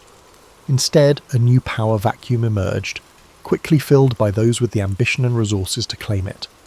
Mark Antony, Caesar's closest lieutenant, was first on the scene, leveraging his connection to the slain dictator to rally the masses, but Caesar had named a surprise heir in his will, Gaius Octavius, better known as Octavian, his grandnephew. Only 19 years old, Octavian carried Caesar's name, and soon enough, Caesar's legions would rally around him too. Brutus and Cassius fled Rome, hoping to raise armies in the eastern provinces. They published declarations defending the assassination as an act of patriotic duty, but the events in Rome worked against them. The funeral oration by Antony had painted them as traitors to Caesar, and, by extension, enemies of the Roman people. Legions loyal to Caesar scorned the conspirators. Lines hardened. Another round of civil wars seemed inevitable, as one man's ambition had morphed into a generational crisis of identity for Rome. Though Antony and Octavian initially eyed each other with suspicion, they realized they stood a better chance against the conspirators if they cooperated. Along with Marcus Lepidus, a trusted commander, they formed the Second Triumvirate. Unlike Caesar's informal arrangement, this triumvirate was legally sanctioned, granting the three men near absolute power to reorganize the state. And reorganize it they did. Prescriptions, lists of enemies of the state, were published. Men of wealth and influence found themselves outlawed. The triumvirate seized property and executed opponents, echoing the grim days of Sulla's dictatorship. The conspirators, meanwhile, mustered forces in the east, culminating in the climactic Battle of Philippi in 42 BCE. Brutus and Cassius were defeated, and they chose suicide over capture. If Caesar's murderers hoped for a renaissance of republican ideals, they had gravely miscalculated. Rome was now torn between competing strongmen. After Philippi, tensions rose between Antony and Octavian. Antony headed east, forming an alliance, and famously a romance, with Cleopatra in Egypt. Octavian solidified his base in Rome, ensuring the Senate recognized him as the principal heir to Caesar's legacy. By 31 BCE, the rivalry exploded into another civil war, culminating in the naval battle of Actium. Octavian prevailed. Antony and Cleopatra fled and later took their own lives, and the stage was set for Octavian to become Augustus, the first Roman emperor. The Republic, in its old form, was gone.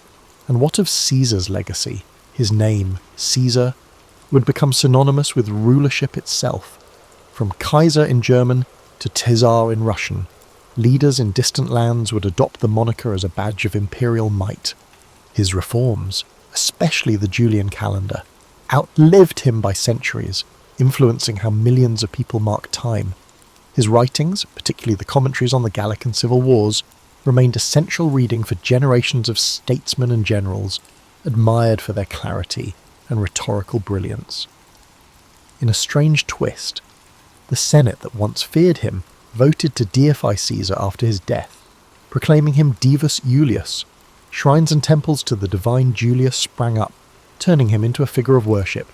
This posthumous deification gave Octavian an added aura of legitimacy. He was now Divi Filius, the son of a god. One might argue it was the final irony. The same institution that bristled at his ambition now raised him to divine status. This transformation reflected the contradictory nature of Roman politics, practical to the core, yet steeped in superstition and reverence for signs and wonders. Public memory of Caesar remained divided. Many admired him for championing the lower classes, taking decisive action to end Rome's internal strife, and extending Roman influence abroad. Others condemned him as the man who shattered the Republic's checks and balances, making a single-man rule inevitable. Over time, historians, playwrights, and orators distilled his story into dramatic beats. The brilliant general, the cunning politician, the betrayed friend. Those wanting a moral lesson found ample material. Some used him as a warning against unchecked ambition, others as an example of visionary leadership undone by a petty jealousy. Yet there's a deeper layer to Caesar's life, one less recounted in popular lore. He was profoundly curious about the world, about languages, cultures, and the mechanics of governance.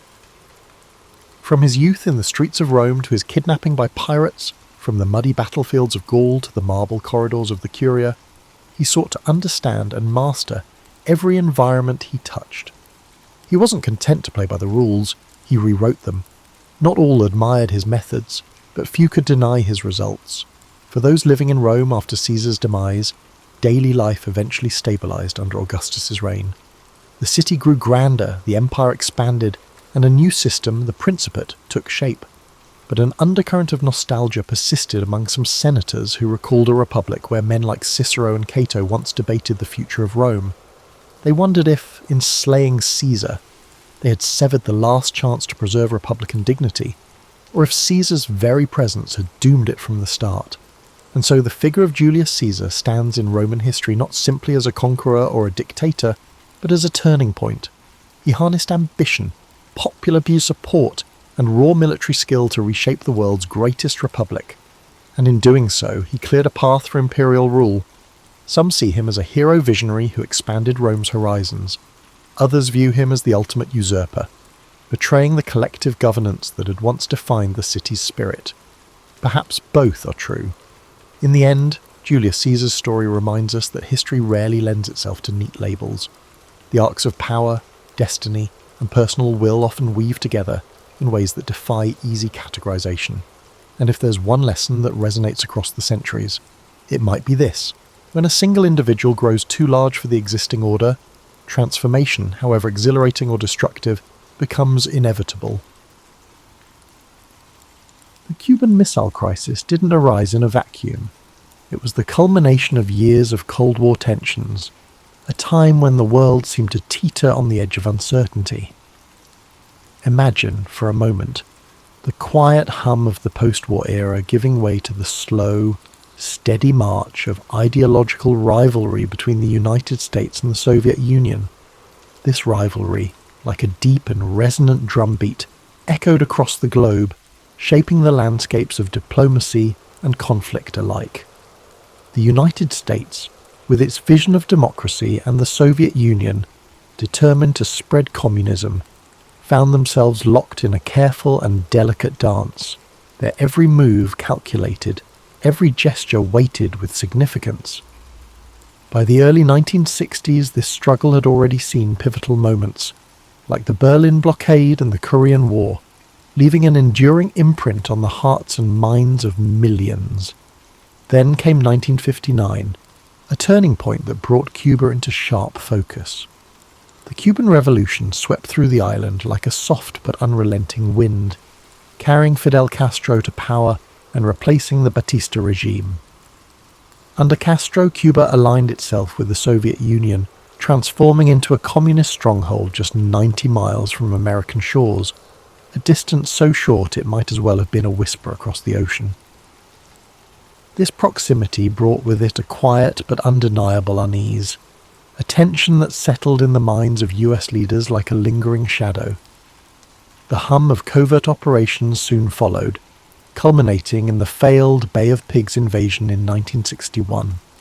This misstep, like a ripple in still water, spread embarrassment for the Kennedy administration and deepened the chasm of mistrust between the US and Cuba. At the same time, Soviet Premier Nikita Khrushchev, ever watchful and calculating, saw an opportunity to exploit this growing divide. He began to weave a plan that would take full advantage of Cuba's location, creating a web of uncertainty and anticipation that seemed to stretch endlessly across the calm skies. As we linger in this moment of reflection, picture a world on edge yet still wrapped in quiet resolve. Let these images and thoughts drift gently through your mind, like leaves carried by a slow, steady current. The stage was set, each thread of tension delicately placed, weaving the intricate fabric of what would soon become one of the most dramatic and perilous moments in modern history. In the quiet skies of October 14th, 1962, something extraordinary unfolded, something that would ripple through time like a soft, endless wave. High above the peaceful landscapes of Cuba, an American U-2 reconnaissance plane glided effortlessly, its sleek form cutting through the stillness of the heavens. From its vantage point, the plane captured a series of photographs, silent yet profound, revealing a truth that would shake the world. Soviet missile sites, nestled discreetly amidst the lush and tranquil countryside, were under construction. These were no ordinary missiles. Their presence was like a whisper of something immense and dangerous, carrying with them the potential for devastation. Capable of reaching the heart of the United States within mere moments, these medium and intermediate range ballistic missiles carried the weight of a silent, looming threat. The images, delicate and unassuming, were swiftly brought back to Washington, where they were met with a storm of hushed urgency and careful deliberation. Picture the scene as President John F. Kennedy and his advisors gathered in the stillness of the White House. The room was heavy with the quiet murmur of voices, each one low and deliberate as the photographs were laid out like puzzle pieces on a smooth, polished table. The gravity of the discovery hung in the air, a presence as tangible as the tick of a distant clock. Each second stretched slow and steady, like the rhythm of a deep and calming breath. As the advisors spoke, their words mingled with the ambient quiet, and the room seemed to hold its breath. It became clear that this was not just a military challenge, but a profound shift in the balance of power. The missiles in Cuba mirrored the US's own installations in Turkey, creating a precarious symmetry of threat that deepened the unease. This delicate balance, like a tightrope suspended above a chasm, demanded extraordinary care and calm. For a moment, close your eyes and imagine the scene. The soft rustle of papers, the distant hum of voices, and the unspoken tension that lingers in the air like a gentle mist. This was a time of reflection, a time when the world seemed poised on the edge of a decision that could change everything. Yet, amidst the tension, there was also a stillness, a fragile sense of order holding back the chaos beyond. As the president and his team weighed their options, the choices before them seemed infinite, like waves rolling gently onto a shore. Diplomacy, military action, or something in between, each decision carried the weight of an uncertain future. But for now, in this moment, let these thoughts settle, like leaves falling softly to the ground, as the story gently unfolds further into the night. In the days that followed the discovery, the world seemed to move in slow motion, each moment drawn out as though the air itself had grown thicker, heavier. President Kennedy and his advisors, the Executive Committee of the National Security Council, often referred to as ExComm, met repeatedly in the quiet, reflective halls of the White House. Their discussions, careful and deliberate, centered on one pressing question: how to respond to this grave discovery. The choices before them were as weighty as the stillness that filled the room. One option was a military strike to destroy the missile sites, swift and decisive. Another was a full-scale invasion of Cuba, an action that would surely provoke a direct confrontation with the Soviet Union. But even as these strategies were considered, their risks loomed large, like storm clouds gathering on the horizon. A misstep could spark the very thing they all feared: a nuclear war that might engulf the world in unimaginable devastation. Amid the tense deliberations, a third option emerged, one that seemed to offer a chance for resolution without immediate violence: a naval quarantine of Cuba. This option, though less aggressive, was no less bold. By establishing a blockade to prevent further delivery of Soviet missiles and military equipment to the island, the United States could demonstrate its resolve while leaving room for diplomacy to take hold. The term quarantine was chosen carefully, softer than blockade, to avoid the suggestion of an act of war. Picture, if you will, the long pauses between words as the advisors weighed this plan. Their voices, low and measured, filled the space like the gentle lapping of waves against a shore. The room, dimly lit and hushed, seemed to hold its breath as the implications of the quarantine began to crystallize. Would it be enough to deter the Soviets, or would it provoke them into escalating the conflict further? The question lingered, unanswered, like a faint echo in the stillness.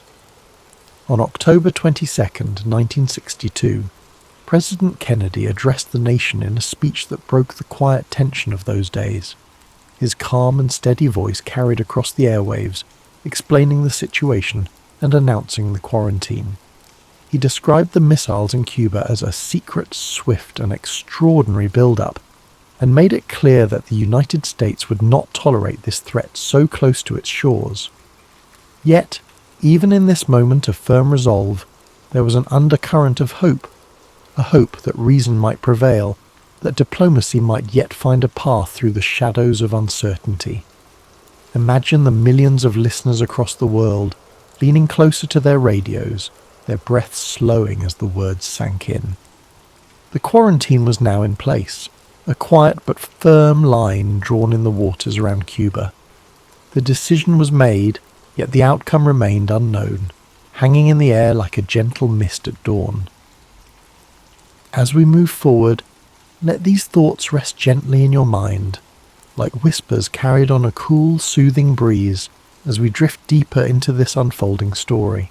Take a moment, breathe deeply, slowly, and imagine the calm before a storm, the kind of quiet that hums with anticipation when time seems to stretch and every second feels longer than the last.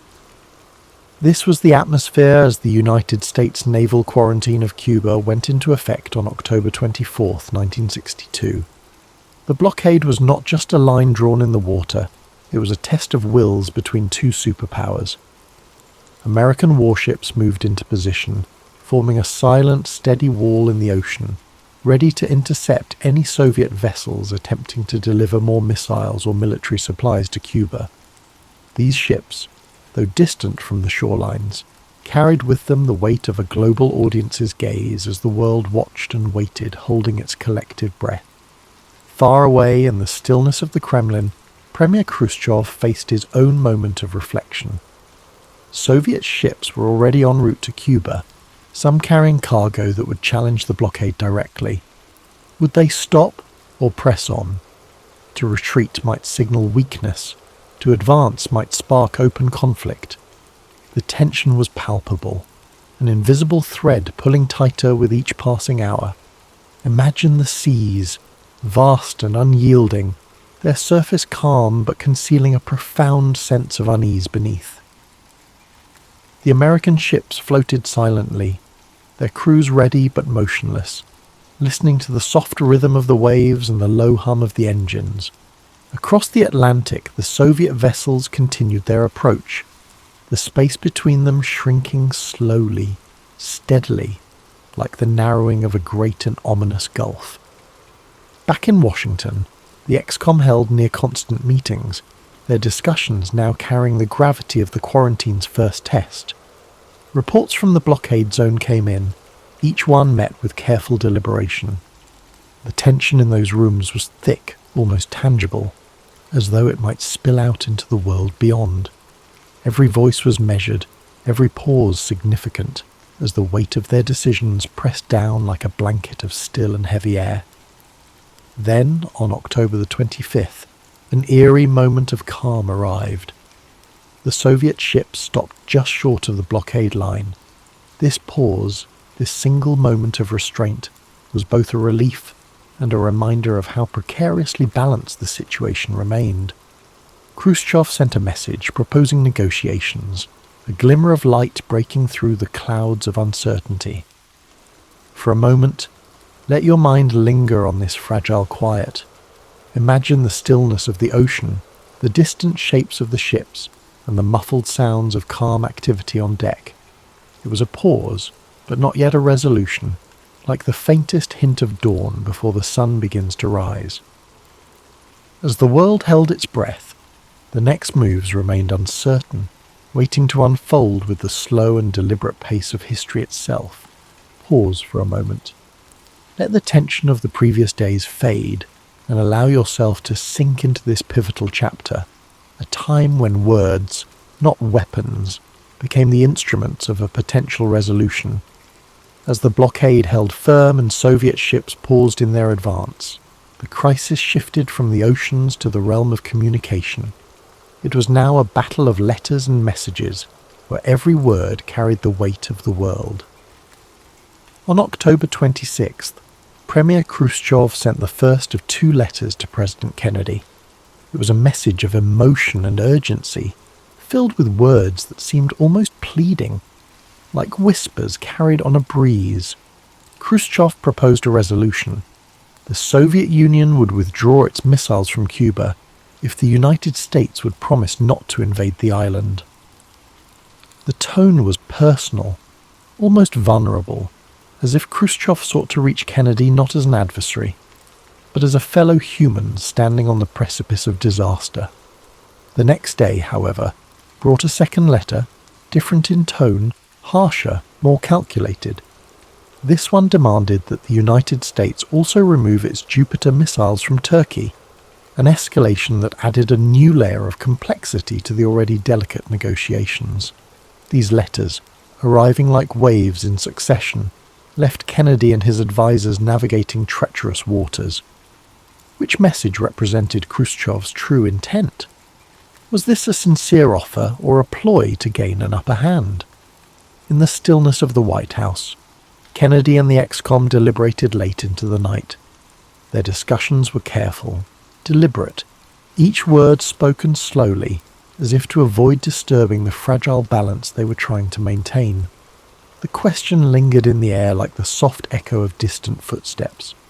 How could they accept the first offer without appearing weak, while also avoiding a direct confrontation that might spiral into war? Imagine the quiet of those rooms, filled only with the faint rustling of papers and the low hum of thought. It was a moment of immense pressure, but also one of profound restraint, as though the weight of their decisions was held aloft by a delicate and invisible thread. Finally, Kennedy made his choice. He responded to Khrushchev's first letter, agreeing to the proposal of a non-invasion pledge in exchange for the removal of the missiles from Cuba. The Jupiter missiles in Turkey were not mentioned in this reply, a deliberate omission meant to simplify the path to resolution. At the same time, Robert Kennedy, the President's brother and Attorney General, quietly met with Soviet Ambassador Anatoly Dobrynin to discuss the removal of the Turkish missiles as a separate, unofficial arrangement. As the letters were exchanged, the world waited in silence. Imagine millions of hearts beating slowly, steadily, as the fate of humanity seemed to hang in the balance. This was diplomacy at its most fragile, like a fine thread spun across an open void. And yet, in that fragility, there was also hope, a faint but growing light at the end of a long and shadowed tunnel. Let this, though, drift gently through your mind as we move toward the final chapter of this remarkable story, where the crisis finds its resolution and the world begins to exhale. As the sun rose on October 28, 1962, the world awoke to a glimmer of relief. Premier Khrushchev announced that the Soviet Union would dismantle and remove its missiles from Cuba. His decision, conveyed in a public radio broadcast, marked the end of the 13-day standoff that had brought humanity to the brink of nuclear war. The missiles, he declared, would be taken apart and the weaponry returned to the Soviet Union under United Nations supervision. For President Kennedy, this was a moment of cautious triumph. The US quarantine had succeeded in forcing a peaceful resolution without resorting to violence. The secret agreement to remove the American Jupiter missiles from Turkey added a layer of complexity but remained undisclosed to the public, allowing both nations to save face in the eyes of the world. In the following days, work began to de-escalate the situation. Soviet personnel in Cuba started dismantling the missile sites, and American reconnaissance planes confirmed the progress. Meanwhile, the US ships maintained their positions until the removal was complete, standing as quiet sentinels of the fragile peace that now settled over the Caribbean. The resolution of the Cuban Missile Crisis was hailed as a victory for diplomacy, but it left an enduring impact on both nations. In the United States, Kennedy emerged as a skilled leader who had successfully navigated the most dangerous crisis of the Cold War. For Khrushchev, the crisis was a humbling moment that exposed the limits of Soviet power and, in part, contributed to his eventual removal from office. Yet, the aftermath also brought reflection. The sheer proximity to disaster prompted both superpowers to reconsider their approach to conflict and diplomacy. In 1963, the two nations established the Moscow-Washington Hotline, a direct communication link designed to prevent misunderstandings and delays in future crises. It was a small but significant step toward reducing the risk of nuclear confrontation. Imagine the stillness of those post-crisis days.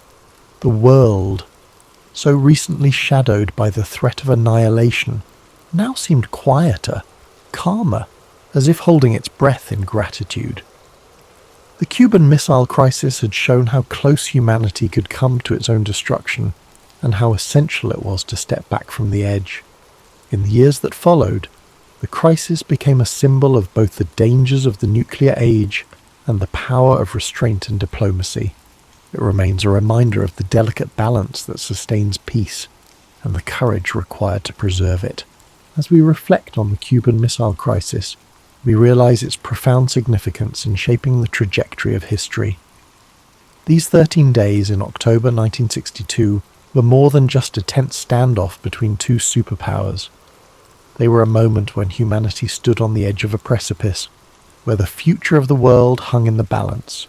The resolution of the crisis, through diplomacy, restraint, and the courage to seek peace, reminds us of the fragile nature of our existence and the deep responsibility we all share to preserve it.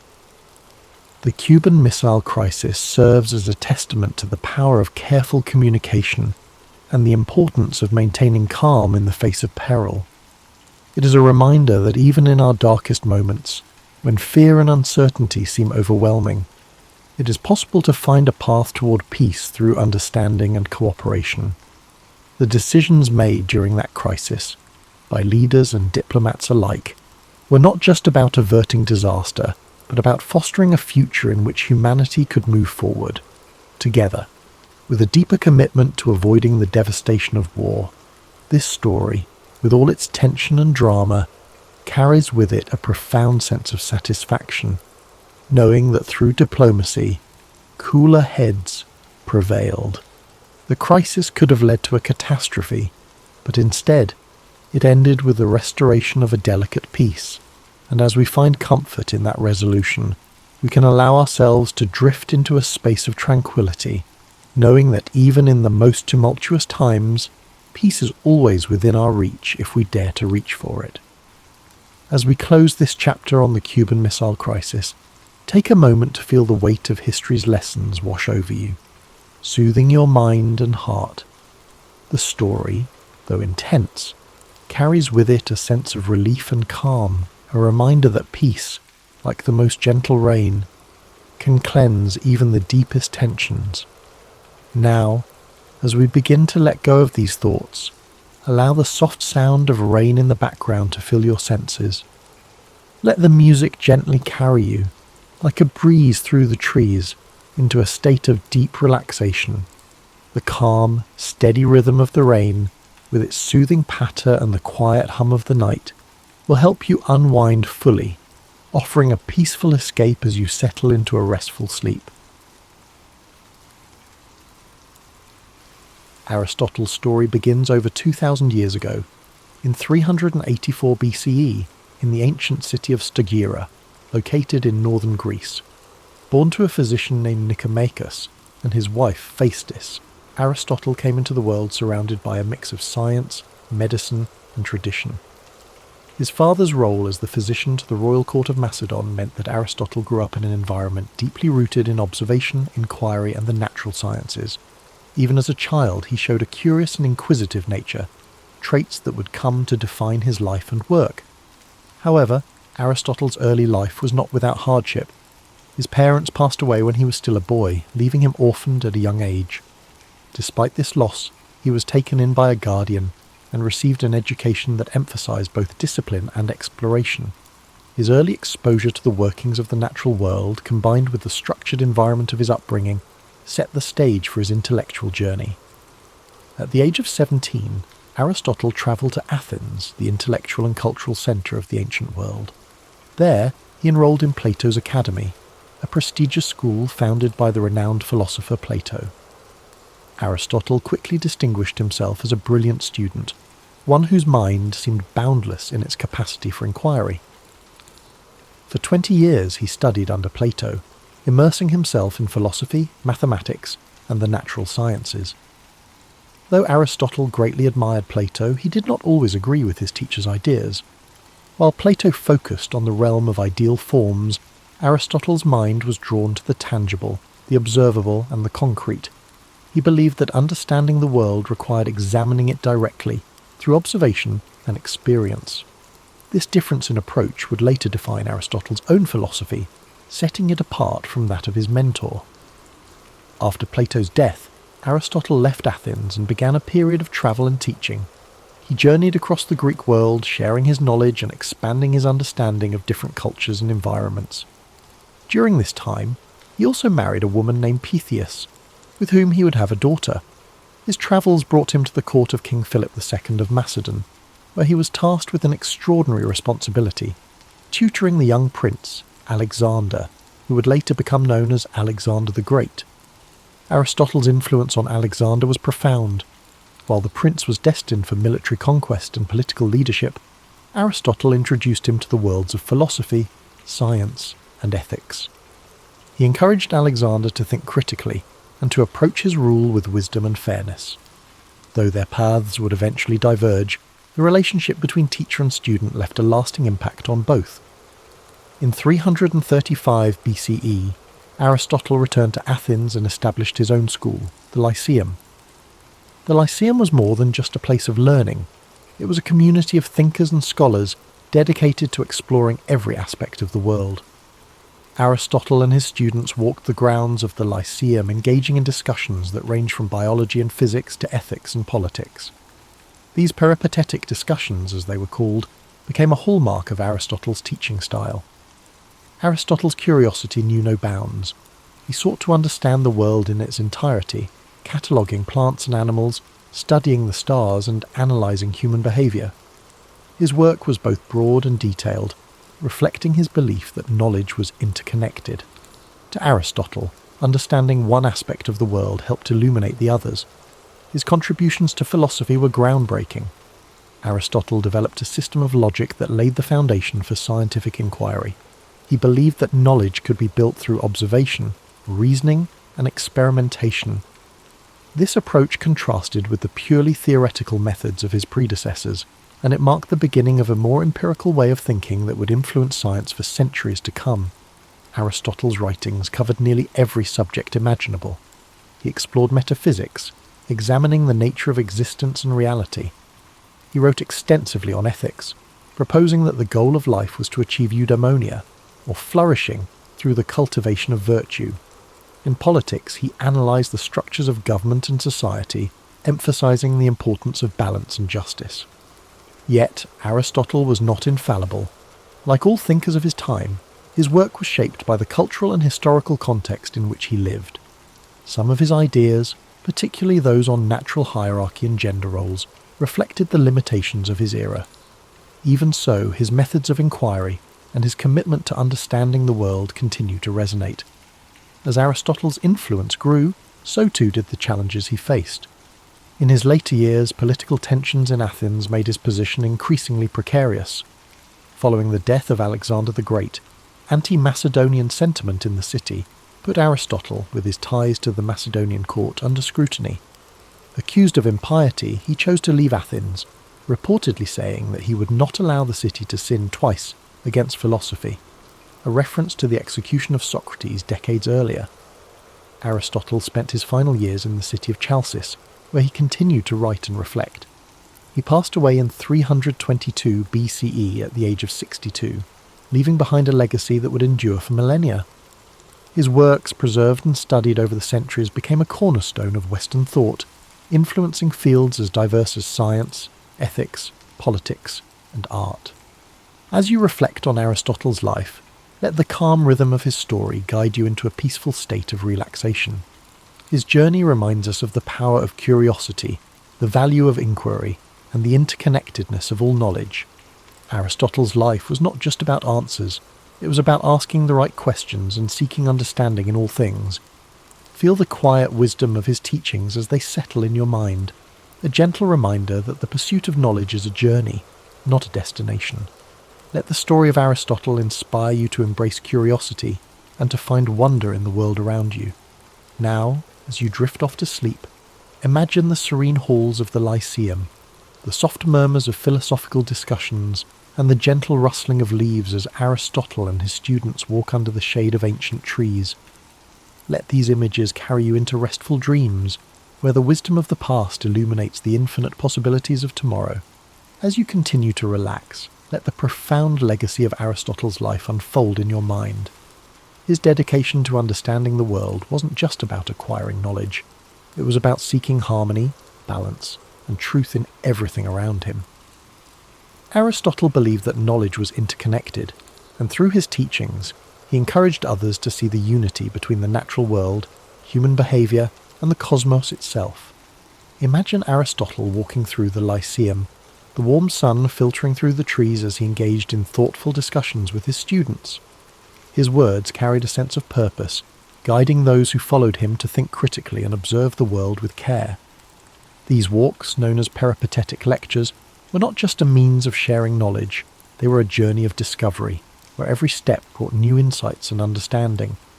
Aristotle's influence reached far beyond his own lifetime. His writings were preserved and studied by scholars throughout history, shaping the foundations of many disciplines. In the Middle Ages, his works became central to both Islamic and European philosophy, earning him the title of the philosopher among medieval scholars. His contributions to logic, ethics, and the natural sciences provided a framework for future thinkers, from Thomas Aquinas to Galileo Galilei. In the realm of ethics, Aristotle's concept of virtue remains timeless. He believed that the key to a fulfilling life was finding the balance between extremes, a concept he called the golden mean. For Aristotle, courage lay between recklessness and cowardice, generosity between stinginess and extravagance. This philosophy of moderation offers a calming and thoughtful perspective, reminding us that harmony often lies in balance. As you reflect on these teachings, let their wisdom bring a sense of calm and clarity. The idea that life's challenges can be approached with balance and thoughtfulness is a comforting reminder that, even in times of uncertainty, there is a path forward that brings peace and understanding. Aristotle's work on the natural sciences was equally revolutionary. He believed that observation and experience were the keys to understanding the world. He meticulously studied plants, animals, and celestial phenomena, striving to uncover the principles that governed their existence. His efforts to categorize and explain the natural world laid the groundwork for modern scientific inquiry, inspiring countless generations of researchers to follow in his footsteps. Picture Aristotle seated in quiet contemplation, surrounded by scrolls and diagrams, his mind alight with questions about the universe. The gentle hum of the world around him, the rustling of leaves and the distant chirping of birds served as the backdrop to his endless curiosity. This serene image reminds us of the beauty of learning and the quiet joy of discovery. In his exploration of politics, Aristotle emphasized the importance of community and the role of government in promoting the common good. He studied different forms of governance, analysing their strengths and weaknesses. His belief that humans are political animals underscores our innate desire for connection and cooperation. Aristotle's insights into the nature of society encourage us to think deeply about the ways we interact with one another and the systems we create to support our collective well-being. As the rain falls gently outside your window, imagine the ancient world Aristotle inhabited. a world filled with wonder, where the mysteries of existence invited exploration and understanding. Let his story remind you that curiosity is a gift, one that opens the door to endless possibilities. Now, as you drift deeper into relaxation, picture the stars shining above the Lyceum, their light guiding Aristotle and his students as they pondered the mysteries of life. The gentle rhythm of their footsteps, the soft murmur of their voices, and the stillness of the night create a peaceful atmosphere, one that invites you to find rest and serenity in your own journey.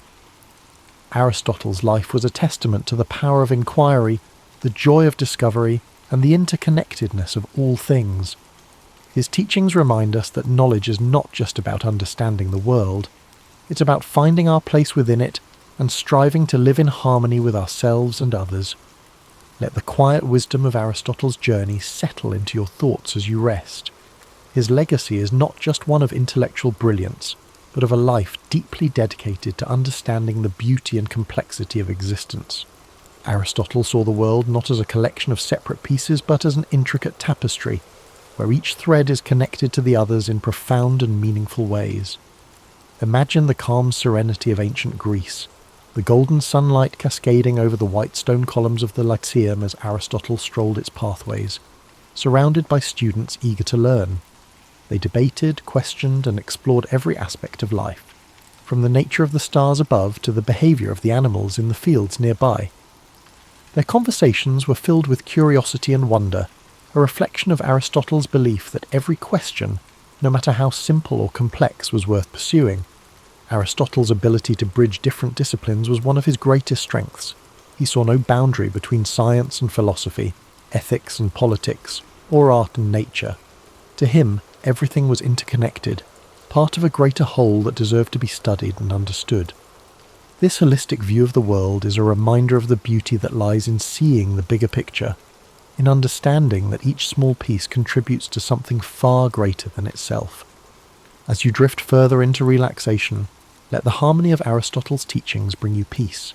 His philosophy of balance and moderation encourages us to find calm in the chaos, to seek the middle ground where we can flourish. The idea of the golden mean is not just a guide for making choices, it is an invitation to live with grace and intention, to approach life with a steady and thoughtful heart. Picture Aristotle at his desk, surrounded by scrolls and notes, the flickering light of a lantern illuminating his work. The quiet hum of the night provides the perfect backdrop for his thoughts, as he meticulously records his observations and ideas.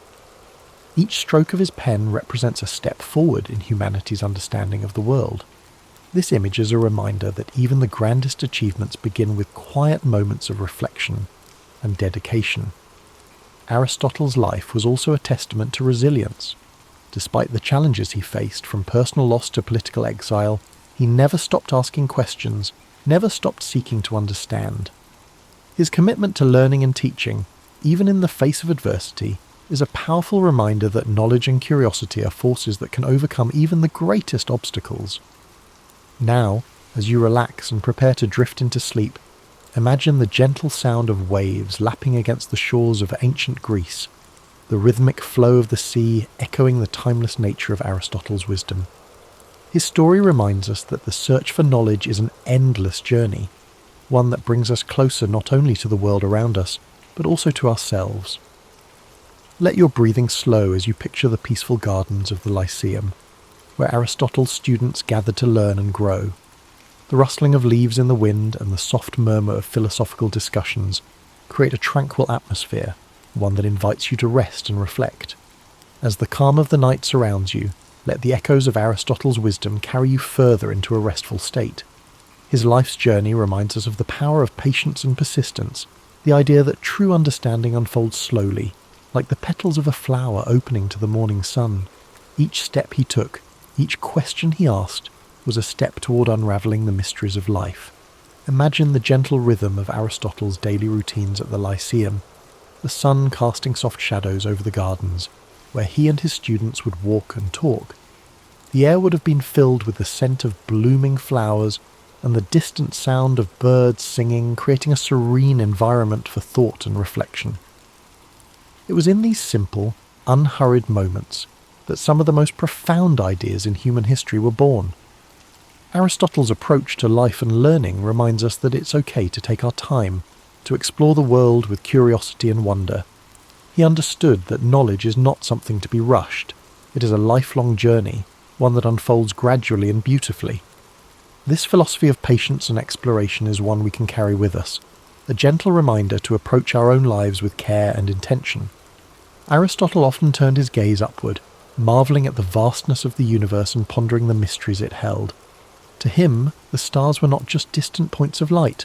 They were part of a grand, interconnected cosmos, a reminder of our place within something far greater than ourselves.